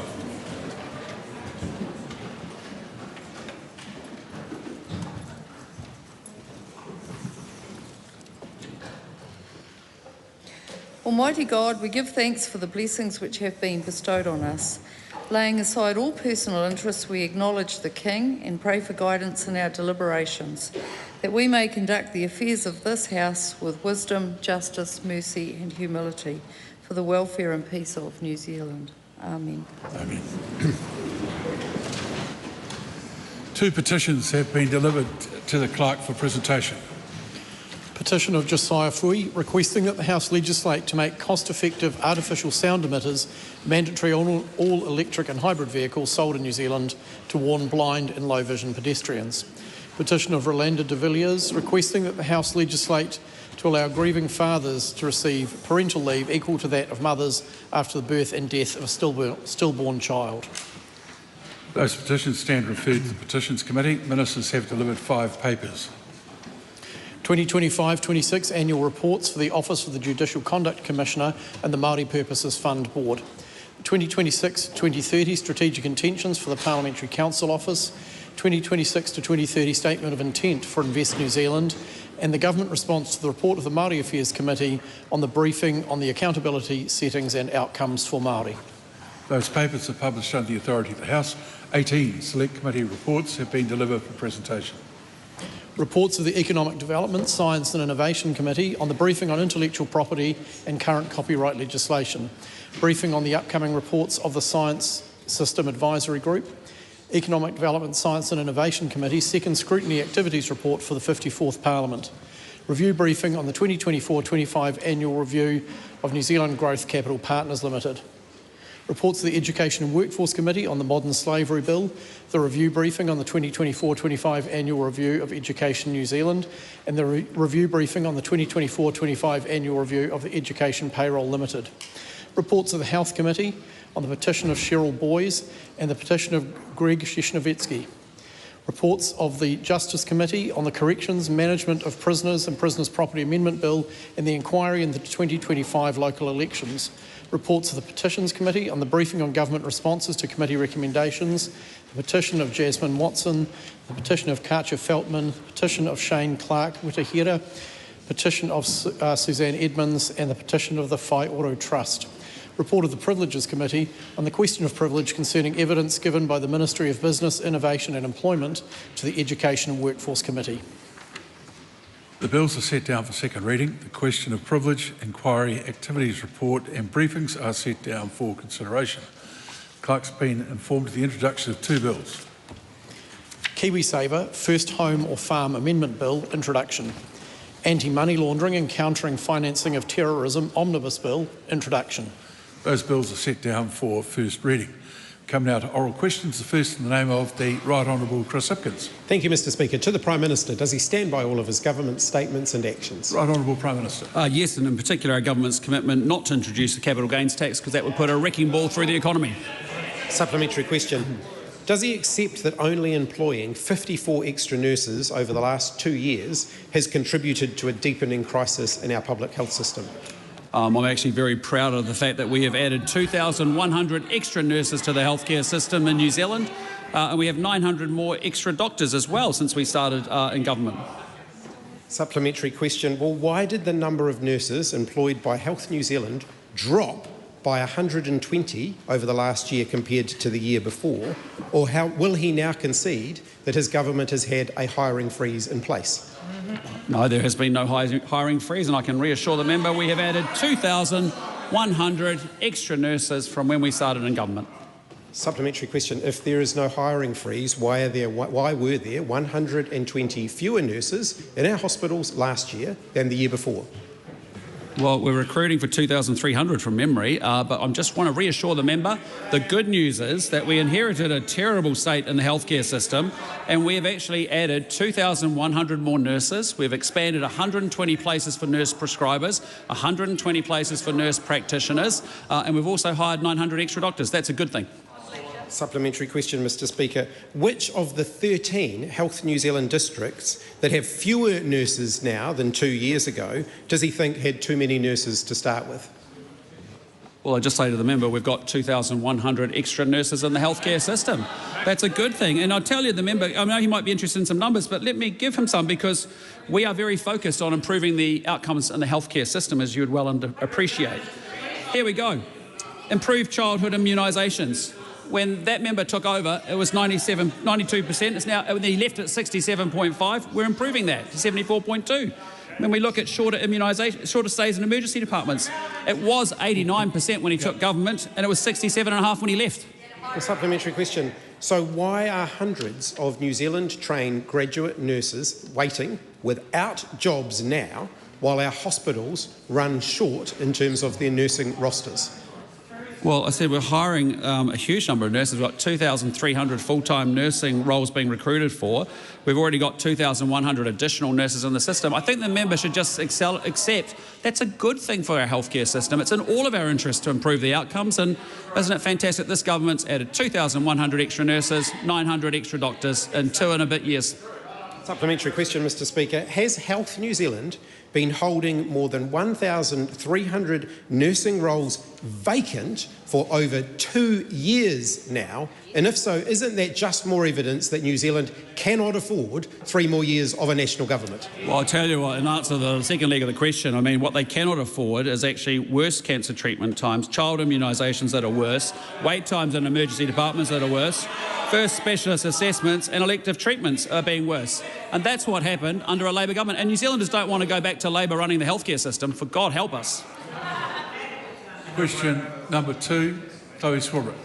Ki te Premier, e tautoko ana ia I ngā kōrero me ngā mahi katoa tōna kāwanatanga. Yes. Right Honourable Prime Minister. And I just want to reassure the member we won't be introducing a capital gains tax, an inheritance tax or a land tax. Just wait till the whole House is quiet so that you can ask your question. Tēnā koe te mangai.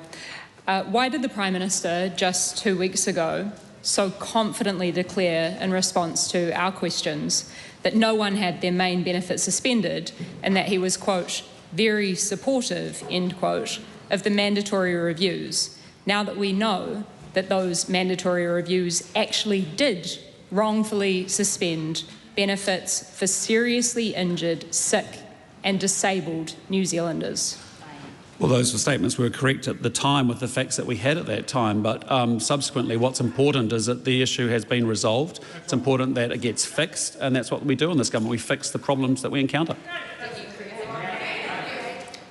Has the Prime Minister asked his Minister of Social Development when she found out that main benefits were being wrongly suspended on top of winter energy payments? And if so, when did the Minister of Social Development first become aware, and when did she tell the Prime Minister? No, I haven't, because I really want the focus on fixing the problem, which is what we do in this government. How many New Zealanders who are seriously injured, sick or disabled have had their benefit wrongly suspended, and how many of those have now received back payment? If the member puts the question on notice, I'll make sure she gets a full answer. But what's important here is actually how you respond to challenges and actually fix problems and get solutions for people. And that's what we've done here. So I appreciate not an ideal situation, but a very rapid response from USD. The question's been asked and the questioner should hear the answer, not the interruption from the other side of the House. The Prime Minister finished? Yes. Yep. How can the Prime Minister and his Minister of Social Development so confidently declare that everyone who has had their benefit unfairly and wrongly suspended has been paid back if he and his Minister can't even say how many people had their benefit wrongly suspended in the first place? Well, as I said to the member, at the time, with the information we had, that was the correct answer. But what's much more important is I want my ministers focused on fixing things. And so we can discuss the process as much as you like, put the questions on notice, we'll get you some proper answers for that. But with respect to actually fixing the problem so that people actually get the money in their bank account and that things get sorted and fixed, that's what we focus on this side of the government. So has the Prime Minister now changed his view from being very supportive of automated decision-making, which has led to countless seriously injured, sick or disabled New Zealanders having their benefits wrongly suspended?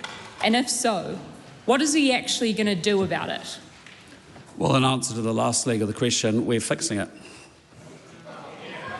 Question number 3, the Honourable Willow Jean Prime.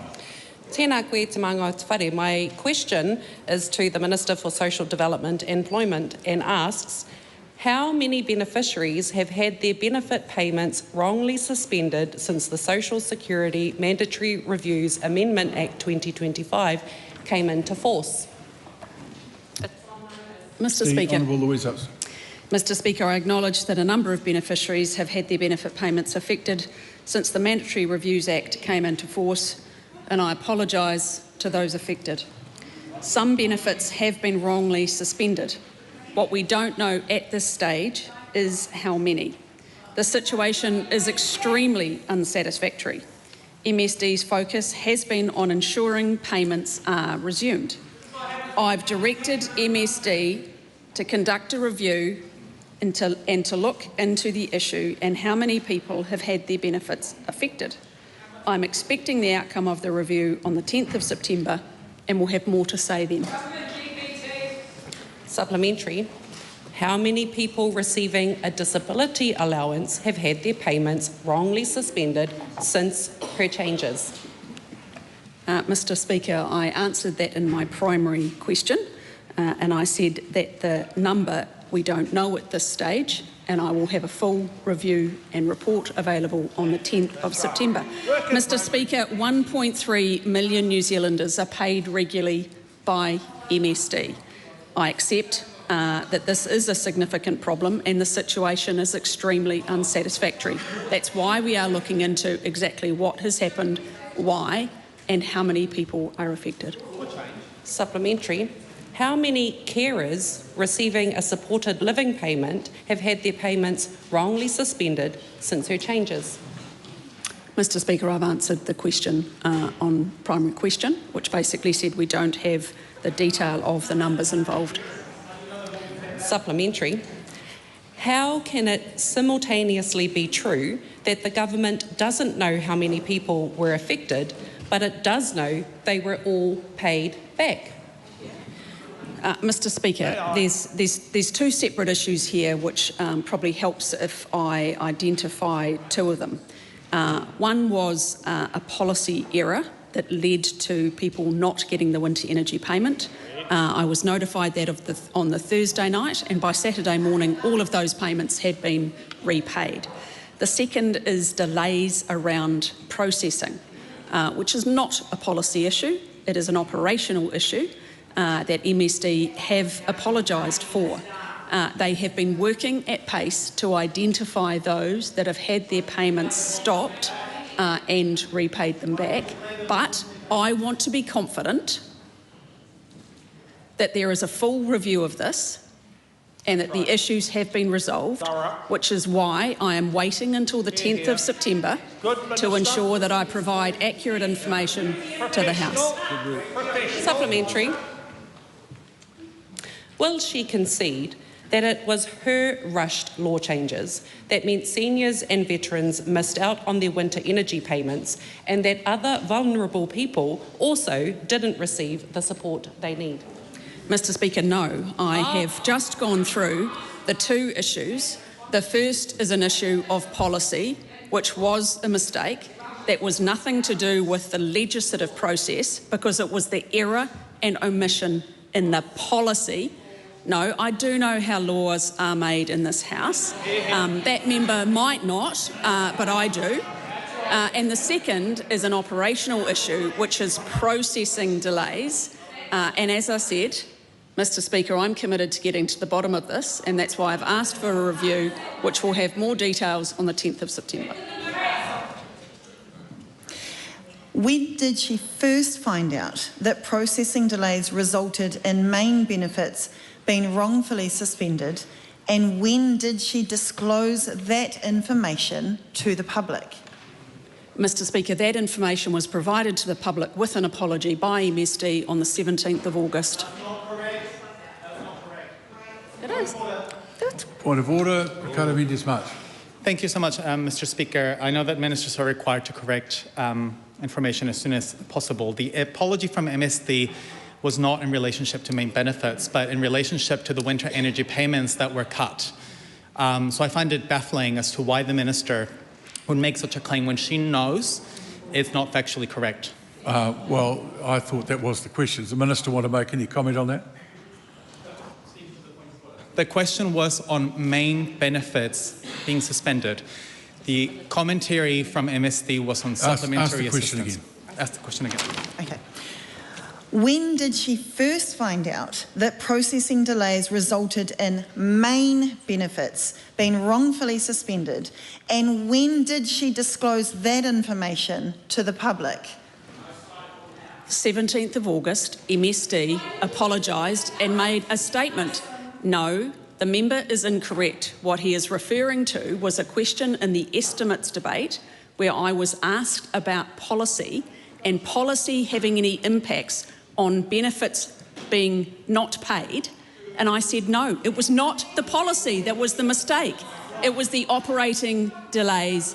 And that is why I'm getting MSD to do a review into what has happened and why. Question number 4, Nancy Liu. Thank you, Mr. Speaker. And my question is to the Minister of Finance and asks, what recent reports has she... Hold on. When you're ready. Nancy Liu. Thank you, Mr. Speaker. And my question is to the Minister of Finance. What recent reports has she seen on the economy? The Honourable Nicola Willis. Mr. Speaker, I've seen a report from the international ratings agency S&P affirming New Zealand's AA+ sovereign credit rating with a stable outlook.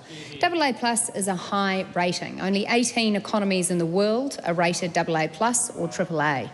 S&P notes that the government is pursuing a policy agenda focused on fiscal consolidation and economic revitalisation. Over the next few years, it expects the New Zealand economy to grow in strength and expects the government's deficit to reduce.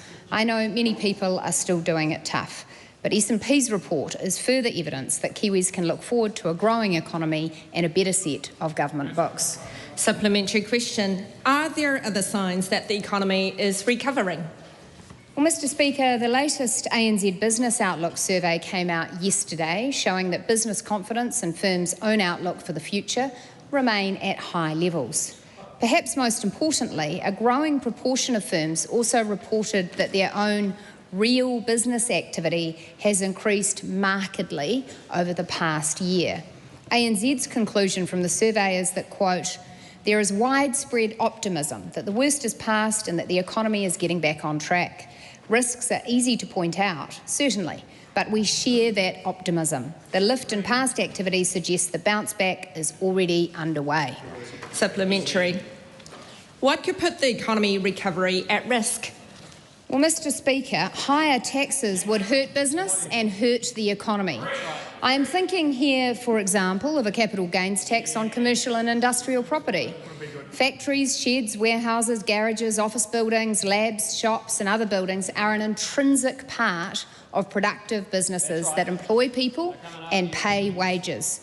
A capital gains tax would impose a new tax on them. Scrapping investment boost would also increase tax on New Zealand businesses to the tune of $6.6 billion. Worse, it would be an increase in tax for businesses who are doing exactly what the country needs them to be doing, which is investing in the growth in the machinery, tools, equipment and other productive assets that raise wages for New Zealand workers. Supplementary. What information has she seen on the take-up investment boost?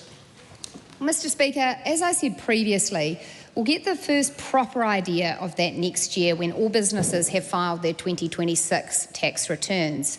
However, I have recently seen preliminary information on the minority of firms, primarily small and medium businesses, that have already filed tax returns. Of those businesses that reported some additions to fixed assets, 49%, that is around 33,000 firms, reported that they had claimed investment boost deductions. The total value of assets on which investment boost had been claimed is $2 billion, and the average value of assets on which investment boost has been claimed is $61,000. Supplementary question. What is the significance of that $61,000 figure? Well, Mr. Speaker, as I said, for those small to medium businesses who have already filed their tax returns, the average value of assets on which investment boost has been claimed so far is $61,000. Let's compare that to another scheme, say, an accelerated depreciation scheme that only applied to assets worth less than $10,000. In that case, a small business claiming on that average value of $61,000 would get precisely nothing. They would be paying more tax than they are now. Compared to the status quo, they would be discouraged from making that investment. That's what I mean by the risks of imposing more taxes on business. Question number 5. The Honourable Jenny Anderson. Thank you, Mr. Speaker. My question is to the Minister for Economic Growth and reads, is it still the government's plan to, quote, grow the economy, to create more jobs and to provide more opportunities for New Zealanders to have higher incomes, end quote? The Honourable Nicola Willis. Well, Mr. Speaker, yes, and the latest evidence shows the recovery is strengthening. The latest ANZ Business Confidence report says the economic bounce back is already underway, with reported business activity up more than 6 points in August and employment intentions at their highest since February. Westpac's latest report says growth appears to have resumed this quarter, and SNP says New Zealand's growth outlook is improving. There is, of course, always more work to do, but this government is fixing the basics and building a stronger economy that creates more jobs and higher incomes for New Zealanders. All done, Mr. Speaker, without taxing more. Supplementary. How can her government claim to be lifting incomes when 42% of Kiwis received a pay rise less than 4% and so many New Zealanders just can't afford another 3 years of national? Well, Mr. Speaker, I'd acknowledge that people's circumstances vary significantly. There will be workers who haven't experienced pay increases, just as there will be others who have received generous pay increases or promotions or changes in their work circumstances. Equally, people face different cost pressures according to their lifestyles and demands. And as I said in the answer to my primary question, there is no doubt that economic conditions have been tough for many New Zealanders over the last little while. When I look at Treasury's forecasts, I'm given confidence by the fact that 220,000 new jobs will be created over the forecast period, and that real wages are forecast to grow faster than inflation, meaning more New Zealanders will have the opportunity to get ahead. Supplementary. Does she agree with the Kiwi Bank economist who said that, quote, the cost of things has increased twice as much as the wages that the average Kiwi is getting, end quote? And if so, does she understand why New Zealanders just can't afford 3 more years of national? Well, Mr. Speaker, I agree with the statistical track that is very clear that history, you can debate all sorts of things, but what you can't debate is that inflation hit 7.3% under the last government, was out of the target band for more than 30 months, and that during that period prices rose dramatically faster than wages, which set many New Zealanders very far back. That's why our government has been on a mission to control spending, keep inflation in band and drive real productive growth. I note that alternative approaches are possible, and for the book on how to spend more, borrow more and tax more, just ask Willie Jackson. Supplementary. Does she agree? Just wait a minute. Does she agree with Employment Heroes General Manager that falling wages represent, quote, real-term losses for workers? And if so, where are the higher incomes her government promised, given that New Zealanders just can't afford 3 more years of national? Well, Mr. Speaker, I absolutely agree that the goal of increasing productive growth in an economy is to see New Zealanders' wages rise faster. That's why this government delivered the investment boost tax policy in last year's budget, because Treasury and IRD advised us that it was the single... Can I just ask the Minister to hold off for a minute? There's only one person answers for the government, not a chorus. Although it's always nice to have one.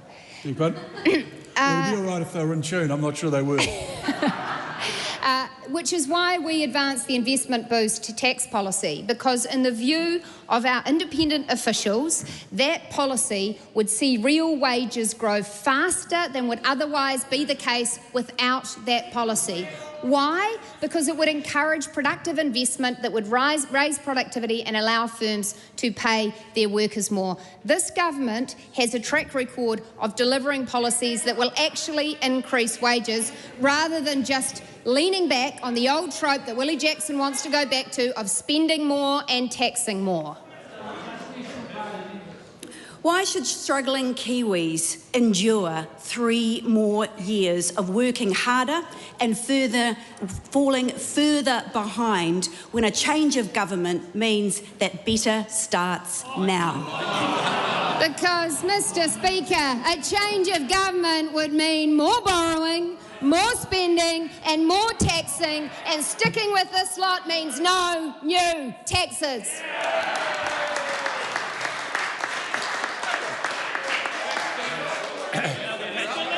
That's enough.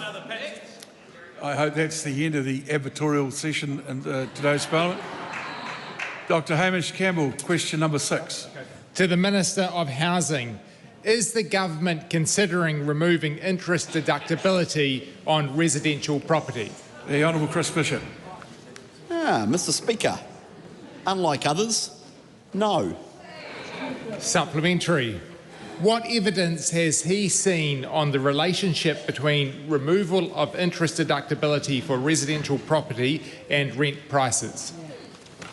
Mr Speaker, on the 1st of October 2021, the ban on interest deductibility for residential property started being phased in.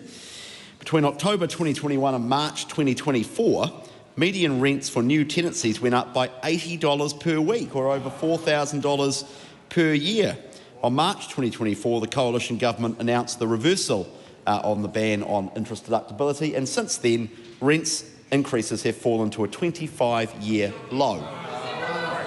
Supplementary. Is banning interest deductibility on residential property likely to put upward pressure on rent prices? Yes, and it is of an enduring mystery to me and others that there are people in support of it when it harms the very people that everyone in this House should be trying to help. Supplementary. What reports has he seen on interest deductibility for residential property? Well, Mr Speaker, I've seen many reports and I'm still making my way through IRD's 2021 and 2023 regulatory impact statements, which unlike some other people I actually bother to read. To remind the House, the 2021 RIS states in relation to removing interest deductibility, IRD has advised against any of these options to deny or limit interest deductions. Additional taxes on rental housing are unlikely to be an effective way of boosting overall housing affordability. Removing interest deductibility would, quote, put upward pressure on rents and may reduce the supply of new housing developments in the longer term. Overall, they said removing interest deductibility would have, quote, negative impacts on rents and housing supply, quote, high compliance and administration costs for an estimated 250,000 taxpayers and, quote, would erode the coherence of the tax system. This is stupid policy. Good. Supplementary question, the Honourable David Seymour. Why did the government move to restore mortgage interest deductibility as rapidly as the 2025 tax year, and was it because of the ACT National Coalition Agreement? Mr Speaker, the answer to that is, well, in relation to the first part of the question, we moved quickly because it is good policy, as I've just outlined for the House the reasons why. In relation to the second part of the question, the answer is yes. Well, that's good to clear that up. Question 7, the Honourable Dr. Deborah Russell. Thank you, Mr Speaker. To the Minister of Climate Change, what is the government's position on the Paris Agreement? The Honourable Seymour Watts. Mr Speaker, the position of the government is the same as it has always been. New Zealand is a signatory to the Paris Agreement and committed to it. Supplementary. Does he agree with Winston Peters, who said at the end of last week, we will pull out of the failing Paris Agreement? Mr Speaker, political parties are responsible for their own comments. I am responsible for the government's position. That position is that we are in the Paris Agreement. Who is correct? The Prime Minister who said staying in the Paris Agreement is a non-negotiable in coalition talks, or David Seymour who said this week, you can't decide what you negotiate on? Well, Mr Speaker, similar to my response for the last question, I stand by the Prime Minister's statement, and I am not responsible for other political parties' statements in regards to their own policies. But as a government, our government position is clear in that we are in the Paris Agreement. Well, then who is correct? The Prime Minister who said leaving Paris would make New Zealand poor and other countries would kick our products off shelves, or Winston Peters who said the Paris Agreement is senselessly hamstringing our economy? Well, Mr Speaker, New Zealand remains in the Paris Agreement and is committed to our targets. We know that these targets are extremely difficult to achieve, and many other countries are also in similar positions. But the government's position is clear. We are in the Paris Agreement. Well, can New Zealand afford another 3 years of the national-led coalition when they can't even agree about our commitment to combating climate change? Well, Mr Speaker, what this side of the House cannot afford is a transition to the other side with a government that will introduce 9 new taxes, which will ruin this economy, ruin our country. On this side of the House, we are committed to fiscal discipline and supporting New Zealanders thrive. Mr Speaker. Question number 8, Ryan Hamilton. Thank you, Mr Speaker. My question is to the Minister of Revenue and asks, what reports has he received on the level of overdue student loan debt?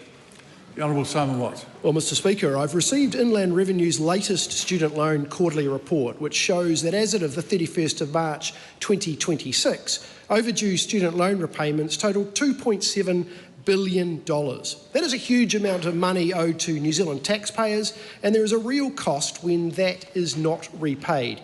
Every dollar that goes unpaid is money that cannot be spent on education, healthcare or other public services.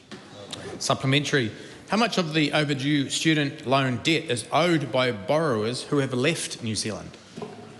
Well, Mr. Speaker, overseas-based borrowers account for 93% of all overdue student loan debt. That is despite overseas borrowers making up only 18% of all student loan borrowers. Kiwis who stay here overwhelmingly meet their obligations. The problem is concentrated among people who have left New Zealand and failed to pay back what they owe. Supplementary. What do reports show about the age of overdue student loan debt? Well, Mr. Speaker, more than 1.9 billion of overseas borrower debt is more than 5 years old, and around 24,000 people have debts of more than 15 years of age. This is not a case of people missing the occasional payment.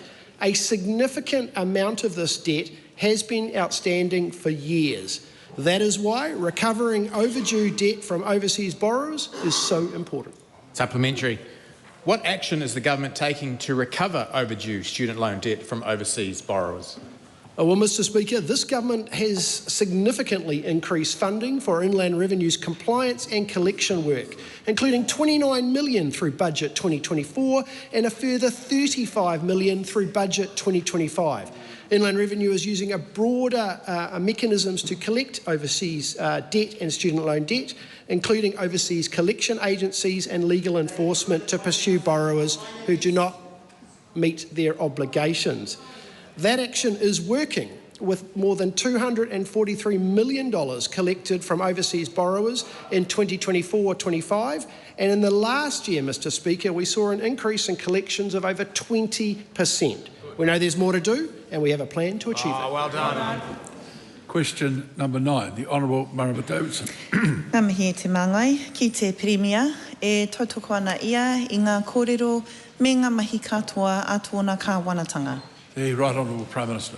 Yes, and particularly our intention never to implement an inheritance tax.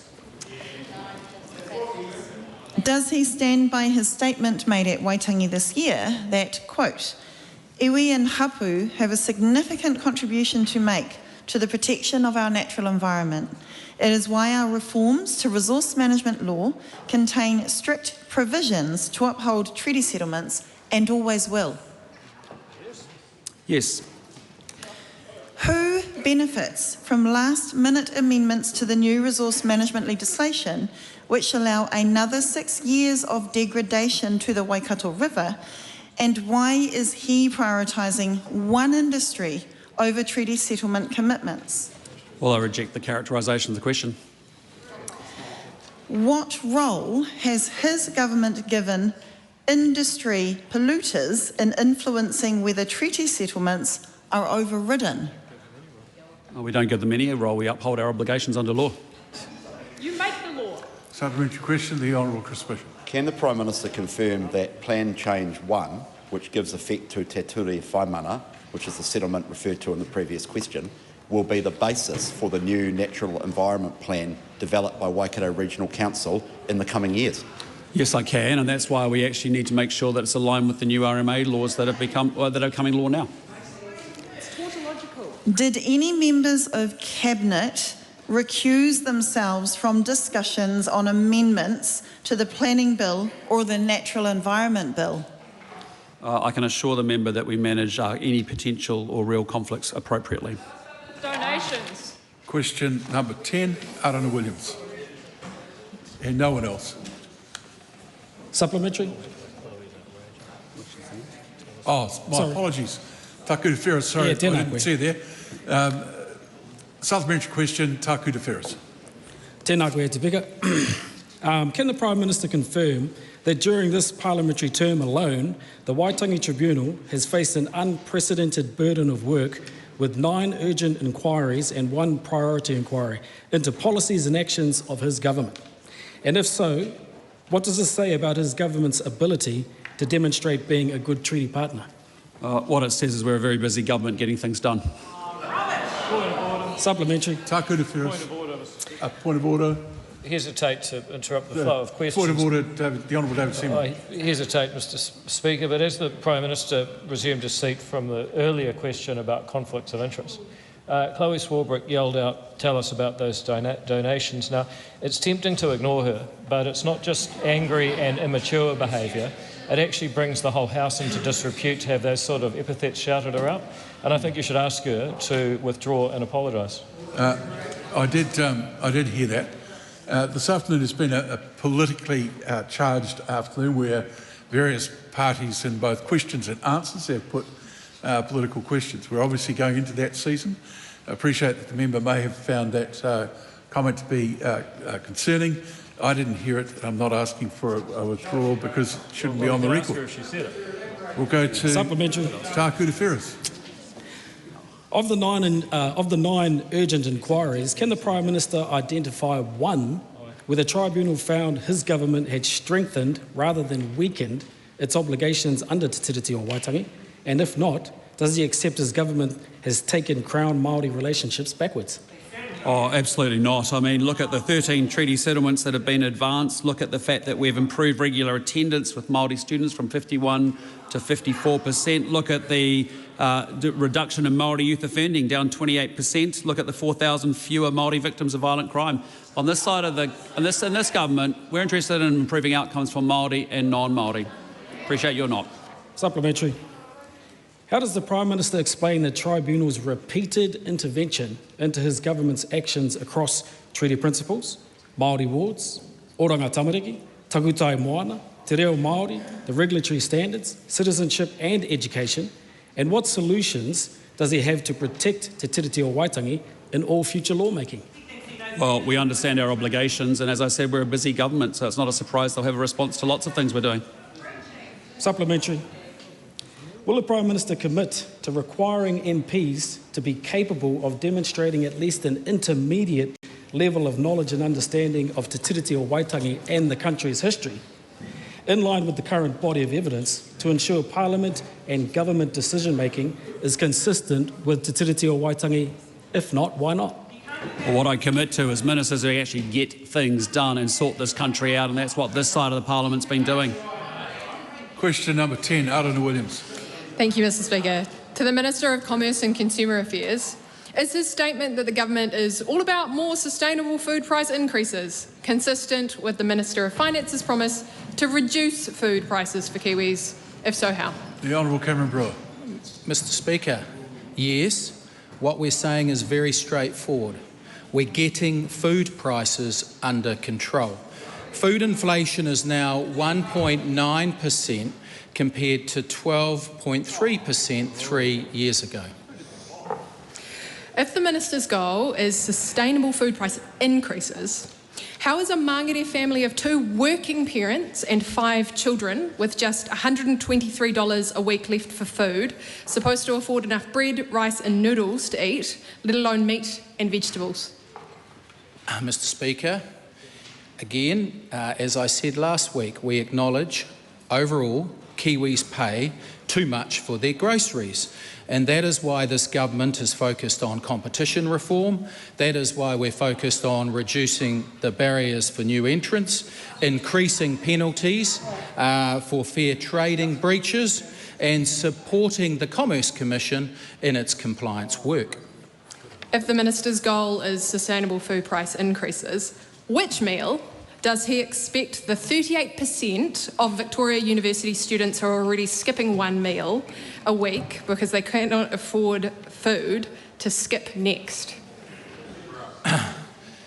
Mr Speaker, where we are having some success is in the year to July 2026, overall food prices increased just 1.9%. Fruit and veggies, for example, where she was wanting an example, fell 1% in the year to July 2026. That is a big difference to increasing 22% in the year to June 2023.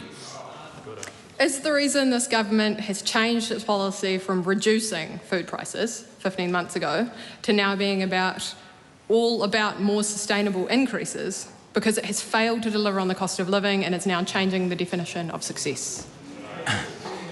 No, we are totally focused We are totally focused on getting food prices under control, and that is why we are squarely focused on competition reform, reducing barriers for new entrants, increasing penalties for fair trading breaches, and supporting ComCom on its compliance work, and dare I say, keeping taxes low to give consumers more money in their back pockets. Do sustainable increases in food prices meet the National Party's promise prior to the election to bring down food prices? And if so, can Kiwis afford another 3 years of National? Mr. Speaker, we have certainly brought down food price increases. Can I give you some empirical data? In the 3 years to 2023, food prices increased 21.9%. In the 3 years to 2026, food prices increased 6.8%. Yes, we've got a long way to go, but it's a lot better than the last Labor government. Question number 11, Debbie Nauru-Wapaka. Tēnā koe te pika. My question is to the Prime Minister. Does he stand by all his government statements and actions? The Right Honourable Prime Minister. Yes, in particular our intention not to introduce a wealth tax. Supplementary. Has his government upheld the Crown's obligations to Te Tiriti o Waitangi through his time as Prime Minister? Yes. Can he name the tiriti protections his government has strengthened? Well, as I said, we'll look at the achievements that we've done in this government. 13 treaty settlements advanced. That's fantastic news. Think about the Nelson tents that we've sorted out after being unsorted for a long time. Progress in education, progress in justice, health and housing. Supplementary. We'll just go for the 3 here. Does he believe that Te Tiriti o Waitangi obligations should be legally enforceable against the Crown? We expect the Crown to uphold its obligations under law, as I've said before. Supplementary. Does he accept that the current system, where the Crown is not accountable to Te Tiriti o Waitangi, has led to the entrenchment of poverty and poor health outcomes for our people? No, I disagree completely. I think, as I said, I'd go through some of the achievements that we've delivered for Māori across New Zealand.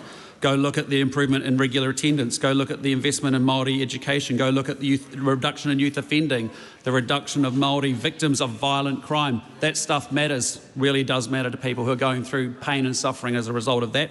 Look at the health outcomes in terms of young Māori being immunised. Look at the housing programs that we're delivering. Look at the economy that's being enhanced by virtue of things like Fast Track that's creating the Hananui aquaculture project that Ngāi Tahu desperately want to be able to get up and running so they can create jobs and opportunity for their people. That's all very positive stuff because we focus on outcomes, not histrionics.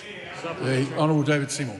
Does the Prime Minister agree that one of the reasons the Rangatira signed Te Tiriti was to ensure law and order for themselves and their hapu and whānau?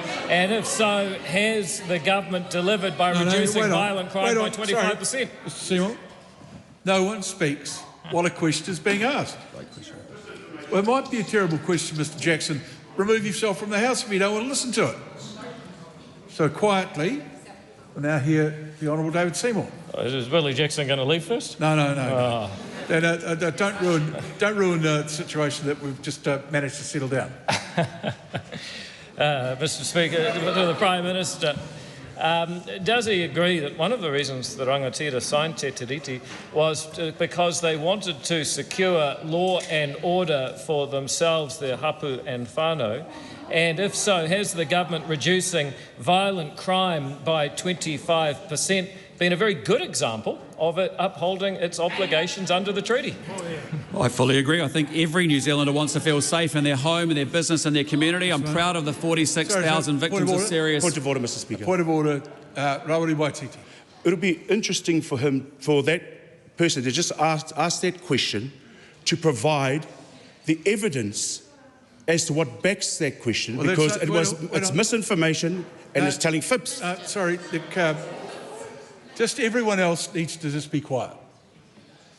You can certainly ask that question of the Prime Minister, but not the member asking the question. And unfortunately, it falls into the category of a debatable point. Now, we'll hear David Seymour's question. Just a moment. We're getting wildly out of control here. Do not speak while someone is taking a point of order. Sir, the problem is with the question is he's telling a lie. He's misrepresented. It's not in the treaty, sir. It's not in the treaty. You can't do that. You can't make that comment at all. So you withdraw and apologise or leave the House, one of the two. Your choice. Withdraw and apologise. Point of order, David Seymour. I'd be happy to provide some of the historical context that Rawiri Waititi requested. That's fine. Okay, that's good. Yeah. Do that all off here. Hang on a minute. Just hold on. Are you taking a point of order? Yes. Point of order, the Honourable Nicola Willis. I think it was questioning your ruling for Ginny Anderson to yell out, "Tell the truth," immediately after you ruled that Willie Jackson withdraw and apologise. Yes, well, I didn't take it that way at all. So, Debbie Nauriwa-Packer. It is incumbent on this House to No, hang on, what is this, a point of order? Point of order.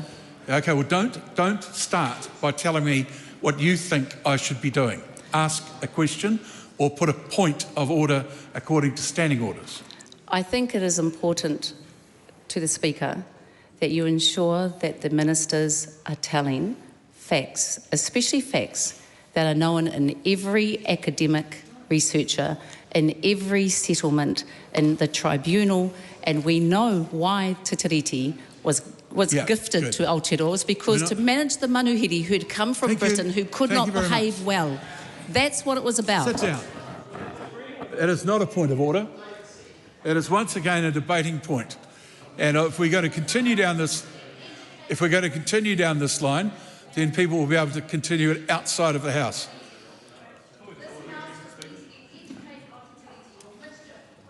Excuse me. Why is your co-leader standing, and has he called? Supplementary.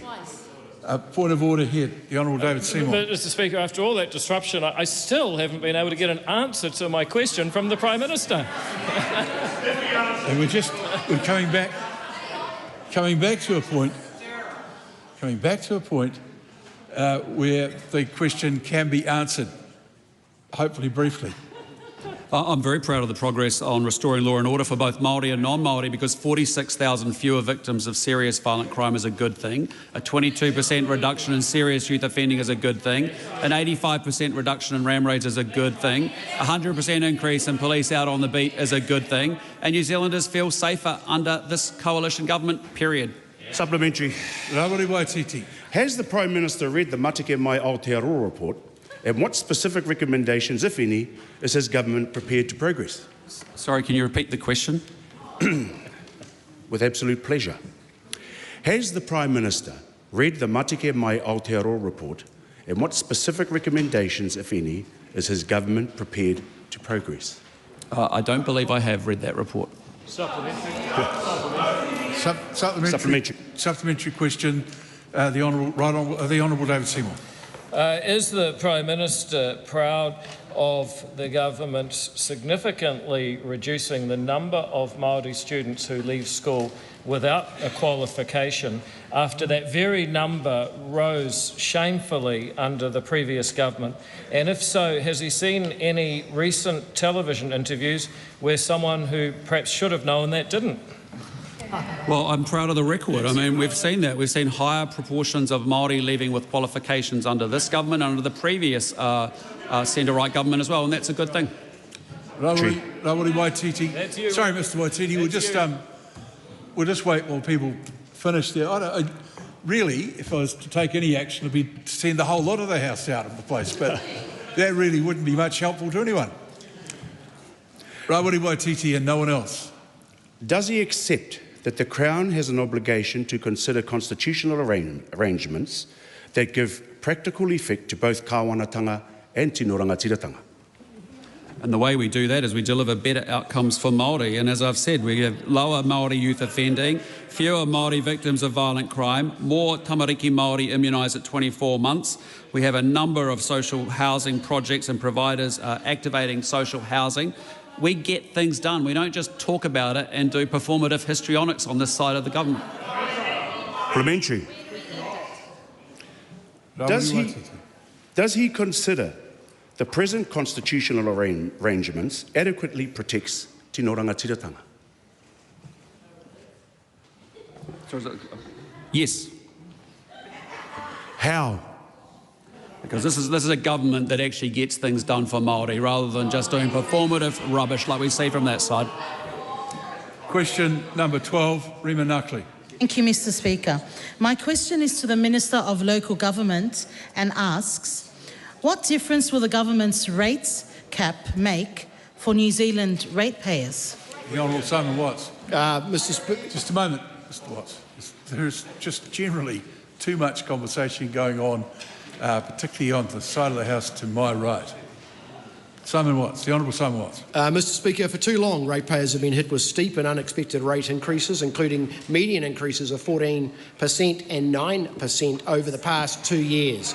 Our rates cap will put a brake on these excessive increases by requiring councils to keep annual rates increases within a target range of 2 to 4%. That means more affordable and predictable rates for households and businesses, greater discipline over council spending, and a stronger focus on delivering the basics ratepayers expect. Supplementary. What will the rates cap mean for household rates bills over time? Wrong. We'll just have the Minister answering. Mr. Speaker, rates are a significant household cost and repeated large increases compound quickly over time. By putting a clear limit on annual increases, the rates cap will help prevent household rate bills from continuing to rise at the pace New Zealanders have experienced in recent years. This will mean a meaningful difference to family budgets over time and much greater certainty about what households can expect to pay. Supplementary. How will the rates cap change the way councils make spending decisions? Well, Mr. Speaker, the days of double-digit rate increases are coming to an end. Councils will need to make tougher choices. They will need to prioritise their spending and focus first on the services communities expect them to get right: roads, rubbish, parks, pools and essential infrastructure. Mr. Speaker, ratepayers are expected to live within their means, and it is only reasonable to expect councils to do the same. Supplementary. What does he expect councils to do now to prepare for the rates cap? Well, Mr. Speaker, councils should be acting now to get their costs under control and prepare for the new regime. Under the new law, from mid-2027, councils will be required to have regard to the target range when preparing their long-term plans, and I expect councils to have a clear pathway to operating within it before the cap becomes mandatory. Councils know rates capping is coming. They should not wait to start making the responsible decisions ratepayers expect. Well done. It concludes oral questions.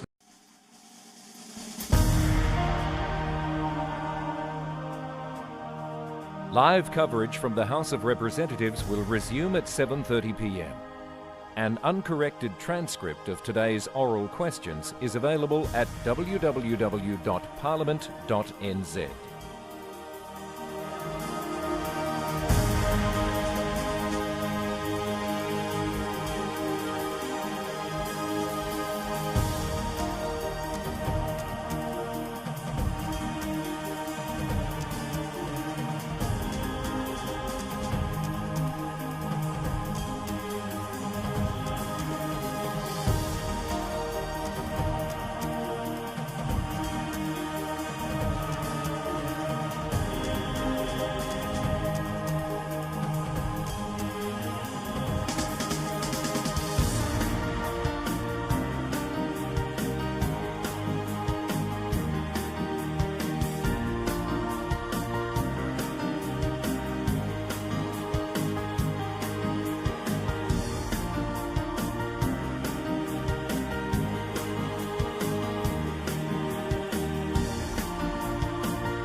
Evening, members. When we broke for the dinner break, before the valedictory, we were on the local government rates capping amendment bill, first reading, and the next call goes to, will we, won't we, will we, won't we? Andy Foster, you were desperately trying to do something before the valedictory, so let's start now. I think I was desperately trying to avoid being called because I knew that there wasn't enough time, and I think the Speaker was trying to avoid that as well. So, Madam Speaker, thank you very much. I rise on behalf of New Zealand First to speak on this long-signalled legislation. It's great that we finally got to this point. I would say that it could have been part of the Systems Improvement Bill and put the two of them together because they do actually talk to each other, and it's rather odd that it's now this one is being sent to a different select committee than considered the Systems Improvement Bill. So I just make that point there. Rates, Madam Speaker, are compulsory. They're unavoidable for people who own property. And with that compulsion should come some responsibility for councils to spend that money wisely. And most councils are, or many councils are very, very good. They're very careful. They're very conscious that the money that they acquire, they take compulsorily. But some are not. In fact, too many are not. The overall average rates increase in the last 3 years, the 2022 to 25 triennium, was 34%. That is unsustainable. It is unaffordable for ratepayers. Now, I noted that the opposition, in speaking to this, already have talked about the potential for user charges to go up. That's possible. That may well happen. But those things are avoidable. People can choose not to go to the pool. They can choose not to use some of those kind of services. Rates are not. And it is notable, Madam Speaker, that when you think about some of the comments made by the media and some of the political parties, particularly on the opposition side, they seem to have no idea of the costs of owning property. It's not just rates and insurance and maintenance, but also the financing costs as well. Those are very, very substantial costs. And some of the opposition parties' policies, of course, will make that even more eye-wateringly expensive. Now, councils often say that we need to do these things. We have to invest in these things. But what some of them fail to acknowledge is that also many of their ratepayers need that money. It might be to pay for food, for power, for clothing, for managing and looking after their own properties as well. So they've got to be responsible here. When we discuss rates capping, I discuss rates capping quite often with councils, they often start with saying, actually, we need more income from various different sources. And I've got some sympathy with some of the sources that they suggest. But first and foremost, I will always say to them, councils need to get their own houses in order. They need to demonstrate that they have got optimal value for money. And there is plenty of opportunity to do that. There is quite a lot of fat in the system. They need to expose the overheads of organisations. That's something I always tried to do that was very frustrating. They need to give councillors more power over the executive. We've already had the mention of St Stewart of the legislation there who's going to tackle that imbalance between chief executives and councillors. And of course, removing the regional councils will save a increasingly large amount of money, although the timing is that much of that will happen before 2029. Madam Speaker, Tangi Aotearoa, speaking for the Labour Party, said that the savings are going to be a mere $34 a year. There is one slight problem with that. It's cumulative $34 each time. And as the RIS says, that means that over 7 years, the savings will be estimated at $938, or an average saving of $134, not 34, but $134. But because it's cumulative, the power of cumulative, if you go to 10 years, then you would add another 918. You'd almost double it in the next 3 years. The saving then is 186, and it's going to keep on growing faster and faster and faster. And as the ever helpful Taxpayers Union have said, that calculation is done on the basis of a rates increase of 4.88%. 4.88% being brought back to 4%. Now, of course, that is nowhere near the kind of increases that we've seen over the last few years. We've already heard, as the Minister said in introducing this, 14% and 9% in the last 2 years. So the savings will be much, much higher. Certainly that 34%, you can get $34, you can get rid of that. That will not be the kind of savings that will be delivered. The final thing, though, that I did want to say is that the biggest issue here that councils raise, and I think this is a fair one, is the issue of the way that core services are treated. They need to know that they can get enough money to pay for, to looking after those assets. And they've been given beans for the way in which assets have been managed. And, Madam Speaker, this is a major issue, and I question whether, in fact, we need to separate the core services, the maintenance of those, from the other kind of activities that councils pursue. After all, we all stood up here and said glowingly the Infrastructure Commission has done a wonderful infrastructure plan. Core to that was looking after assets. quarter of that was looking after assets. This legislation potentially undermines that. And I would say also, if I look across at the opposition bench, it's incomprehensible position that the opposition has taken on the funding of our transport system, which again undermines, by giving them no money at all, undermines the ability to maintain our roading system as well. So, Madam Speaker, this is a good bill, but there are some real issues with it, and we will be looking at the submissions very, very carefully. We're supporting it at this stage, but we do think there might need to be some changes as we go forward. I commend the bill to the House. Ōreni Kaipara. E te māngai o te whare, the government wants people to believe that this bill is a solution to the cost of living crisis, but it is not. The Minister himself told RNZ just days ago that the average amount households would save is only about $34 a year. $34 per year. Yeah, that's really going to solve the cost of living crisis. Not. I urge the Minister and his government to be straight up with Aotearoa. This bill isn't what they say it is. In fact, the debate isn't even about affordability, Madam Speaker. It's about authority. Who decides the future of the community? The people who live there, or this place, or Wellington? Many whānau would agree that rates are rising too fast. Housing, kai, petrol, medical and power already cost too much. But a rates cap doesn't cap the cost of ageing pipes, road repairs, flood protection, insurance, construction, or even climate adaptation. Apparently, Wellington, or this government, has discovered how to cap arithmetic and councils have not. Tāmaki Makaurau Auckland Mayor Wayne Brown has warned vehemently that Auckland ratepayers could ultimately be worse off as our city carries the cost of storm recovery, damaged home buyouts, the city rail link and ageing infrastructure. Greater Wellington warns that the cap could mean higher public transport fares, fewer services and delayed flood protection and resilience work. Christchurch City Council made a formal submission warning of potential service cuts, higher debt and more infrastructure underinvestment. Waikato Regional Council's formal submission notes that if rates cap requires substantial refinement, it could lead to public transport reductions which would deepen inequity in access to mahi, to school and to healthcare. That is what Waikato Regional Council has put in submission. These councils aren't arguing for a licence to waste money. They are asking the government to acknowledge reality. Local government gets around 10% of the national tax take but is responsible for roughly 1/3 of public infrastructure investment. Yet the government's own estimated saving from this policy is just a measly $34 per household per year, but if it accumulates over 10 years, you might get $1,000. Not good enough in a cost of living crisis. $34 while councils are left choosing which road, which library, which pool, which bus or flood bank can wait. The Auditor General, Madam Speaker, found that in 2022-23, councils renewed only 76 cents of infrastructure for every dollar of assets wearing out. The answer to an infrastructure deficit isn't another mechanism that encourages delay. Deferred costs don't disappear, they grow. That matters, especially for Māori communities already carrying the consequences of historical underinvestment, inadequate roads and water systems, climate exposure and smaller rating basis. Yet where is the dedicated Māori impact framework? It's not here. Where is the protection for treaty relationships and iwi and hapu partnerships? Where is the guarantee that Māori services will not be treated as discretionary and cut first? A rural district is not Tāmaki Makaurau, Auckland, ma'am. A flood-damaged community isn't a fast-growing city. A single national cap doesn't create fairness. It ignores reality and overrides mana motuhake. The government says exemptions will be available, so councils must first prove to a Crown-appointed regulator that their community's needs are legitimate. Makes no sense. That, though, is local democracy with a permission slip from Wellington. There is a better answer, Madam Speaker.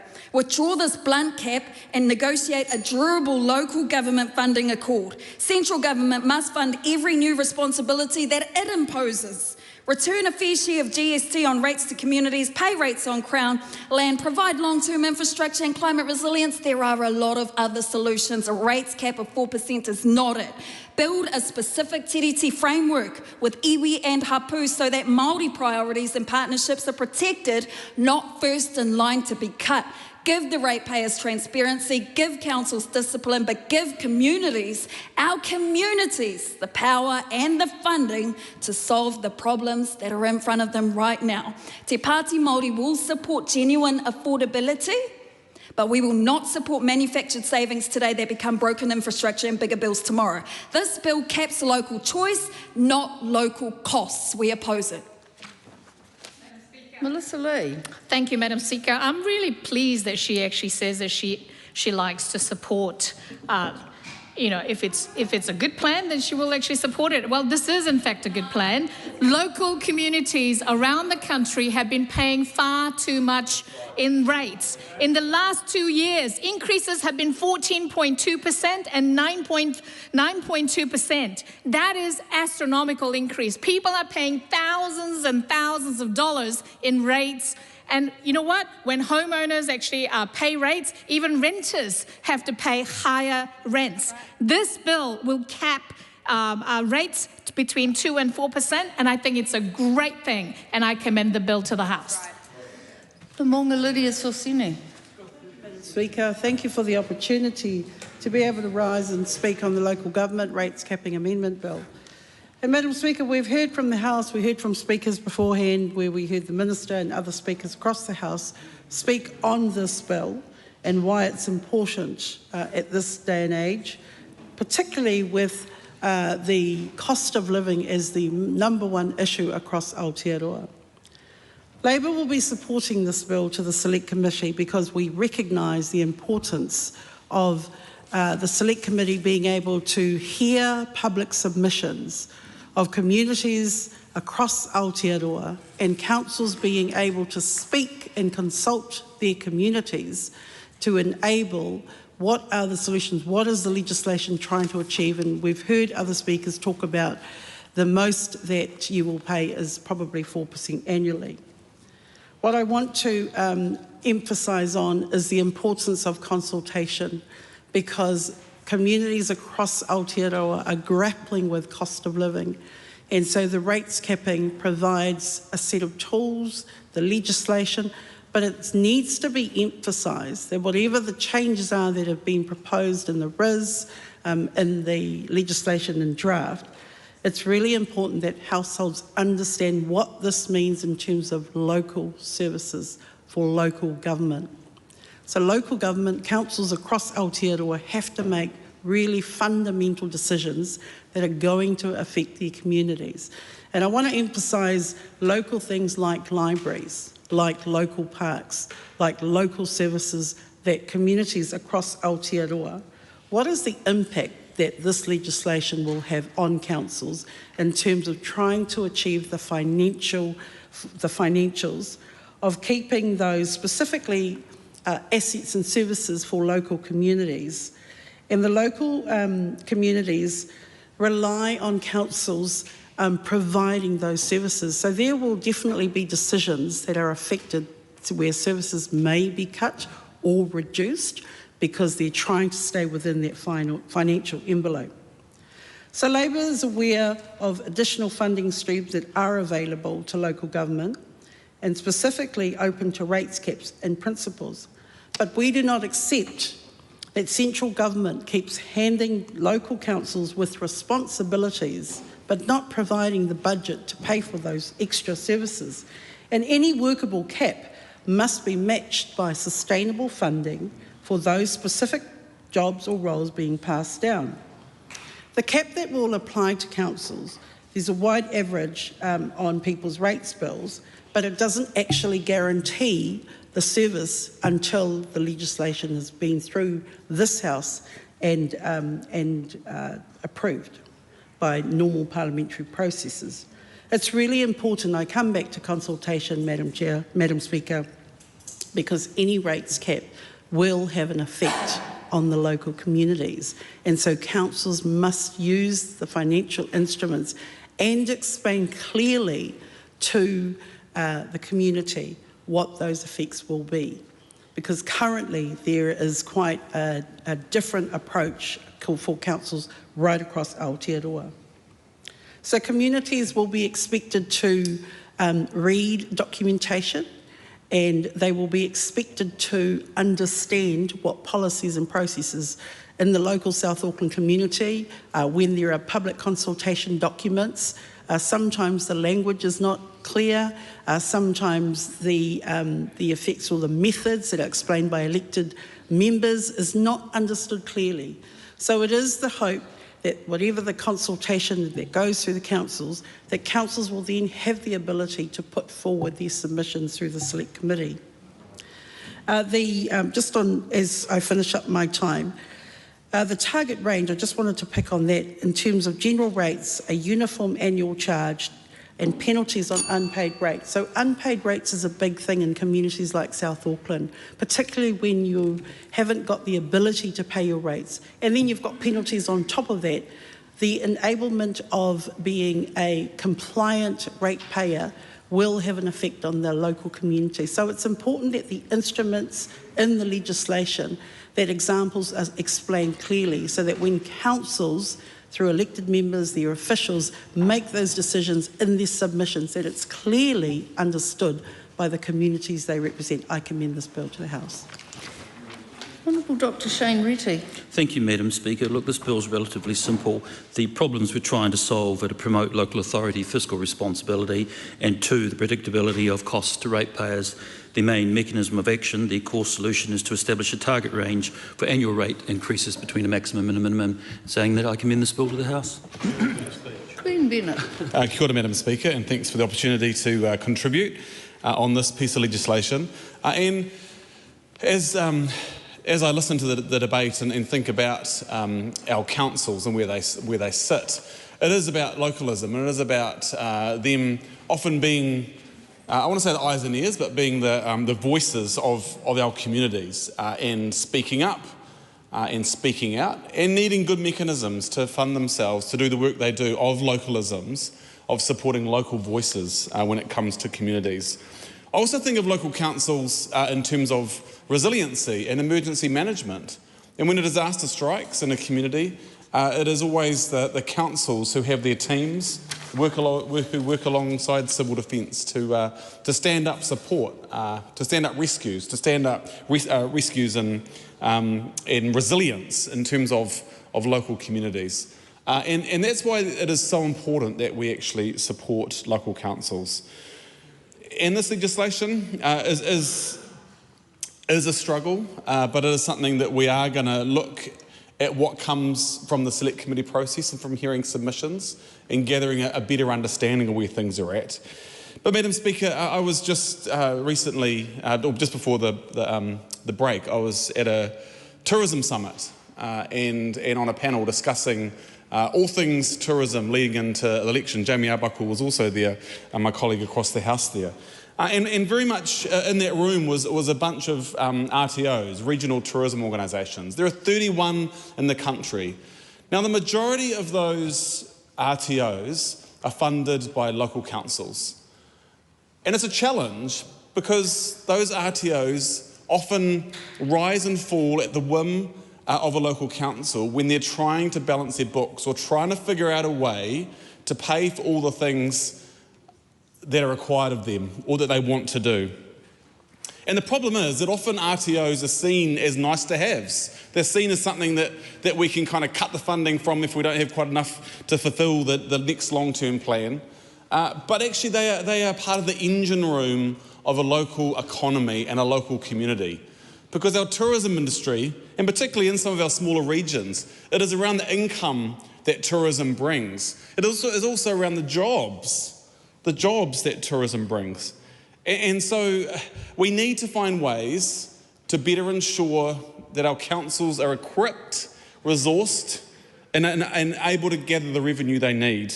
And so even though this is a challenge in terms of this legislation, I think it is good for us to go and listen to councils, to go and listen to stakeholders and understand in the select committee process what it's about. And these things don't just happen in isolation, often refer to when it comes to legislation. In our discussion with the tourism sector, the 4 well-beings came up, which have been a bit of a yo-yo in the last 25 years. They've been in, they've been out, they've been in, they're out. I think, are they out or are they about to come out again in terms of local government? And that is around the economic, that is around the social, that is around the environmental, and that is around the cultural expectations of councils. And I think that we need to look, because often it's just this economic story. And I understand because the cost of living is challenging, and we don't want rates to massively go up, and you know, more often than not, it's stories you hear of elderly pensioners or people who actually are at a stage in their life where they have a fixed income, but of course the rates bill comes in, it's risen, and it's a real challenge for them. But we need to consider the fact of the well-beings of our council and what their job is in relation to serving their communities.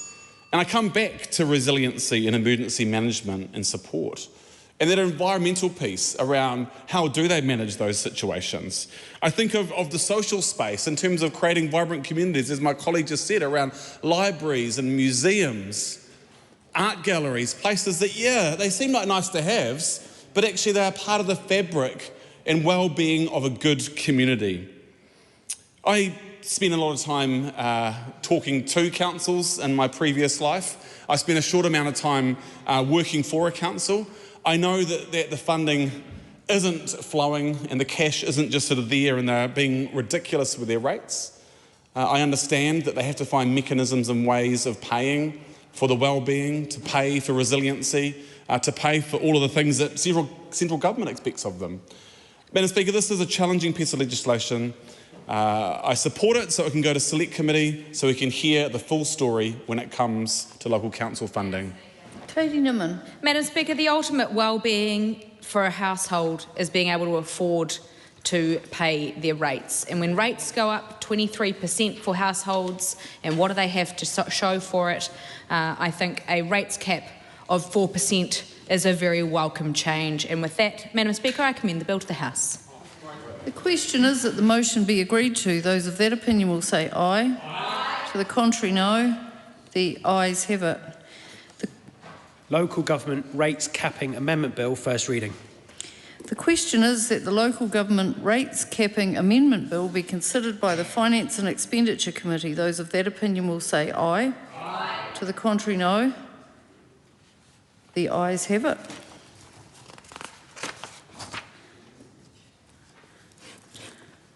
I call on Government Order of the Day number 3. Disability Support Services Bill, third reading. Honourable Louise Upston. I present a legislative statement on the Disability Support Services Bill. That legislative statement is published under the authority of the House and can be found on the Parliament website. Honourable Louise Upston. I move that the Disability Support Services Bill be now read a third time. Today marks an important milestone in strengthening disability support services, or DSS, in New Zealand. This bill is about making the current system clearer. It creates a solid legal foundation for future improvements to services that support some of the most vulnerable disabled people in our communities. For too long, DSS has operated without a dedicated statutory framework. The absence of a clear legislative basis has created uncertainty and risk. It has meant the system is not transparent. People should be able to understand what the DSS system does and what they can access. The Supreme Court decision made the Crown an employer in circumstances that were never intended. That case highlighted the need for Parliament to provide greater clarity about the roles, responsibilities and relationships within the DSS system. This bill, therefore, also affirms that it is the Government and Parliament that sets policy and funding, not individual court decisions. I want to acknowledge and thank every one of the 3,000 people who took time to make a submission during the recent process. Your contributions have helped shape this important legislation.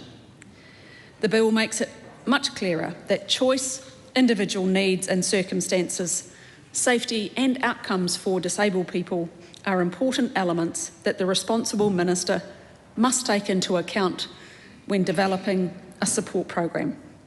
The bill has been clarified and strengthened through the House process.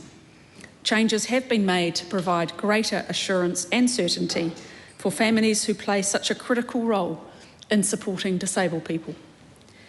In my first reading speech, I made a commitment to consult on support programs while I am Minister.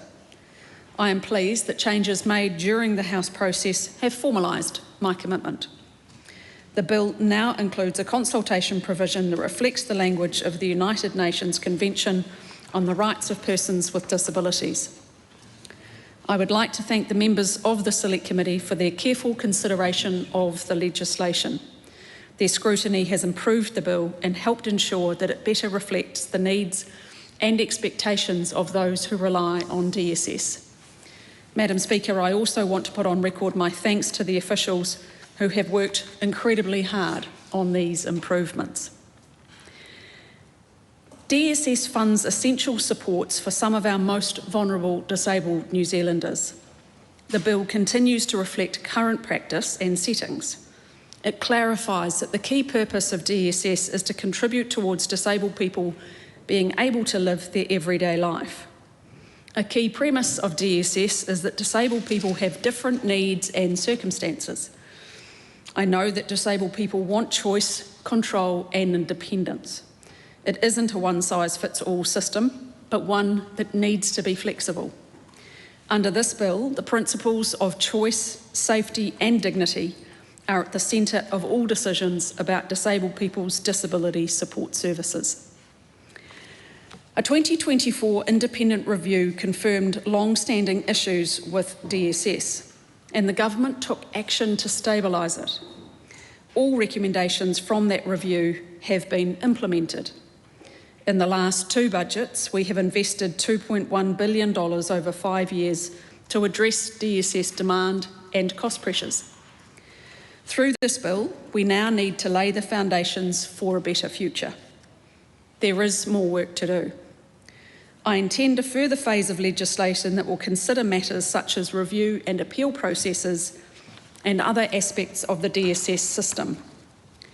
Those issues are important and they deserve careful consideration and consultation with the disability community. They will form part of a longer-term, wider program of DSS improvements. But today, we should recognise the significance of what this bill achieves.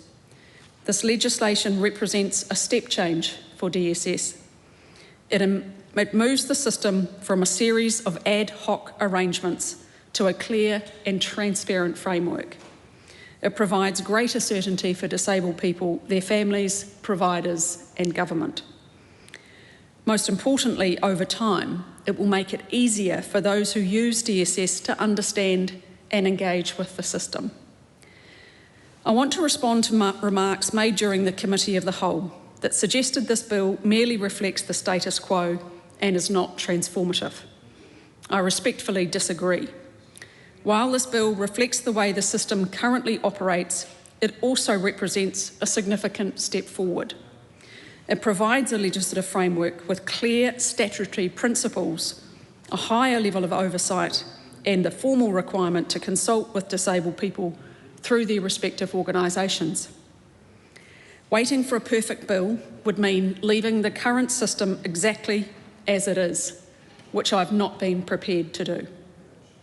My intention with the bill is to provide greater clarity. Creating greater clarity and certainty does not mean we reduce opportunities for flexible delivery of disability services. Through secondary legislation, we will lock in significant improvements made to DSS, such as the removal of purchasing rules from flexible funding to enable disabled people to choose the supports that work best for them. Over the next 5 years, I look forward to developing more support programs that can maximise flexibility in the supports and services that DSS provides. It was said that the bill is not aspirational or person-centred, and again, I disagree.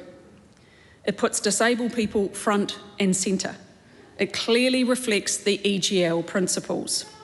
For example, the purpose of the bill is to provide support to disabled people to live their everyday lives.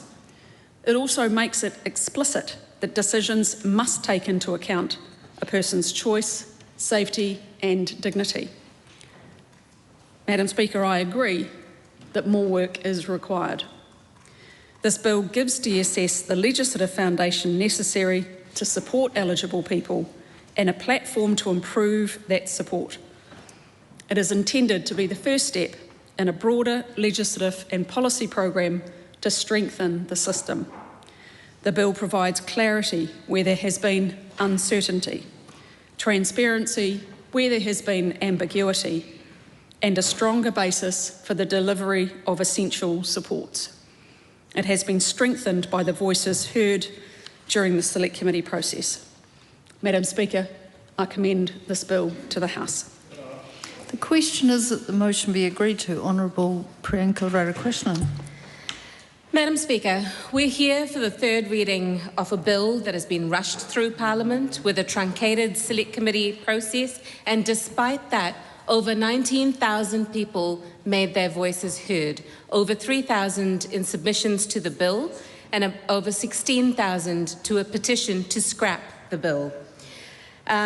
I want to acknowledge everyone who submitted to this bill, written submissions, oral submissions, those who signed petitions, organised the DSS Bill Day of Action events across the country.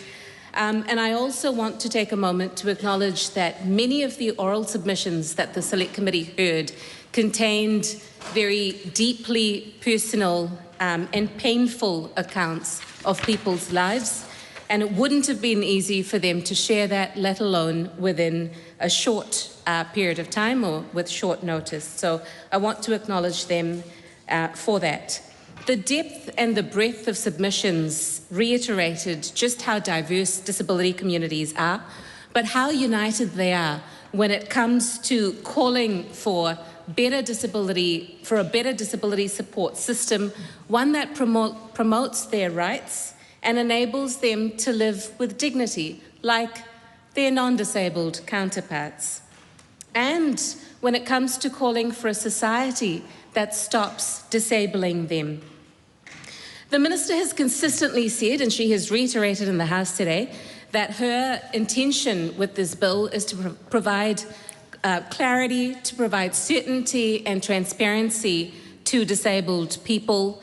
And I would argue, Madam Speaker, and have throughout the course of the passage of this bill through this Parliament, that it does none of that. In fact, it provides disabled people and carers with less certainty, and I will lay out how.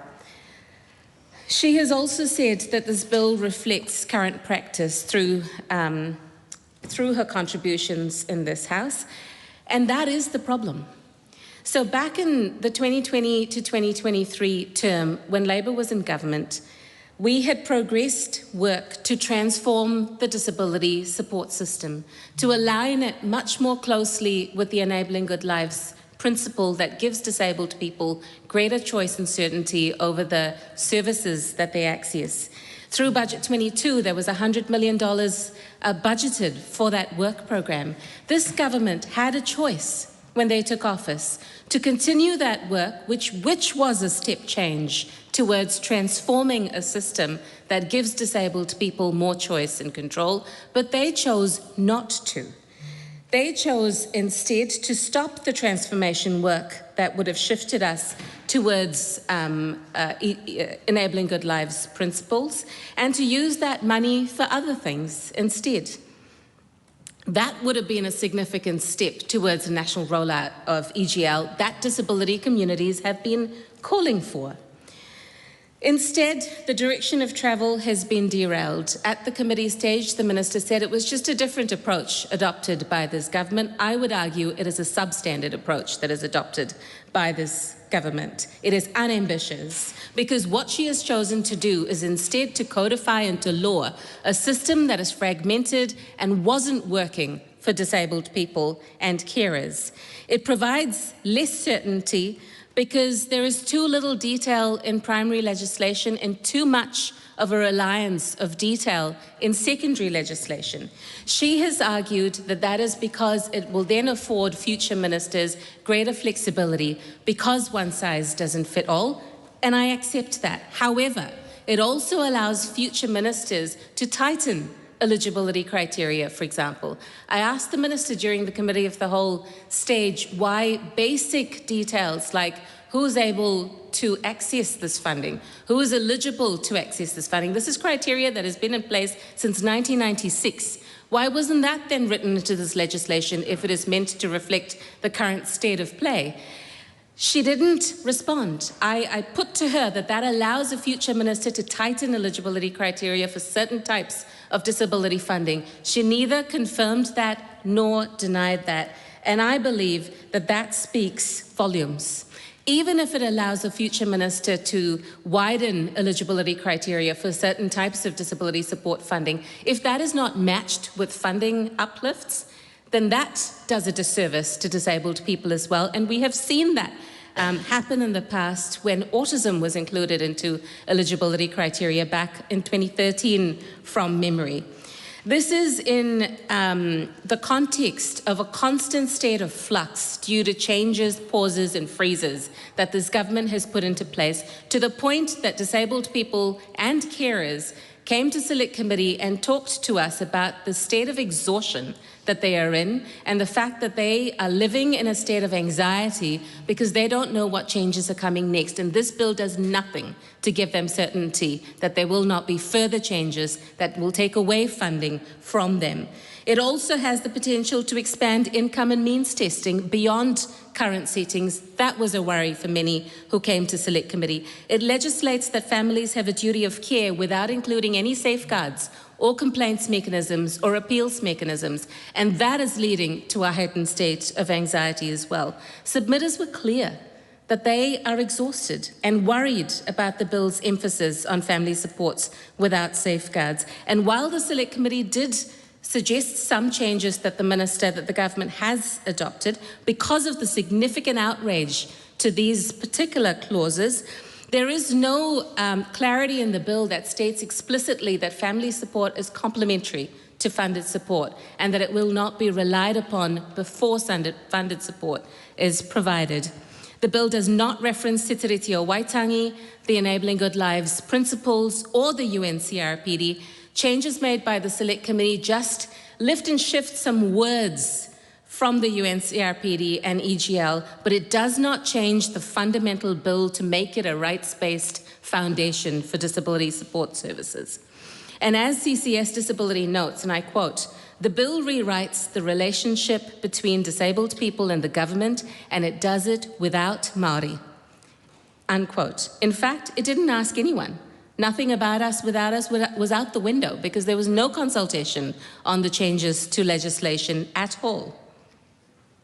Going back to means testing is problematic anyway, but doing so in a context where so much has been taken away from disabled people that then increases their cost of living is incredibly problematic. We have an abundance of evidence that shows that both household and individual incomes are lower for disabled people when compared to their non-disabled counterparts. We know that they are disproportionately represented when it comes to both unemployment and underemployment. We know that the government has reduced their contribution to the Total Mobility Transport Scheme that so many disabled people rely on to get around their communities, and that means that they have to pay so much more from their pocket to be able to get around. That means that the blind woman who told me that she now has to make a decision between picking up her kids from school or going to work, or another person who said to me he relies on total mobility and has asked his family members to bring forward his birthday money so that he can use that to get around and meet his obligations. Bringing back prescription fees adds about $60 or more to a disabled person's cost of living worries. Food insecurity. Food prices have gone up for everyone, but we know that a household with a disabled person is 82% more likely to be food insecure and struggle with that. Housing, having removed Kaingaora's target for accessible housing, stopping My Home, My Choice that would have provided alternatives to young people in their 20s and 30s from living in aged care residential homes. So much that this government has done has taken away from disabled people and meant that the amount that they have to fork out just to live with some level of dignity is obscene. And so, for a minister to then say at the committee stage, and I quote, "At no time did I ever make any comment about disabled people being a financial burden to the state, and I find that offensive," unquote. Actions speak louder than words. So many changes that this government has made, decisions, conscious political decisions made by this government, has meant that disabled communities are going backwards and are struggling even more than they ever have. None of us can afford another 3 years of a national government, Madam Speaker. Disabled people cannot afford 3 more years of a national government that is just taken away from them, that has made their lives harder and not done anything to make the society that we live in one that is more accessible, and we will change that. Point of order, Scott Willis. Thank you, Madam Speaker. Madam Speaker, I seek leave for votes of the Green Party, Te Pāti Māori, Takuta Ferris and Marimeno Kapakingi recorded in the journals of the House as no on the Local Government Rates Capping Amendment Bill. Leave is sought for that purpose. Is there any objection? There appears to be none. The records will be corrected. Thank you, Madam Speaker. Kaharini Carter. Thank you, Madam Speaker. I rise at the third reading of the Disability Support Services Bill to speak once again in opposition of it. And I want to begin by acknowledging the disabled people, tangata whaikaha, Māori, family carers, whānau, advocates, community, organisations who have fought so hard throughout this process. Thousands of people took the time to submit on this bill. Many came before the Select Committee and shared deeply personal parts of their lives with us. They spoke about exhaustion, love, frustration, fear, and the daily reality of trying to navigate a system that is already too difficult. Some of the most moving moments I have experienced as an MP have happened in Select Committee rooms. People come into Parliament carrying years of lived experience and hand us a small piece of their lives because they believe that if lawmakers truly understand what life is like, we will make better decisions. That is how democracy is supposed to work. And that is why the process around this bill matters so much. This legislation was introduced without any warning, debated a few days later without disabled people and carers being involved in the design changes that would directly affect their lives. It was sent through a shortened Select Committee process. Disabled people told us clearly that adequate time is an accessibility issue. Participation takes planning, support, accessible information, and often more time than Parliament gave them. And yet, despite those barriers, disabled people mobilised in extraordinary numbers, almost 3,500 submissions. The government did make changes after the Select Committee process. It clarified the wording around the roles of families. It added more person-centred principles, and it added a requirement for consultation before support programs are created or changed. Those changes were won by disabled people who spoke up, organised, submitted and refused to be ignored. But they did not fix the fundamental problem with this bill. The disability community has said for decades, nothing about us without us. That phrase is repeated so often in this House that there is a danger politicians start treating it as a slogan. It means disabled people must be involved from the beginning, not asked to react after a bill has already been written, not given compressed windows to make submissions, not thanked for their lived experience after the major policy choices have already been made. Good laws should be written with people, not done to them. This bill also responds directly to the Supreme Court decision in Fleming versus the Attorney General. That case opened a legal pathway for questions about the employment status and rights of people providing disability support, including family carers, to be tested under ordinary employment law. It just makes sense. Two people doing the same job, one is compensated, one is not. When we don't compensate people for doing a job, that is modern day slavery. This bill shuts much of that pathway down. Under clause 13, whether a person providing DSS funded support is an employee of the Crown or a contracted provider is determined by whether there is a written agreement saying so. If there is no such agreement, this legislation makes that conclusive proof that they are not an employee for this purpose. We are talking about parents who know every medication, every appointment, every tiny change that tells them something is wrong. Partners who have learned clinical skills they never expected to need. Whānau who rearrange their lives because the alternate is the person they love simply does not receive the care they need. Love is what keeps many families going, but love should never be used as a reason to expect less for people. A person does not stop doing work simply because the person they are caring for is their child, partner or parent. And carers should not be praised in speeches while Parliament narrows the legal routes available to them to establish and enforce their rights. The government says this bill is about certainty, but certainty for who? One of the stated positions of this bill is to explicitly mitigate litigation risk and related fiscal risk to the Crown. Disgusting. When the courts recognise a potential right, the response should not simply be to legislate away the risk that people might exercise it. We should ask what injustice caused people to go to court in the first place. We should ask why family carers have had to fight for years to have their work recognised and valued. There is another part of this bill that continues to concern me deeply.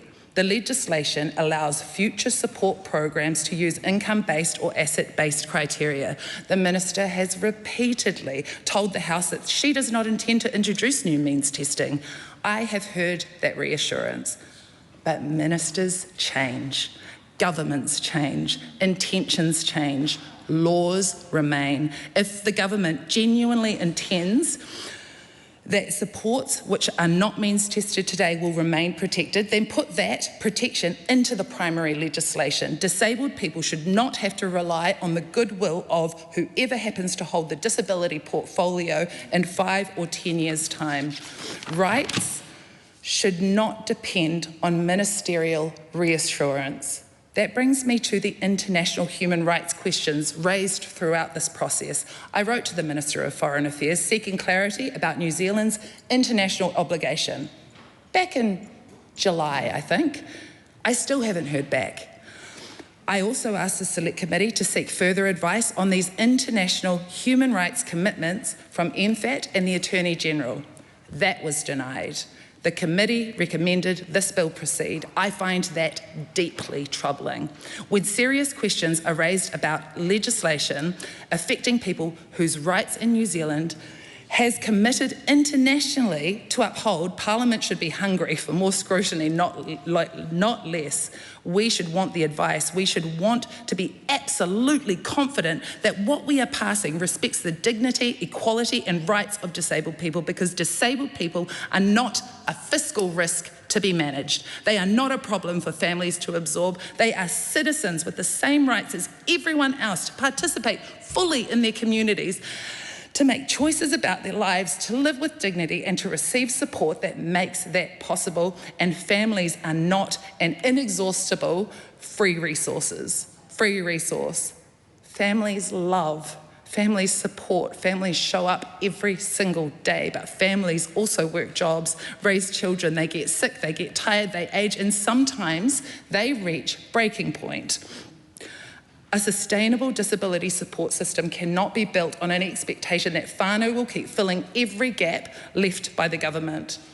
even with the changes made in Select Committee, I remain concerned about embedding family contributions into a statutory framework in a way that risks continuing that expectation. The state has obligations too. Our job should be to build a system that honours interdependence without turning dependence on family into a prerequisite for dignity. A system grounded in enabling good lives. A system where the starting point is, what does a good life look like for this person? And what support will allow them to participate in it? A system that trusts disabled people. A system that respects the expertise that comes from living this every day. A system designed with disabled people from the very first conversation.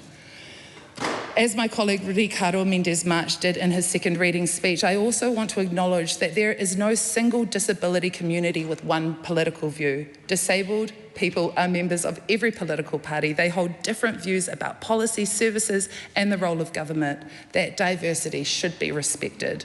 But one message from this process has been overwhelming. Disabled people expect to be participants in decisions on their own lives. Like who is going to shower them? They should not have to organise in their thousands simply to make Parliament listen. So to every disabled person, carer, whānau member who submitted, protested, wrote, called, organised and kept pushing through this process, your advocacy changed this bill. The government moved because you made it move. But the Green Party does not believe those changes go far enough. We will vote against this bill, and we have been clear that we want to start again with disabled people at the table from the beginning and build a legislation based on rights, dignity and choice, control and genuine co-design. We completely and utterly oppose this bill. Laura McClure. Thank you, Madam Speaker, and I rise to speak to the Disability Support Services Bill, third reading. Firstly, I just want to say thanks to the submitters who, again, came before the Select Committee. I was a member of the Social Services Select Committee, and it was really, really helpful to hear the lived experiences from the families, the whānau, the individuals that for them this is their reality. And I have to be honest, I had serious reservations about how the bill was written and the way it was presented to Parliament. And I want to thank the Minister herself for actually engaging with ACT on this issue and also accepting the changes that the Select Committee made, because I do think that the changes that we have made do address the key concerns of those submitters. But as the previous speaker spoke before me, if those individuals didn't come forward the way in which they had to raise all these issues, you know, this bill wouldn't be in a position that it's in today. So I think it is really important that we do thank the disability community for their work that they've done, for coming through to Select Committee, for raising the issues and those concerns with all of us. And that's outside of Select Committee. I've met with quite a few different advocacy groups and individuals and families that were really concerned about this bill. There was one little area in the legislation that I still have a concern with, and that is around the means testing. I do think that secondary legislation for some of the means testing is out of step with other benefits. So if we make any changes to benefits in this House, for example, a lot of that is done in primary legislation if we are changing income and asset testing. So I think that should still remain in primary legislation, and it's something that I have raised with the Minister. And look, there could be future legislation in the next government that could actually address this, because I think it is concerning. But I do want to say thank you to the Minister for working with us. Again, thank you so much for the community, for coming forward, for bringing your voices to Parliament. We did hear you. We have made a lot of changes. I know that the speech before me was highly passionate, and I want to thank the member for bringing some of those thoughts and voices through, because they were things that we did hear. But I do want to make it really clear that the system we would be working on if we didn't put this bill in place right now is essentially a 1991 cabinet paper, and that is not safe or secure for the disability community. This framework is better than what we currently have, and it's something that we do need so that we do have consistency in the system. And I actually think it's really rich of the opposition, some of the comments they've made about starting again. I actually challenge them because I think if the next time that they're in government, they will not revisit this because this is the right thing to do. It's the right direction to head in. There should have been better consultation, but I commend this bill to the House. Jamie Abaku. Thank you, Madam Speaker. I rise on behalf of New Zealand First in the third reading of the Disability Support Services Bill. Did canvass a lot of stuff in the second reading, and I'll just kind of go over some of the main points that we want to put in this third reading. But it is a really important bill. For once, we're getting legislation into one place for our disability community, and I fully support the last speaker where we've been working off a really ad hoc system with cabinet minutes and decisions that date back a long, long time and really doesn't give anyone certainty. And I find it very difficult, some of the arguments that we're hearing from the other side, the opposition saying that that they would actually get rid of what we're putting in place here, because for once we are creating some certainty. Our disability community can go to a place we can actually look exactly what the legislation is, and then to roll that back, I find that quite unusual. An important part in this bill, Madam Speaker, was the change in language in the bill, and I do thank the Minister and our Social Service Select Committee. We did work really hard on some of the different language that was used from that first reading that was introduced into the House. And one important part was that responsibility to contribute to wellbeing. So the Select Committee made that change, that responsibility to contribute to wellbeing. That was to make sure that the language was the right approach going forward for our disability community and set the right tone in the piece of legislation. But we've also heard about that there's a concern about the lack of possible consultation going forward, and we've heard also that now with the new programs, if any new programs come into place, that consultation will take place. So that's really important. And then we've got the issue around secondary legislation being used, but you've got to ask yourself what was being used before. We're using cabinet minutes and old decisions, where the secondary legislation, there will be consultation. It gives any minister in the future for flexibility, and this is an area that you do want flexibility and you do want the ability to make changes as the world changes. We're also, another big concern was about the disability community or families having to exhaust all their resources. We made clear that that isn't the case. If you're entitled to something, you're entitled to it. You do not have to extinguish all your resources to actually get that entitlement. Importantly, there's the mandatory review, what's after 5 years, but the part I want to emphasise from a New Zealand First point of view is what you are entitled to today, you'll be entitled to tomorrow. So there has been no changes. No one is worse off under this legislation, Madam Speaker. We're just putting it in plain common sense in front of people so you can understand it, you can access it, and on that I commend it to the House. This call is a split call. Orini Kaipara.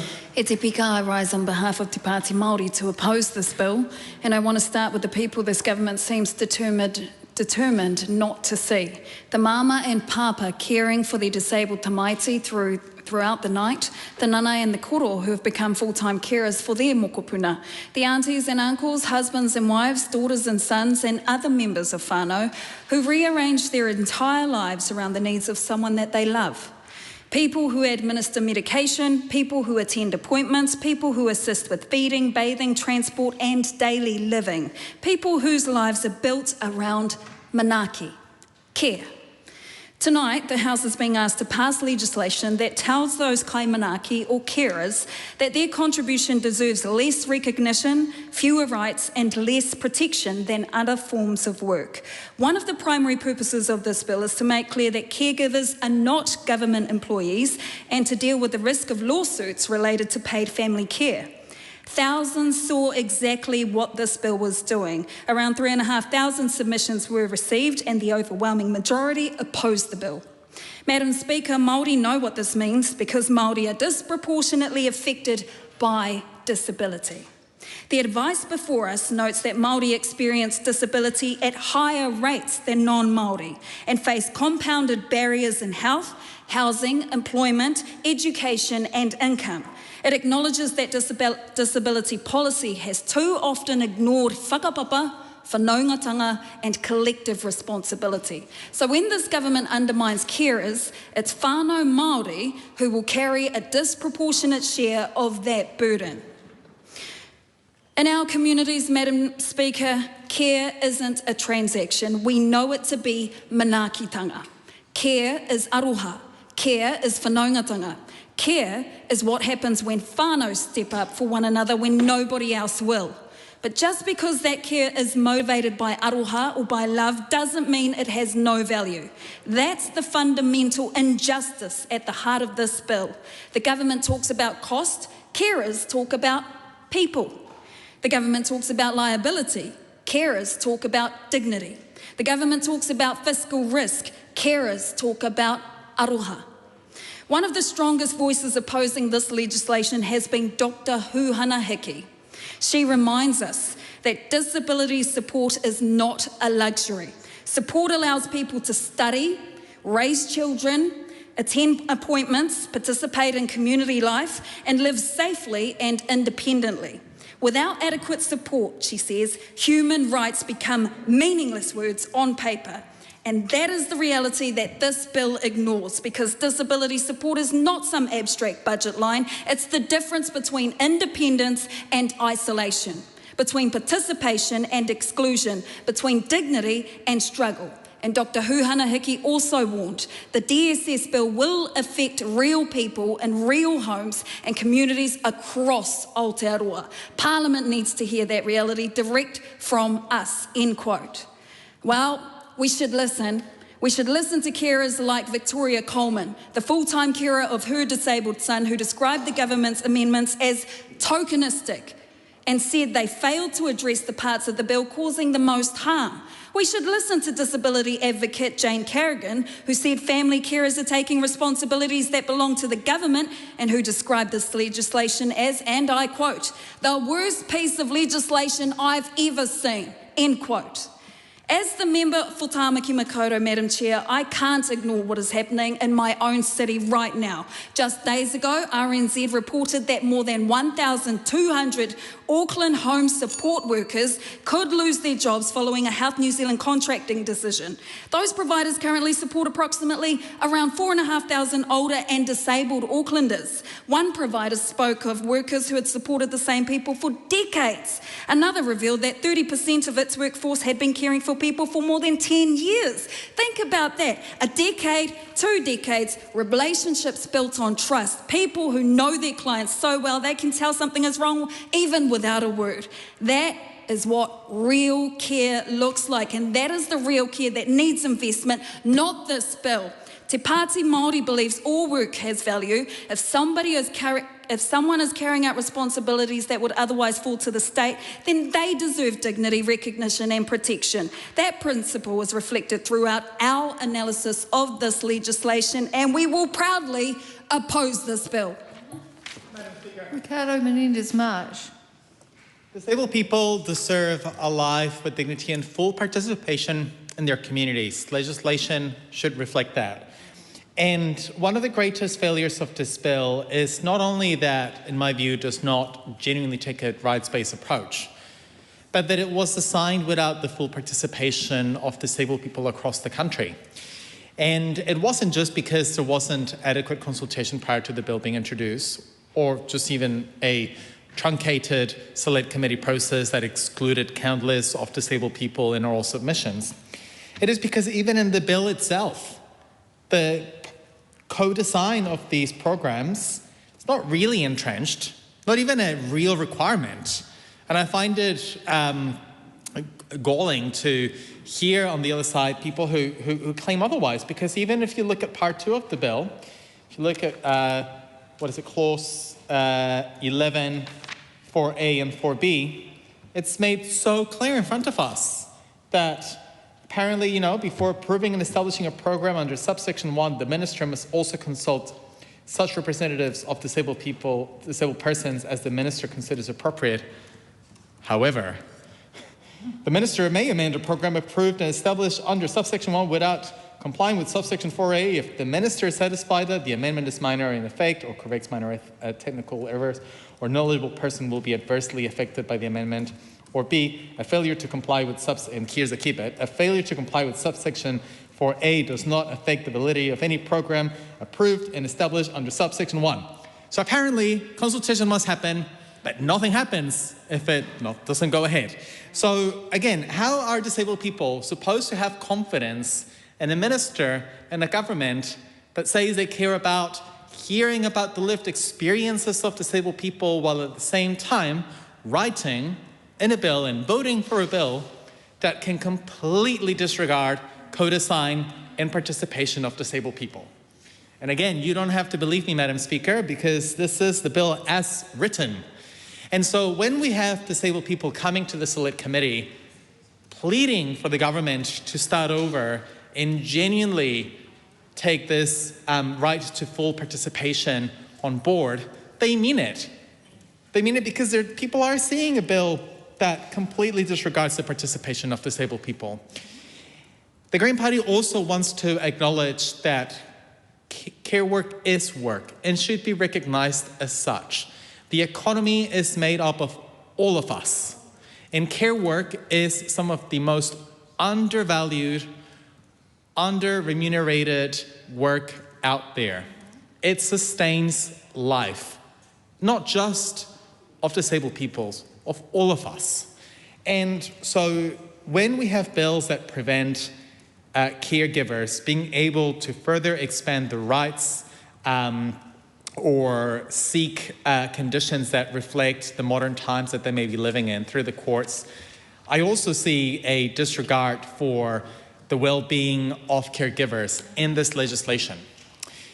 And I think that this is particularly concerning due to the fact that caregivers have told us, both in Select Committee, but I guess across media and different spaces in our societies, that they're struggling.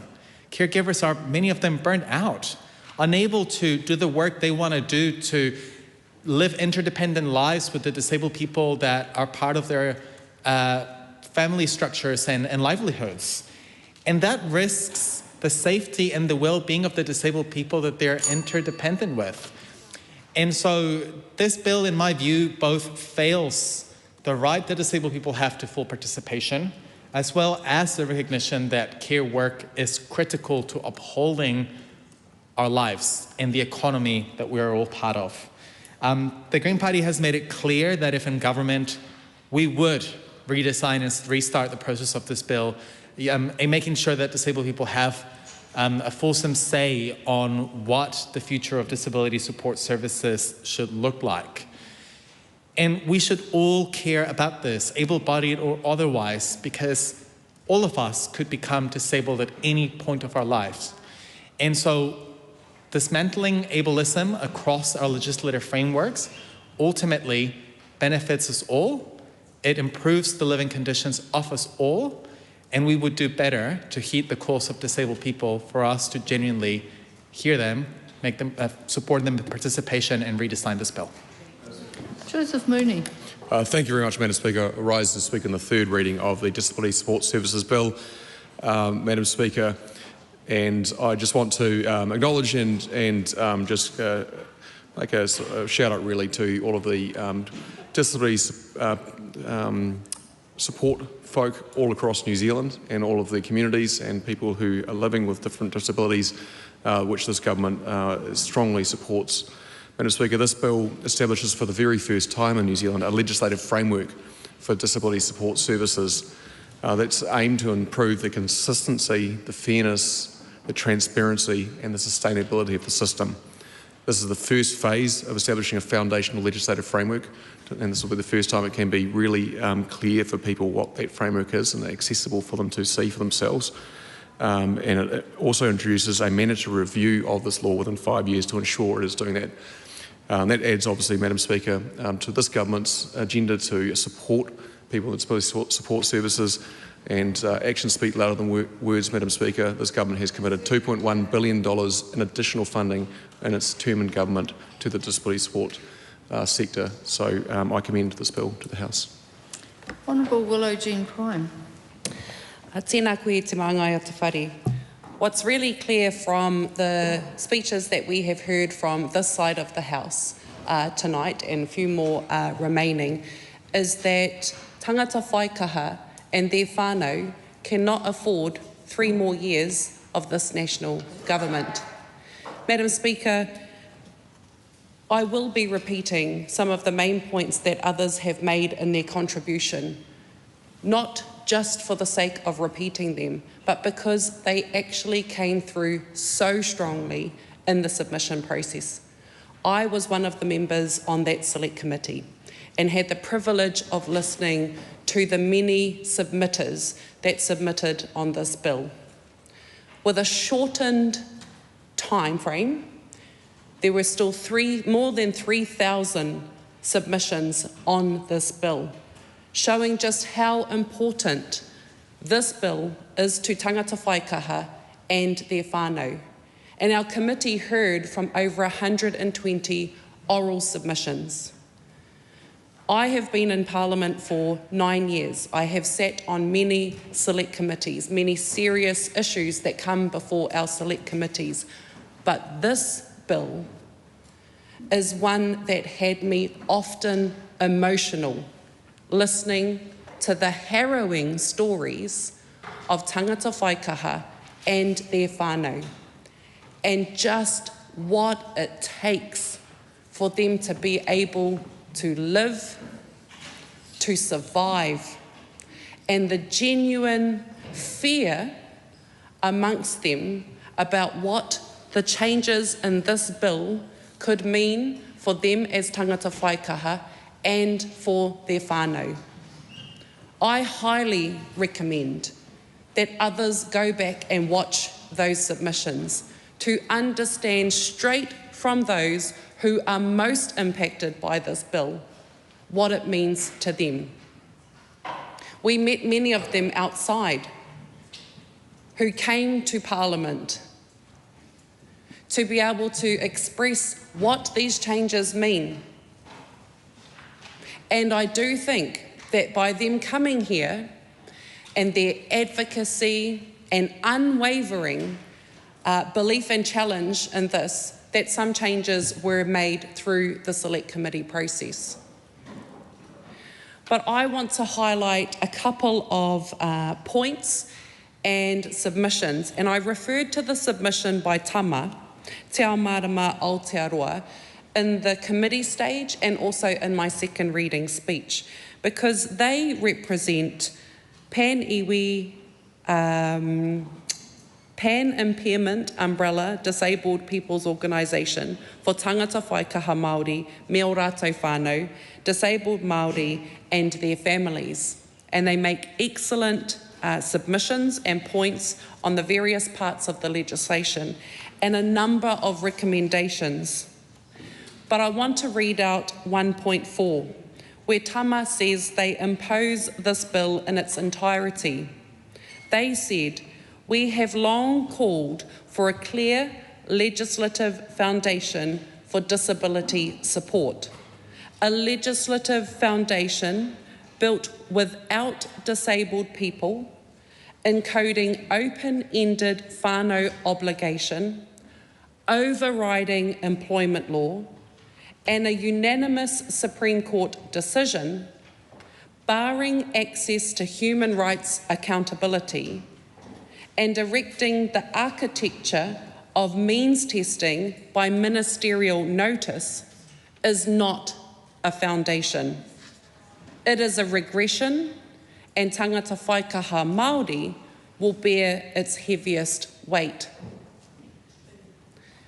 That summarises many of the concerns in a very succinct way that other submitters had.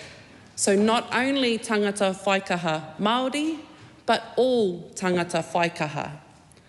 So first I want to turn to the point about the lack of consultation in the development of this really important legislation. Like Tama said in their submission, this legislative framework, a legislative framework, is supposed to provide the foundation. Everybody knows the saying about making sure that nothing without us. Do nothing for them without them. But we know through the regulatory impact statement, through the submissions that we heard, through the committee stage of the whole of this House, that there was not proper consultation undertaken in the development of this really important legislation. It was rushed. It was a truncated process.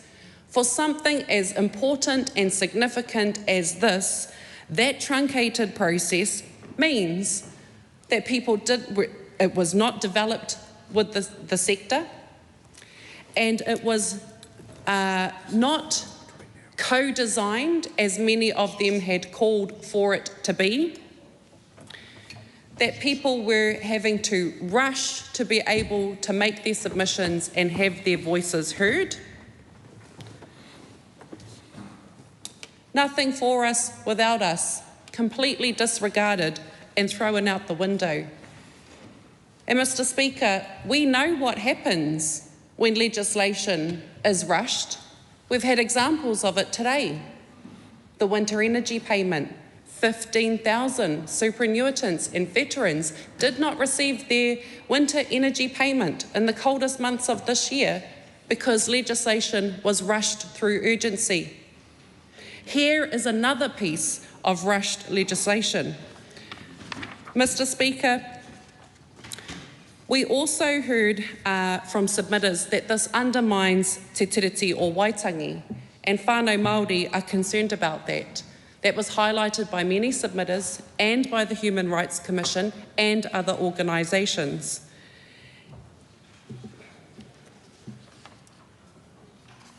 The means testing.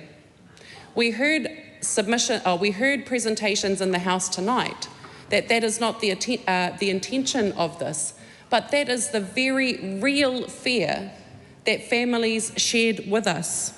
It is all too loose.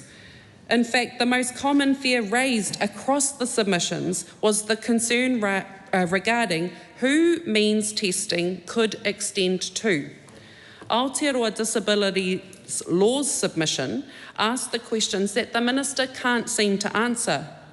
Whose income and assets count, given how broadly family member is defined?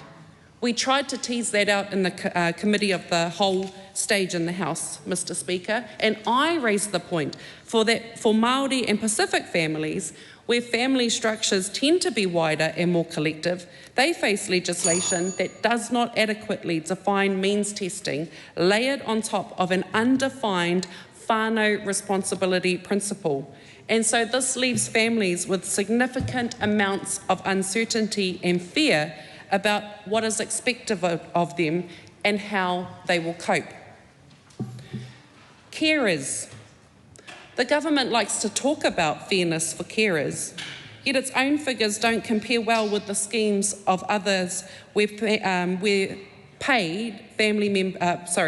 members are paid for care.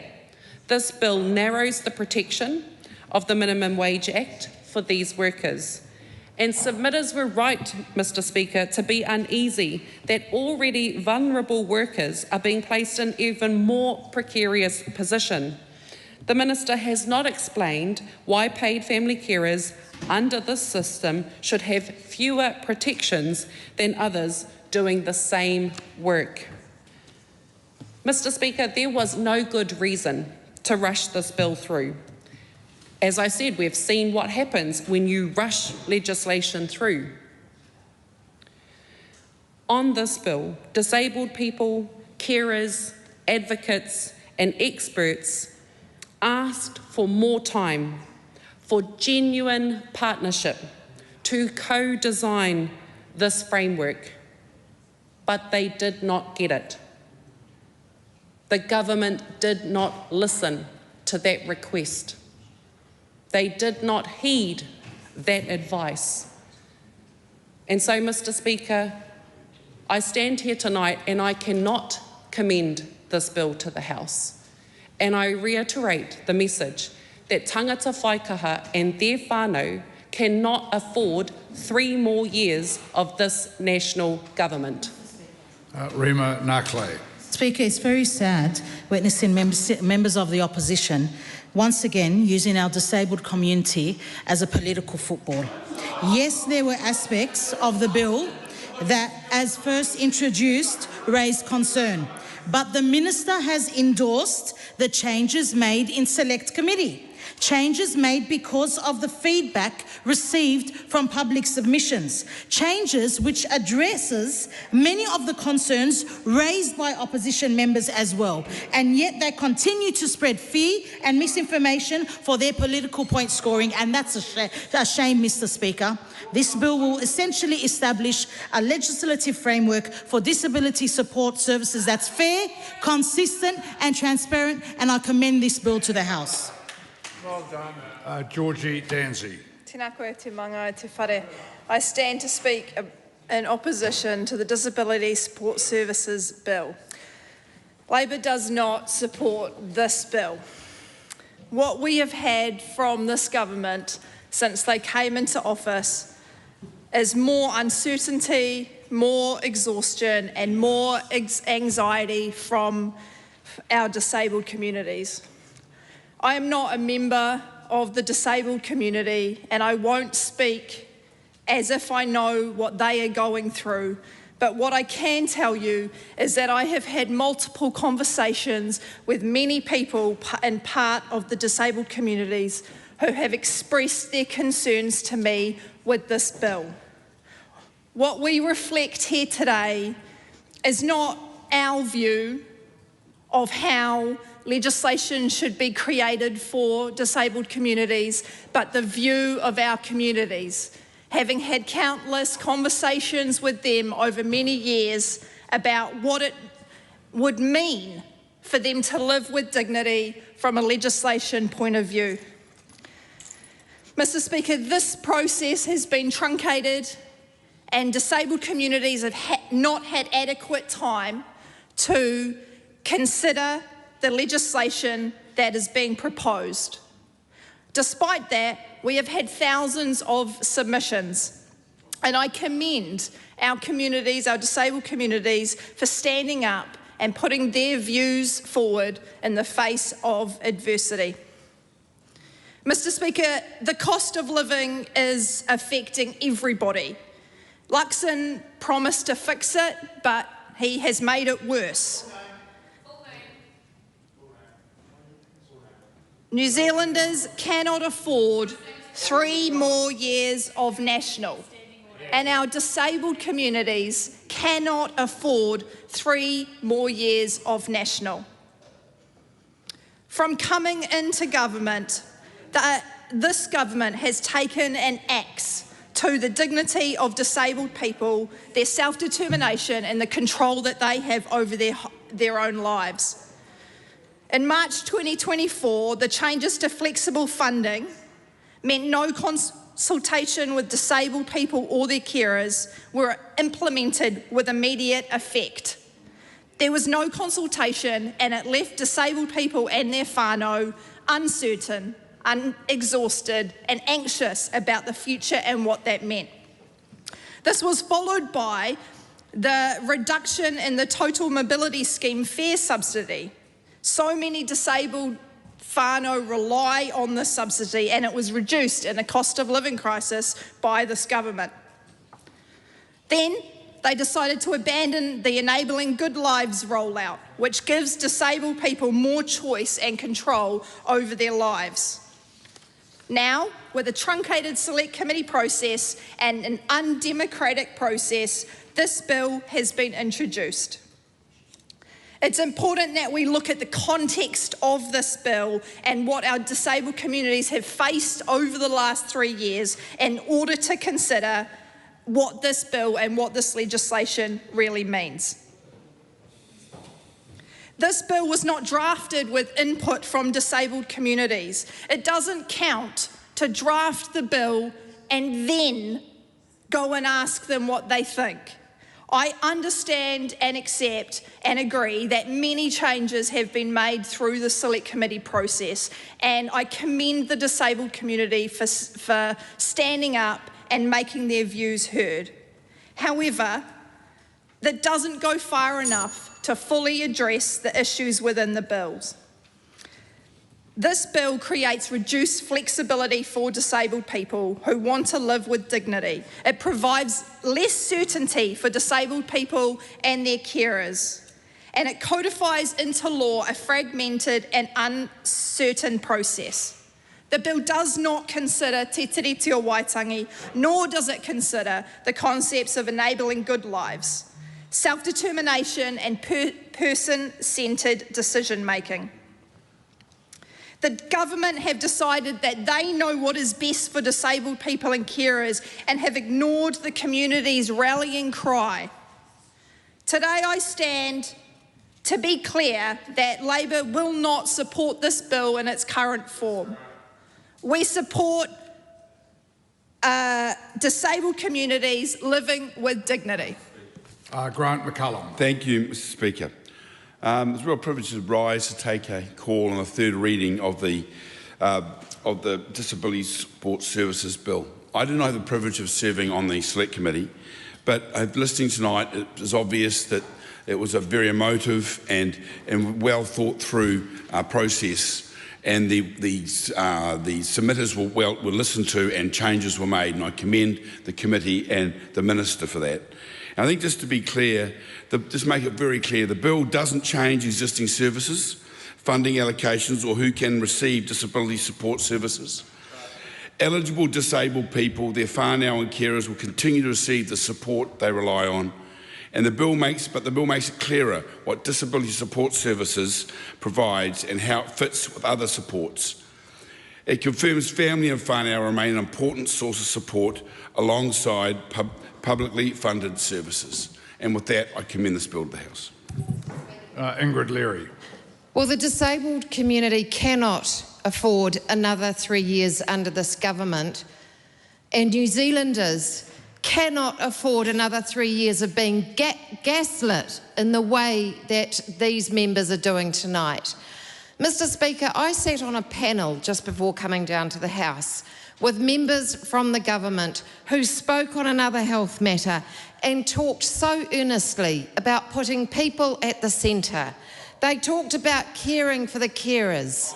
They talked about the profound need for respite for people who work for others and for family members. They talked about the incredible work of the informal workforce, and they repeated the fundamentals around co-design, nothing about us without us, and all of this lip service. And those people tonight are sitting in this House passing this abominable, shameful, useless, terrible piece of legislation. It is such a bad law, and I agree with the previous speaker who said this is one of the worst laws they have ever seen this House pass. That comes for all sorts of reasons. The first, which is that when we have a group who are the most marginalised in society, who need the greatest protection in their human rights, we do not see any of that in this bill. That is out the window.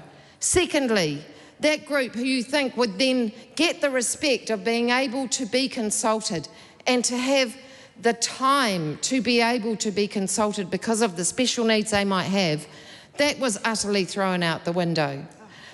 Thirdly, just the terrible lawmaking was secondary legislation with all sorts of things left to the future. And yet members come in here tonight read from their phones, read from their notes, read their platitudes, because they're whipped into voting for something that they haven't bothered to engage with. And I want to commend actually Laura McClure, because she did engage with it.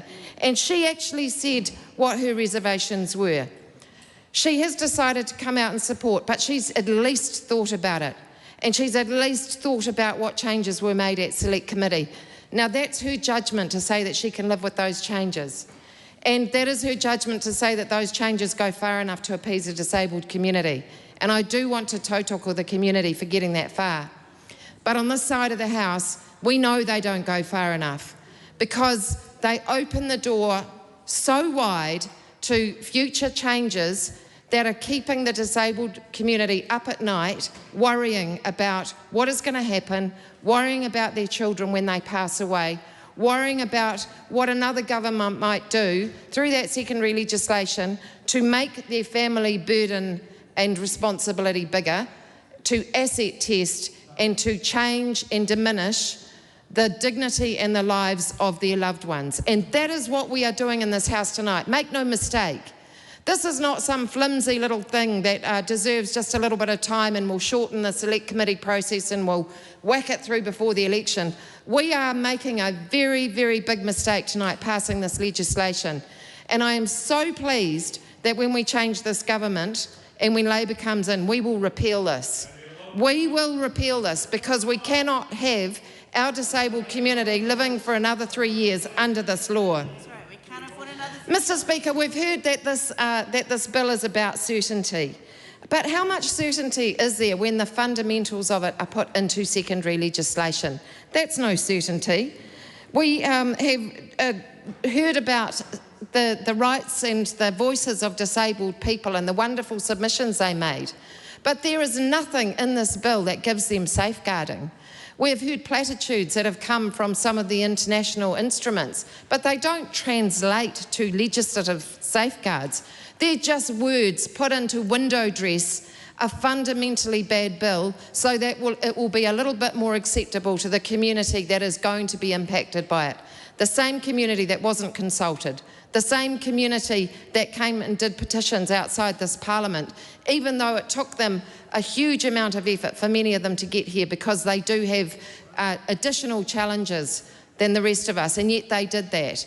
So there are no safeguardings there. There is no rights-based approach. There is no reference to UNCRPD. It does not enable good lives in any way, shape or form, and there is no reference to Te Treaty. What it does do is it leaves open a yawning gap that can change family responsibilities. Can you imagine what that is like for family members who love people they care for, or maybe they don't, but in most cases they do, and then they have the complexity of going, how do I now navigate the new dynamic in this relationship? Because if I get closer to them, if I'm available, or if I take on a different job, or if I come and live in the family home, or if I leave the family home, what does that mean for this state-imposed relationship and responsibility on my loved one? And can you imagine the indignity that that creates for the person who we want to enable their good lives, and yet they are made to feel like a burden. They are made to feel like the problem. That is what we are doing in this House tonight. Make no mistake about it, and it is shameful that we are doing it. Mr. Speaker, there were some changes around consultation. Well, I'm sorry, it's wonderful that the disabled community got that, but consultation without accountability is like the scraps. Consultation is a hygiene factor when it comes to lawmaking.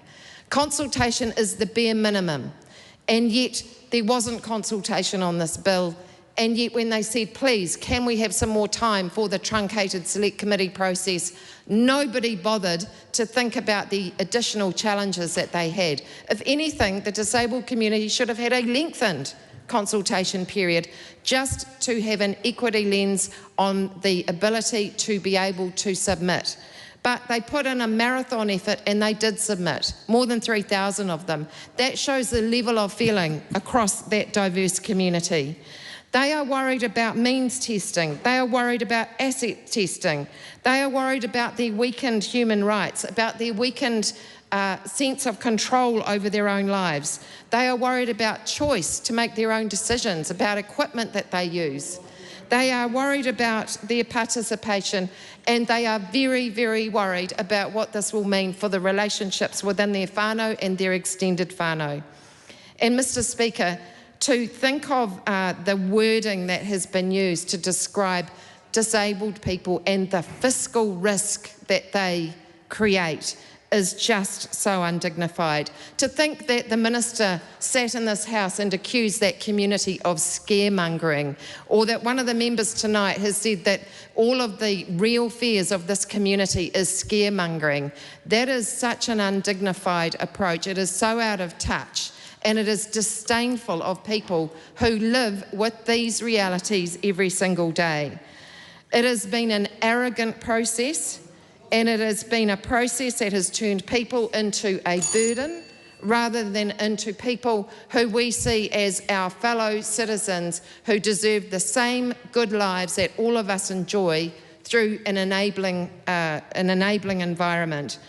This government should stand on its track record, and the disabled community know its lip service. We have seen them reduce and cut, actually, flexible funding. They did it abruptly. They did it, and it came into effect the day that they did it. No consultation again. And then guess what? They've reversed a lot of that in April 2026. Well, funny that, it's an election year. Do they really think that disabled people aren't going to remember the way they were treated, the way that the whaikaha was subsumed into MSD, that institute that they fought so long to create so that they could actually have some equity in the system?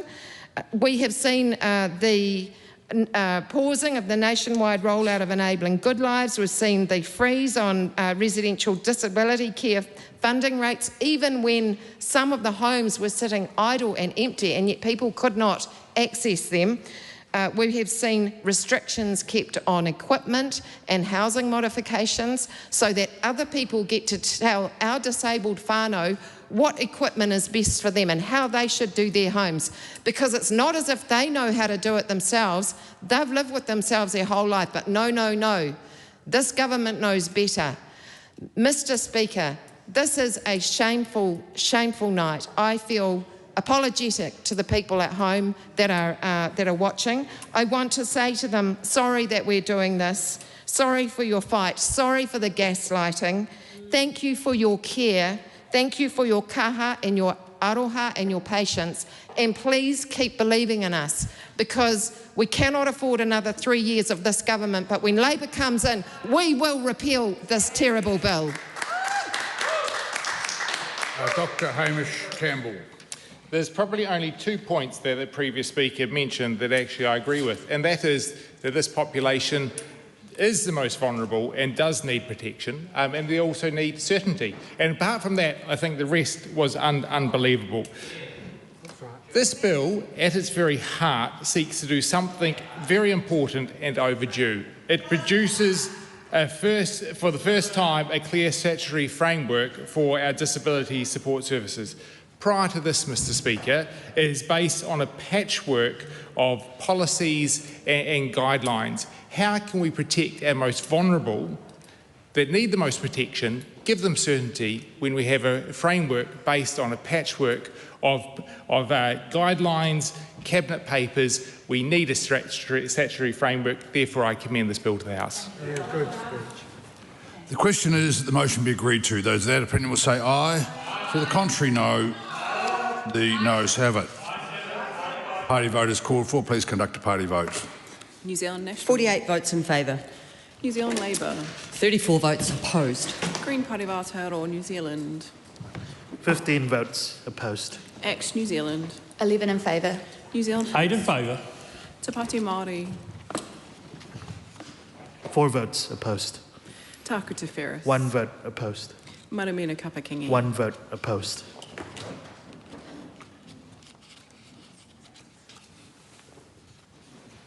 The ayes are 67, the noes are 55. The question is agreed. Disability Support Services Bill, third reading.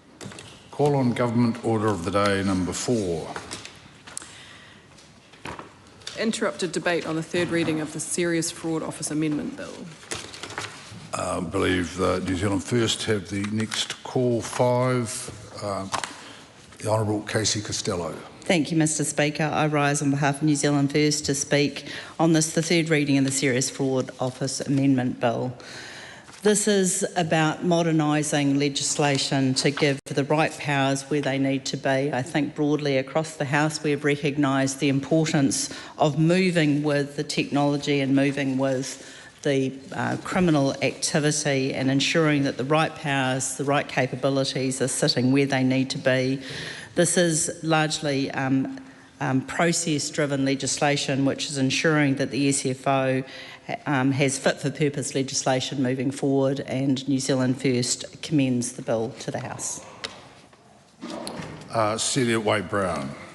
Tēnā koe, te mangai o te whare. The Green Party supports the Serious Fraud Office Amendment Bill at this third reading.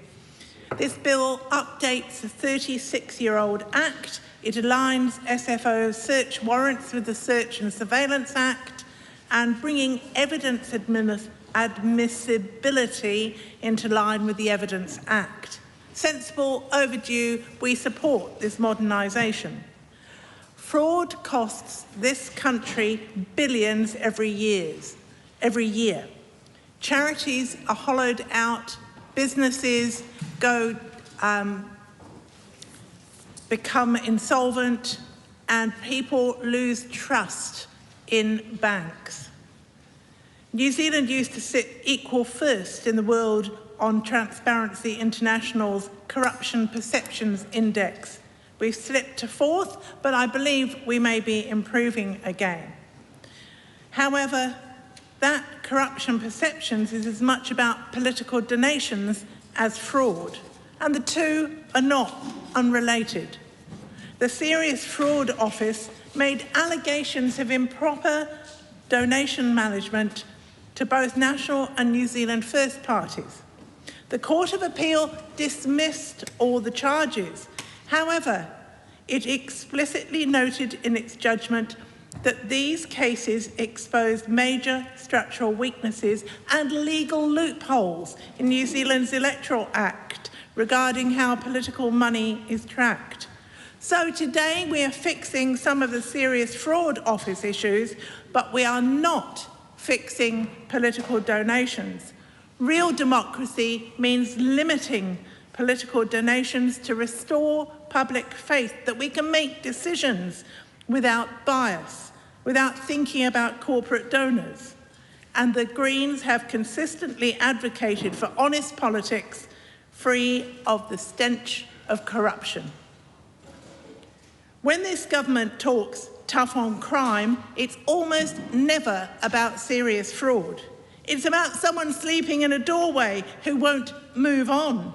It's about a beneficiary, a young person, someone who shoplifted or breached a curfew, someone acting in the grip of addiction, or a split-second decision, or an upbringing that never gave them time to plan 5 minutes ahead, let alone 5 hours. For those New Zealanders, this government reaches for trespass notices, boot camps, crackdowns and tougher bail. But let's be honest where the real damage lies. A person sleeping rough in a doorway is not the person driving up your insurance premium, your grocery bill or your rates. Serious fraud is driving those things up. Every dollar diverted through a fake investment scheme or a cooked set of books comes straight out of the pockets of the ordinary Kiwi. The worker whose KiwiSaver was defrauded, the tradesperson left unpaid because a contractor faked insolvency. One fraudster with a laptop and a good accountant can do more harm to more households in an afternoon than anybody asking for change on a footpath will do in a lifetime. And unlike the person shivering in the doorway, or worse, the fraudster made a plan. Serious fraud is not impulsive. It's planned over months or years, requiring patience, professional advice, and the confidence that comes from financial privilege. It's almost entirely premeditated, targeting the trust that everyday Kiwis should be able to place in banks, investment schemes, in the people they do business with. Yet the same government that wants trespass powers and boot camps waits till the last month of a 3-year term to treat serious fraud. I think this is the last month of the 3-year term. So I don't, so we could have done it a little earlier. Real crime prevention looks like warm, affordable homes, not premeditated crime getting away with fraud. Tom Rutherford. Oh, about time we come back to the actual legislation we're debating here this evening, Mr. Speaker, which is about serious fraud offers, bringing them into the 21st century. We scrutinise this bill as is part of our select committee process, hence why it has taken the time to get it to the House here, Mr. Speaker. And then last week, credit to Minister Mark Mitchell, who sat in the chair and did a superb job through the committee stage, working with members across the House to answer questions, to understand where we've got to. Mr. Speaker, this is a really important piece of legislation, so I commend it to the House.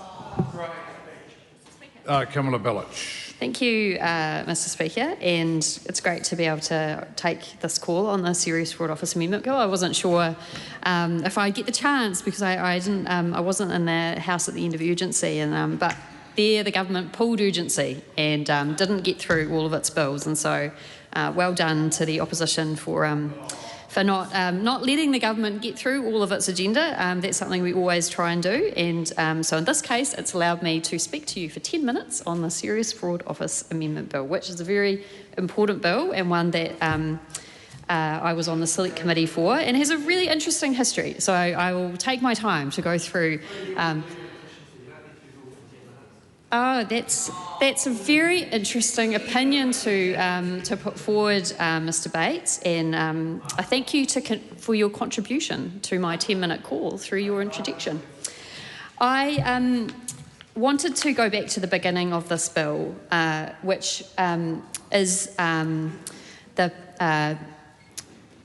Pikia case, and this went to the Court of Appeal, and in this case, there was a number of, it was actually quite a, if you read the case, and I actually have it here, it's quite a shocking case because it essentially looked at the powers that the SFO had been using, and it actually at the back of the judgment lists a lot of the unlawful exercises. So there's actually a list at the back of this bill of all the unlawful exercises that the SFO had undertaken in this case, and I think it runs to several pages, and there's just list after list of things that were illegal.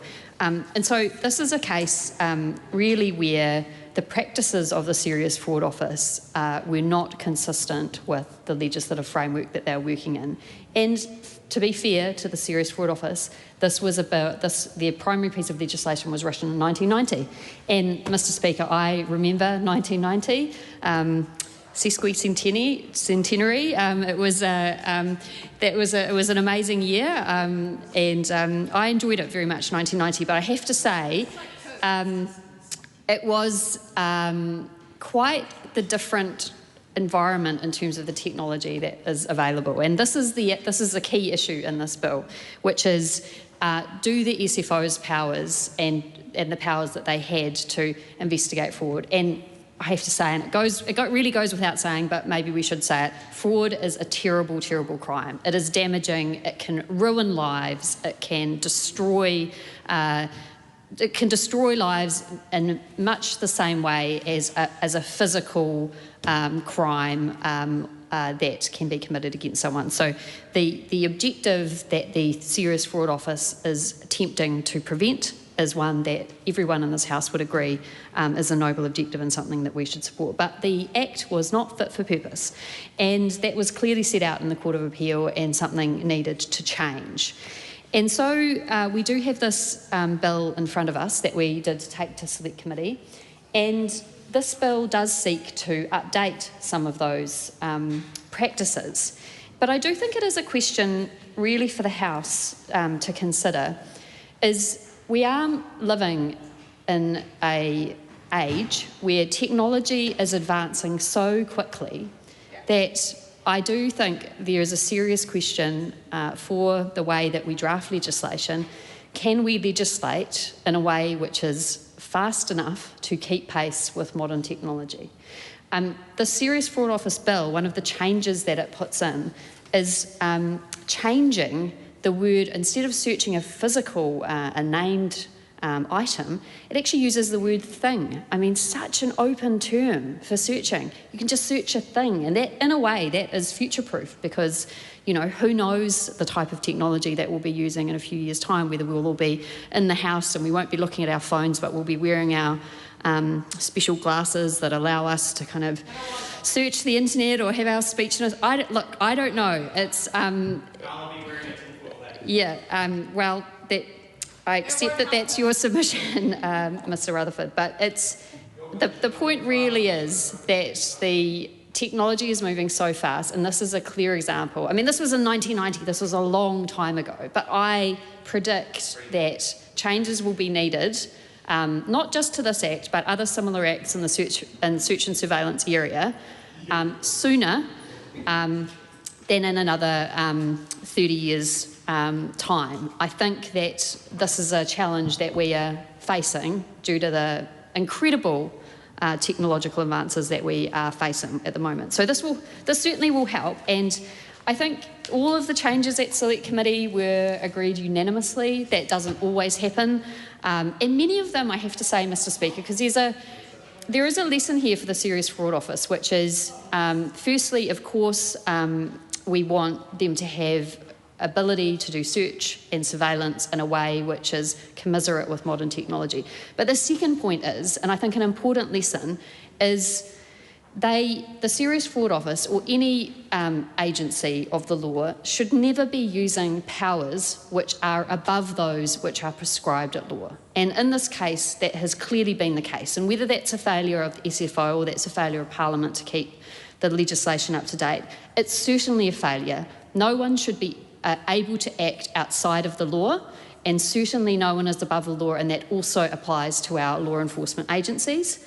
The additional changes that we've made here as well also highlight a really important point, which is the principle of innocent until proven guilty. There are a couple of changes that the Select Committee made, which I just wanted to highlight, which are in line with that principle, innocent until proven guilty. So some of the changes that we implemented as part of this Select Committee process was, and this is something that I don't think people would have imagined in 1990, but under this new piece of legislation, you are able to undertake a remote search. And one of the things that the Select Committee did to protect people's rights was to say, if you undertake a remote search, you must tell the person that you are undertaking the remote search, which I think is a really sensible check and balance on that power, because otherwise you could just be tapping away on your computer and the Serious Fraud Office could be just looking through all of your documents, and you wouldn't, unless the Select Committee had put this change in, you wouldn't know.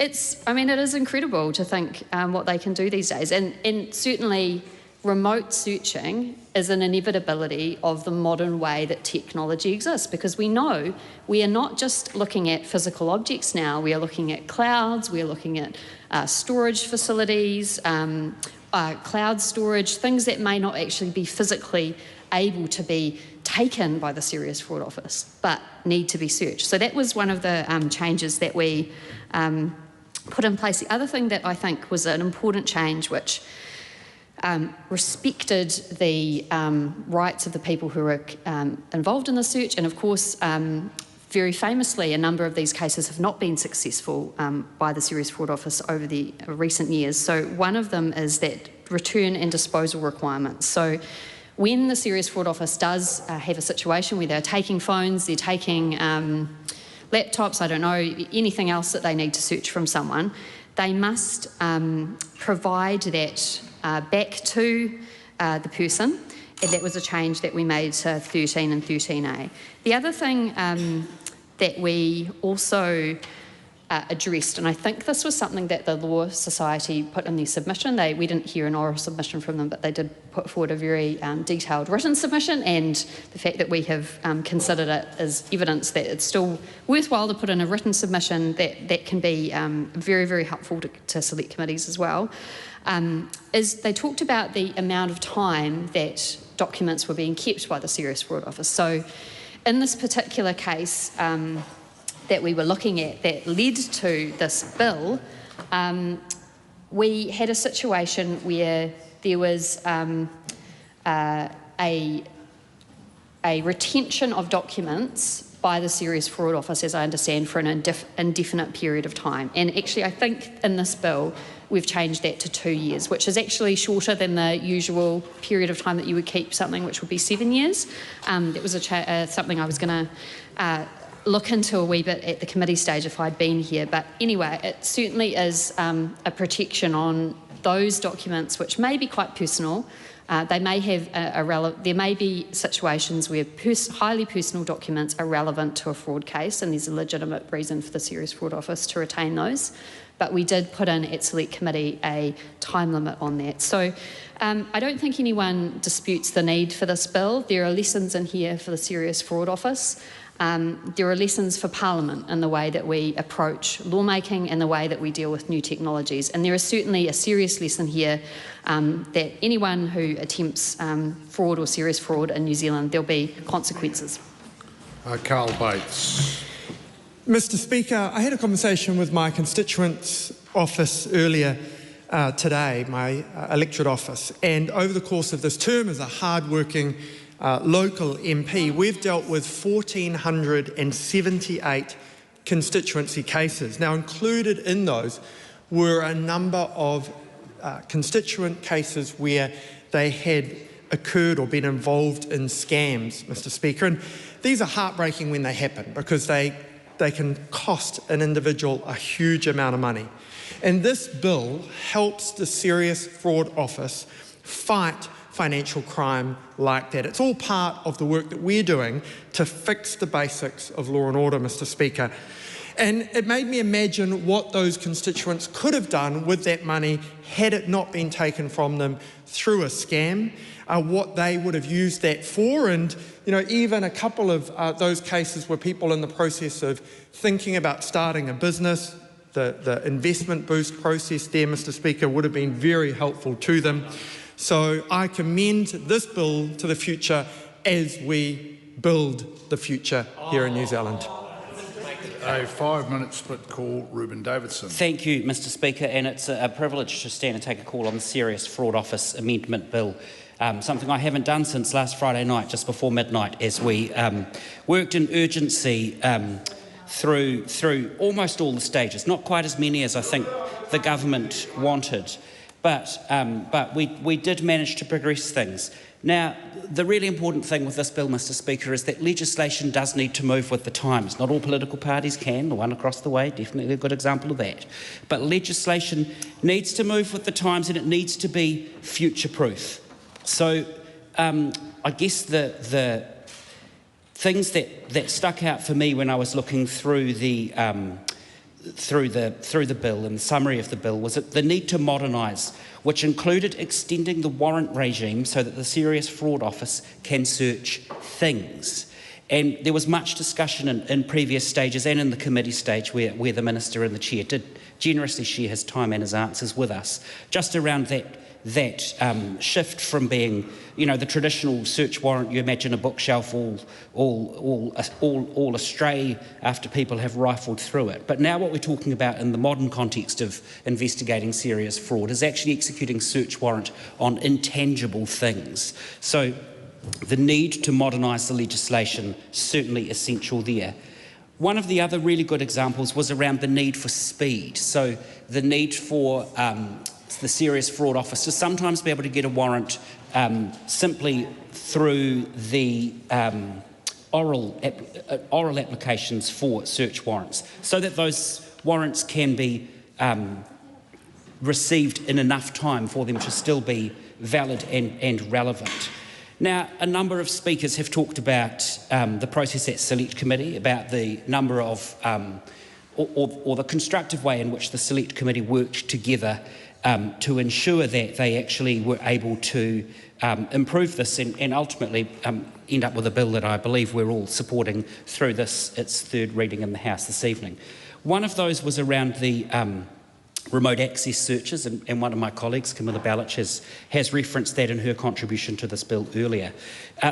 Increasingly, the kinds of information and the places in which we can find that information when we would be executing searches or investigations through the Serious Fraud Office can be done without the person even knowing that that's happening and without someone, you know, knocking on the door or bashing down the door and coming into their home. So making sure that those remote searches are actually notified, that the person can then be given a notification that that search has taken place, is increasingly important.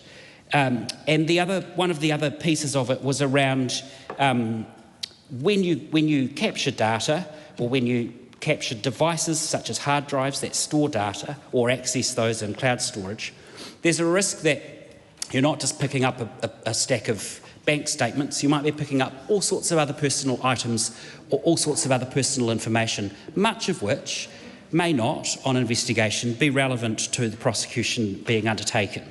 And so there's really some important features of the bill that allow for the disposal or the return of that information and that data, so that what might not be relevant to the investigation, but what people may not want in the hands of the Serious Fraud Office, or in fact anybody other than themselves, could now be more clearly accounted for in the legislation as it appears. Ultimately, I guess the purpose of the Serious Fraud Office and of this revised Act is to protect New Zealand and New Zealanders from fraud. And I think when we think about that, it's probably worth thinking about the idea of an election campaign, and I know there's been a little bit of integration of election campaign slogans into some of the contributions this evening, Mr. Speaker, but an election campaign that talks about getting a country back on track. And then if you think of a fraudulent claim such as that, when you then go on to see grocery prices go up, petrol prices go up, power prices go up, rent prices go up, rates go up. They're even adding extra things on from that government side of the benches, Mr. Speaker. They're adding things on. Insurance going up, trust going down, definitely going down. But what we're seeing absolutely consistently, Mr. Speaker, is that New Zealand cannot afford 3 more years of a national government, but we can in this House afford to support the Serious Fraud Office Amendment Bill, and I commend this bill to the House. Carlos Chan. Glad to hear that this bill actually received cross-party support to give the Serious Fraud Office the tools to obtain the digital evidence it needs to investigate serious fraud efficiently. But I also want to use this opportunity to acknowledge my colleague Paulo Garcia, who was in the Select Committee, for his contribution to this legislation, to the Justice Select Committee, and also to the community and all the Filipino community as well. I commend this bill to the House. The Honourable Ginny Anderson. Oh, thank you very much, Mr. Speaker. This is an important bill that makes some important changes in terms of the changes it makes to the Serious Fraud Office and how it operates. It's good to see that my colleagues have continued the good work on the Justice Committee and scrutinised this bill pretty thoroughly. The Justice Committee has made recommendations in relation to that, and so the key parts that's important about this bill is that there was unanimous support for it to proceed, that the notification requirements for those remote access searches, record keeping for oral warrant applications, and requirements to return seized devices and destroy forensic copies that contain no evidential material. And it's been interesting how this process has come about, Mr. Speaker. And I always quite often read the submission that comes in from the Law Society. They really do a good job at analysing some of the finer points and makes often our jobs as MPs easier to understand.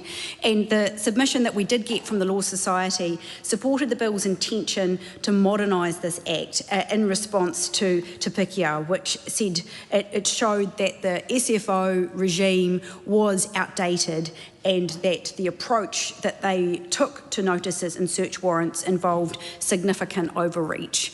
And so it's heartening to see that we're able to support this bill because we want to make sure that expanded powers are no substitute for resourcing. And we know that the Serious Fraud Office is a really small agency with an enormous task.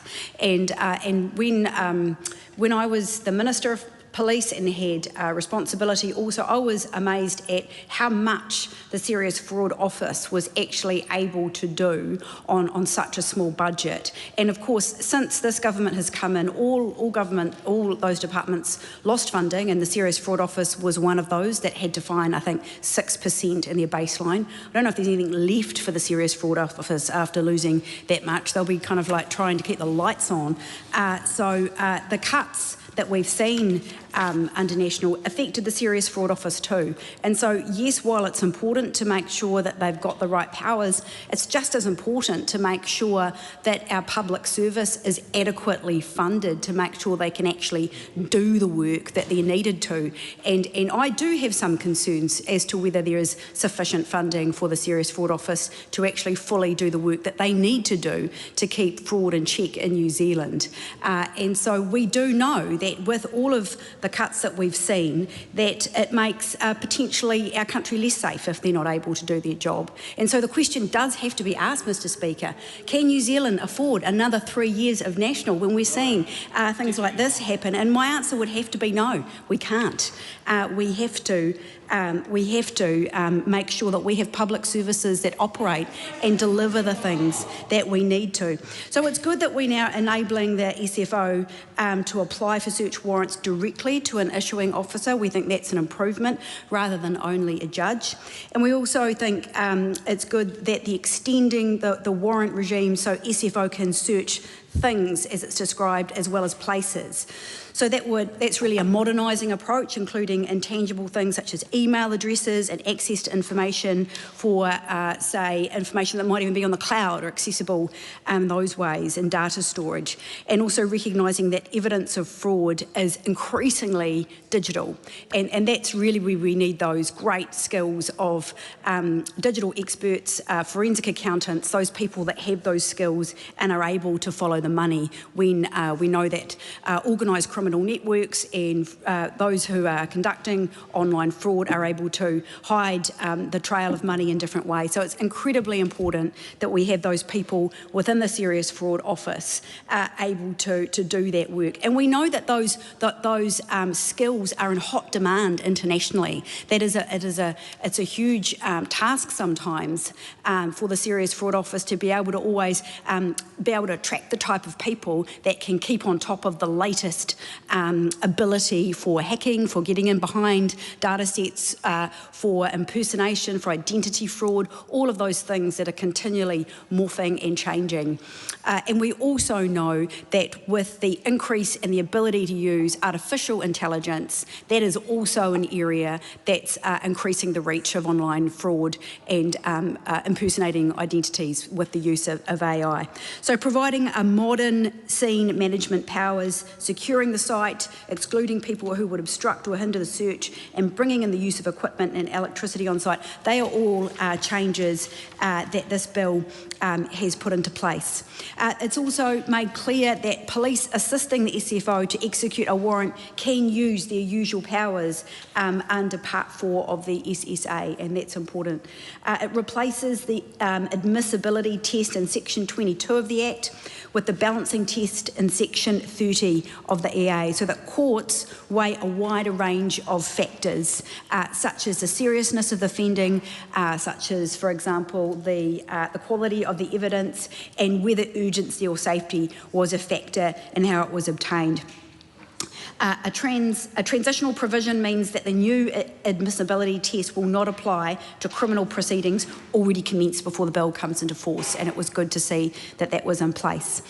The Select Committee did an incredibly good job in terms of making some changes and strengthening this bill, and it's always good to see those changes being made in agreement.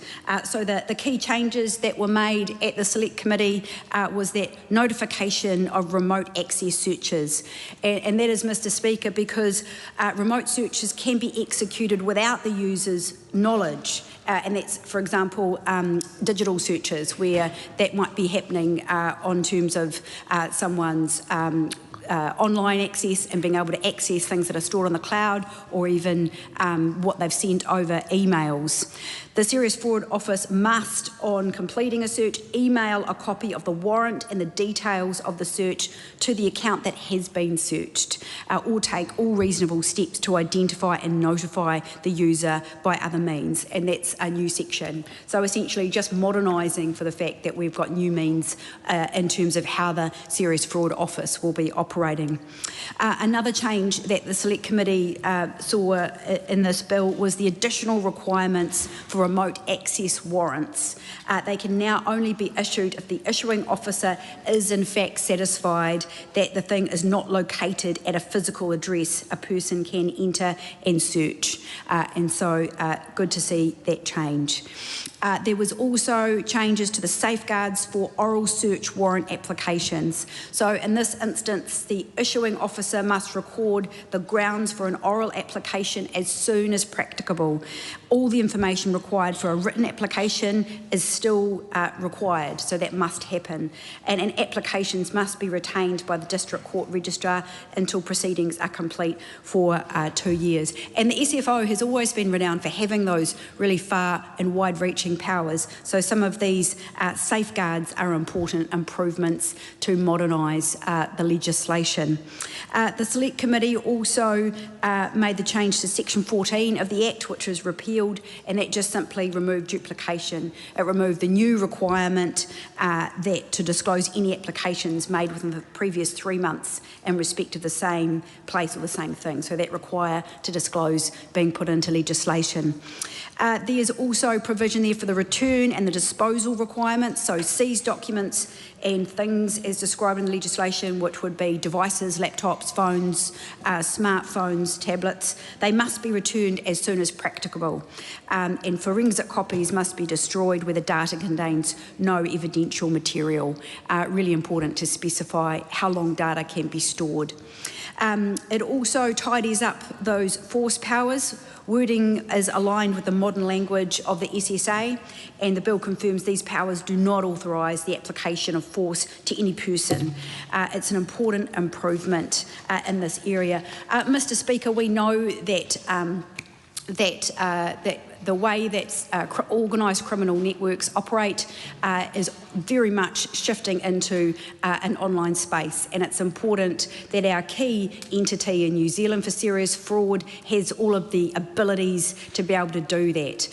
We on Labour would still think it's really important to be able to resource these government departments, not to just to give them more power, but to make sure that they have the people, the abilities to actually do that work, because if we don't, then they fail, and that is really over the overarching narrative we've seen under this government, that the public service is failing to deliver many of our public services, and that's why we just can't afford 3 more years of national. Rima Nakle. Thank you, Mr. Speaker. Mr. Speaker, I commend this bill to the House because it addresses the fastest growing crime in New Zealand, fraud. And it's a shame that Labor had 6 years to address fraud but did nothing as usual. Sue's Redmayne got off to the quick start. I commend this bill to the House. The question is that the motion be agreed to. Those of that opinion will say aye. To the contrary, no. The ayes have it. Serious Fraud Office Amendment Bill, third reading.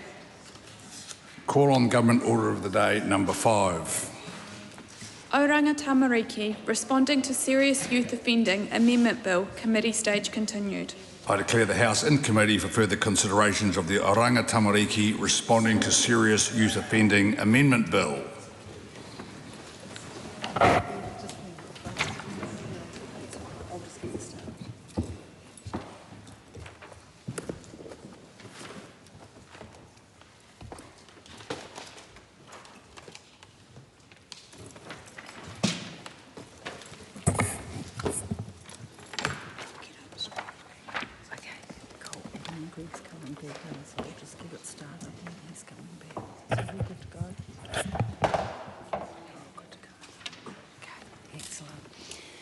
Members, the House is in committee for further consideration of the Oranga Tamariki responding to serious youth offending amendment bill.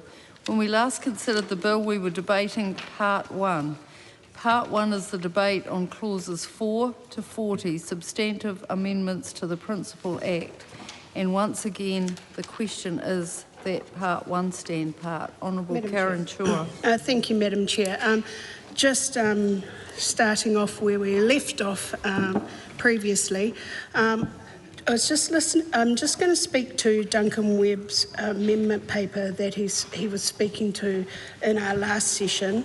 I think it is amendment paper 70530, and it was around where the court clarity around the time and place a young person must be when receiving a statement explaining their YSO declaration. I didn't answer Honourable Duncan Webb that night because I could hear the rationale behind what he was speaking to in that amendment paper. So I went away and asked for further advice on whether there was some work to do on and whether to accept that amendment. So on further advice, I just want to agree with the need for clarity on where and when a young person may be directed to remain at the court. This is important both for the court process and for young person's experience in being in court. Regarding the use of the term court, I'm satisfied that the term is currently used already captures the intended scope and allows for any place in the court. This is consistent with all other legislation which refers to the court as a place.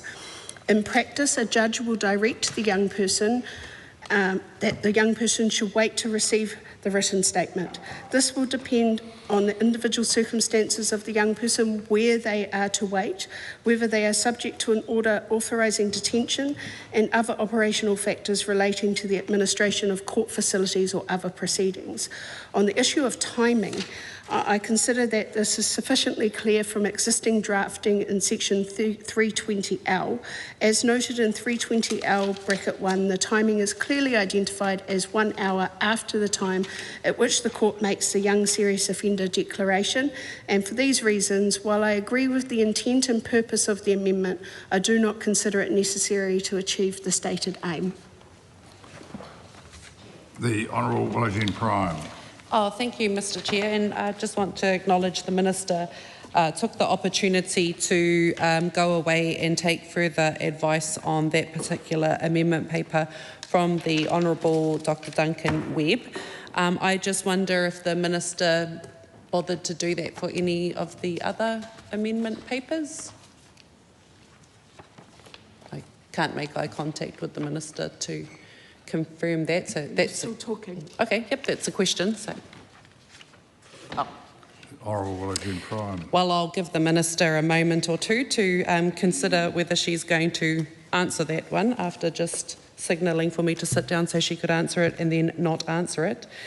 So, while we do that, I would like to take the Minister to my amendment paper, timestamp 5th of August, 705.33. And this is an amendment to new clause 320M and a proposal that we reduce it from 2 years to 1 year with the provision of up to another year. So in terms of clause 320M, It's talking about the duration of the YSO declaration. It says that it continues in force for a term of 2 years from the date it is made, unless one of the following occurs first, and there's a list there, but I'm proposing that we replace that, and in particular the point in F is that the declaration is renewed by the court for a further period not exceeding 1 year, or such lesser period as the court thinks fit. So as it's currently drafted, it provides for a 2-year duration as the standard period for a YSO declaration. Now, these are serious declarations that are being introduced through law, powers given to the court with a lot of direction to the court in terms of what to do for these young people. In saying that it should be a duration of 2 years. So given the significant impact of such a declaration on a young person, we believe that a shorter default period better reflects the principle that interventions should be proportionate and no more restrictive than necessary. This amendment ensures that the declaration remains in force for only as long as it is justified. By requiring any continuation beyond a year to be actively renewed by the court, it introduces an additional safeguard and promotes regular judicial reconsideration of the young person's circumstances and progress. And Mr. Speaker, I want to ask the Minister questions about this because as I understand it, from MSA 2.0, we have 2 young people who have voluntarily left the in-residence component of the military style academy. Now, under this law, there is no ability for a young person to voluntarily leave a military style academy. Did those young people have to go back to the court in order to be able to voluntarily withdraw from the second military style academy? Can the Minister answer that question? The Honourable Karen Shaw. In regards to amendment paper date stamp 5th of August 70533, I've already responded to this amendment and I'm not going to go through the reasons why again, just to say I do not support this amendment. Honourable Willajune Prime. Minister won't support this amendment. My question to the Minister is, in the example that I have given the Minister, which is a real-life example of the second military-style academy, where 2 young people voluntarily left the in-residence component, what advice did those young people have to go back to the court in order to be able to withdraw voluntarily from that program? And can the Minister confirm whether young people in the future, once this law passes, will be able to do that as well? And if not, what advice has the Minister received about that, given they have had a real-life example of this in their pilot programs? Mr. Chair, they were able to leave voluntarily because they volunteered to be on the program. Under the new law, they're not volunteering to be on the program, so no, they won't be able to voluntarily leave. Tamitha Paul. Thank you, Mr. Chair. So I wanted to ask the Minister for her consideration of my amendment, which is my tabled amendment on the 13th of August. Tabled on the 18th of August 2026 at 16:40:01. Could you just repeat that amendment, please, Ms. So Paul? that's the 18th of August 2026, and that's the 16:40:01. So the first tabled amendment in that set, which is in regards to clause 4, just continuing on that line of questioning from the Honourable Willajune Prime around the length of time that the YSO declaration is enforced. And what this amendment is asking, and what I wanted to ask the Minister whether she would consider it, is around parents, guardians or caregivers being able to make an application to the youth court to suspend or reduce the amount of time that a young person spends on with that YSO declaration assigned to their name. And the reason for that is basically because I won't repeat what the previous speaker said, but 2 years is a really, really long period of time, particularly when we know that in that time between birth and 18 years old, the brain is developing rapidly, and a person, and especially a young person, as I'm sure the Minister can appreciate, can change really, can really transform in just 2 years' time. And so I wondered whether she might consider the ability for that young person's parents or guardians seeing that change in that young person and being able to make that application to the court so that that young person can continue turning their life around unimpeded by carrying that declaration to their name. The Honourable Minister. Just speaking to the amendment paper 18th of August 164001, I won't be supporting this amendment, but I just want to make it clear that it's important to make it very clear that there are knowable points where declarations can be reviewed. Allowing reviews at any time has the potential to be abused and risks using significant court resource. For this reason, the bill does provide that applications can be made to reduce the term of declaration, including by parents and guardians, after 12 months and 18 months. Honourable Jim Prime. So, Mr Chair, I thank the Minister for making the point that the the first pilot and then MSA 2.0 were voluntary programs, and the difference between those and what we have here is that they will be in legislation. They are no longer voluntary, so they cannot volunteer themselves in, and they cannot voluntarily withdraw. My question to the Minister is, in a situation where a young person may have been assaulted by other young people in the program, by staff members in the program, possibly have assaulted a staff member in the program, are those young people able to withdraw from the program, or are they going to be forced to stay in these military-style academies from anywhere between 3 months to 12 months when a situation like that has taken place? The Honourable Minister. Mr Chair, that would be an operational decision, not my decision to make, and it would be on a case-by-case basis. The time has come for me to report progress.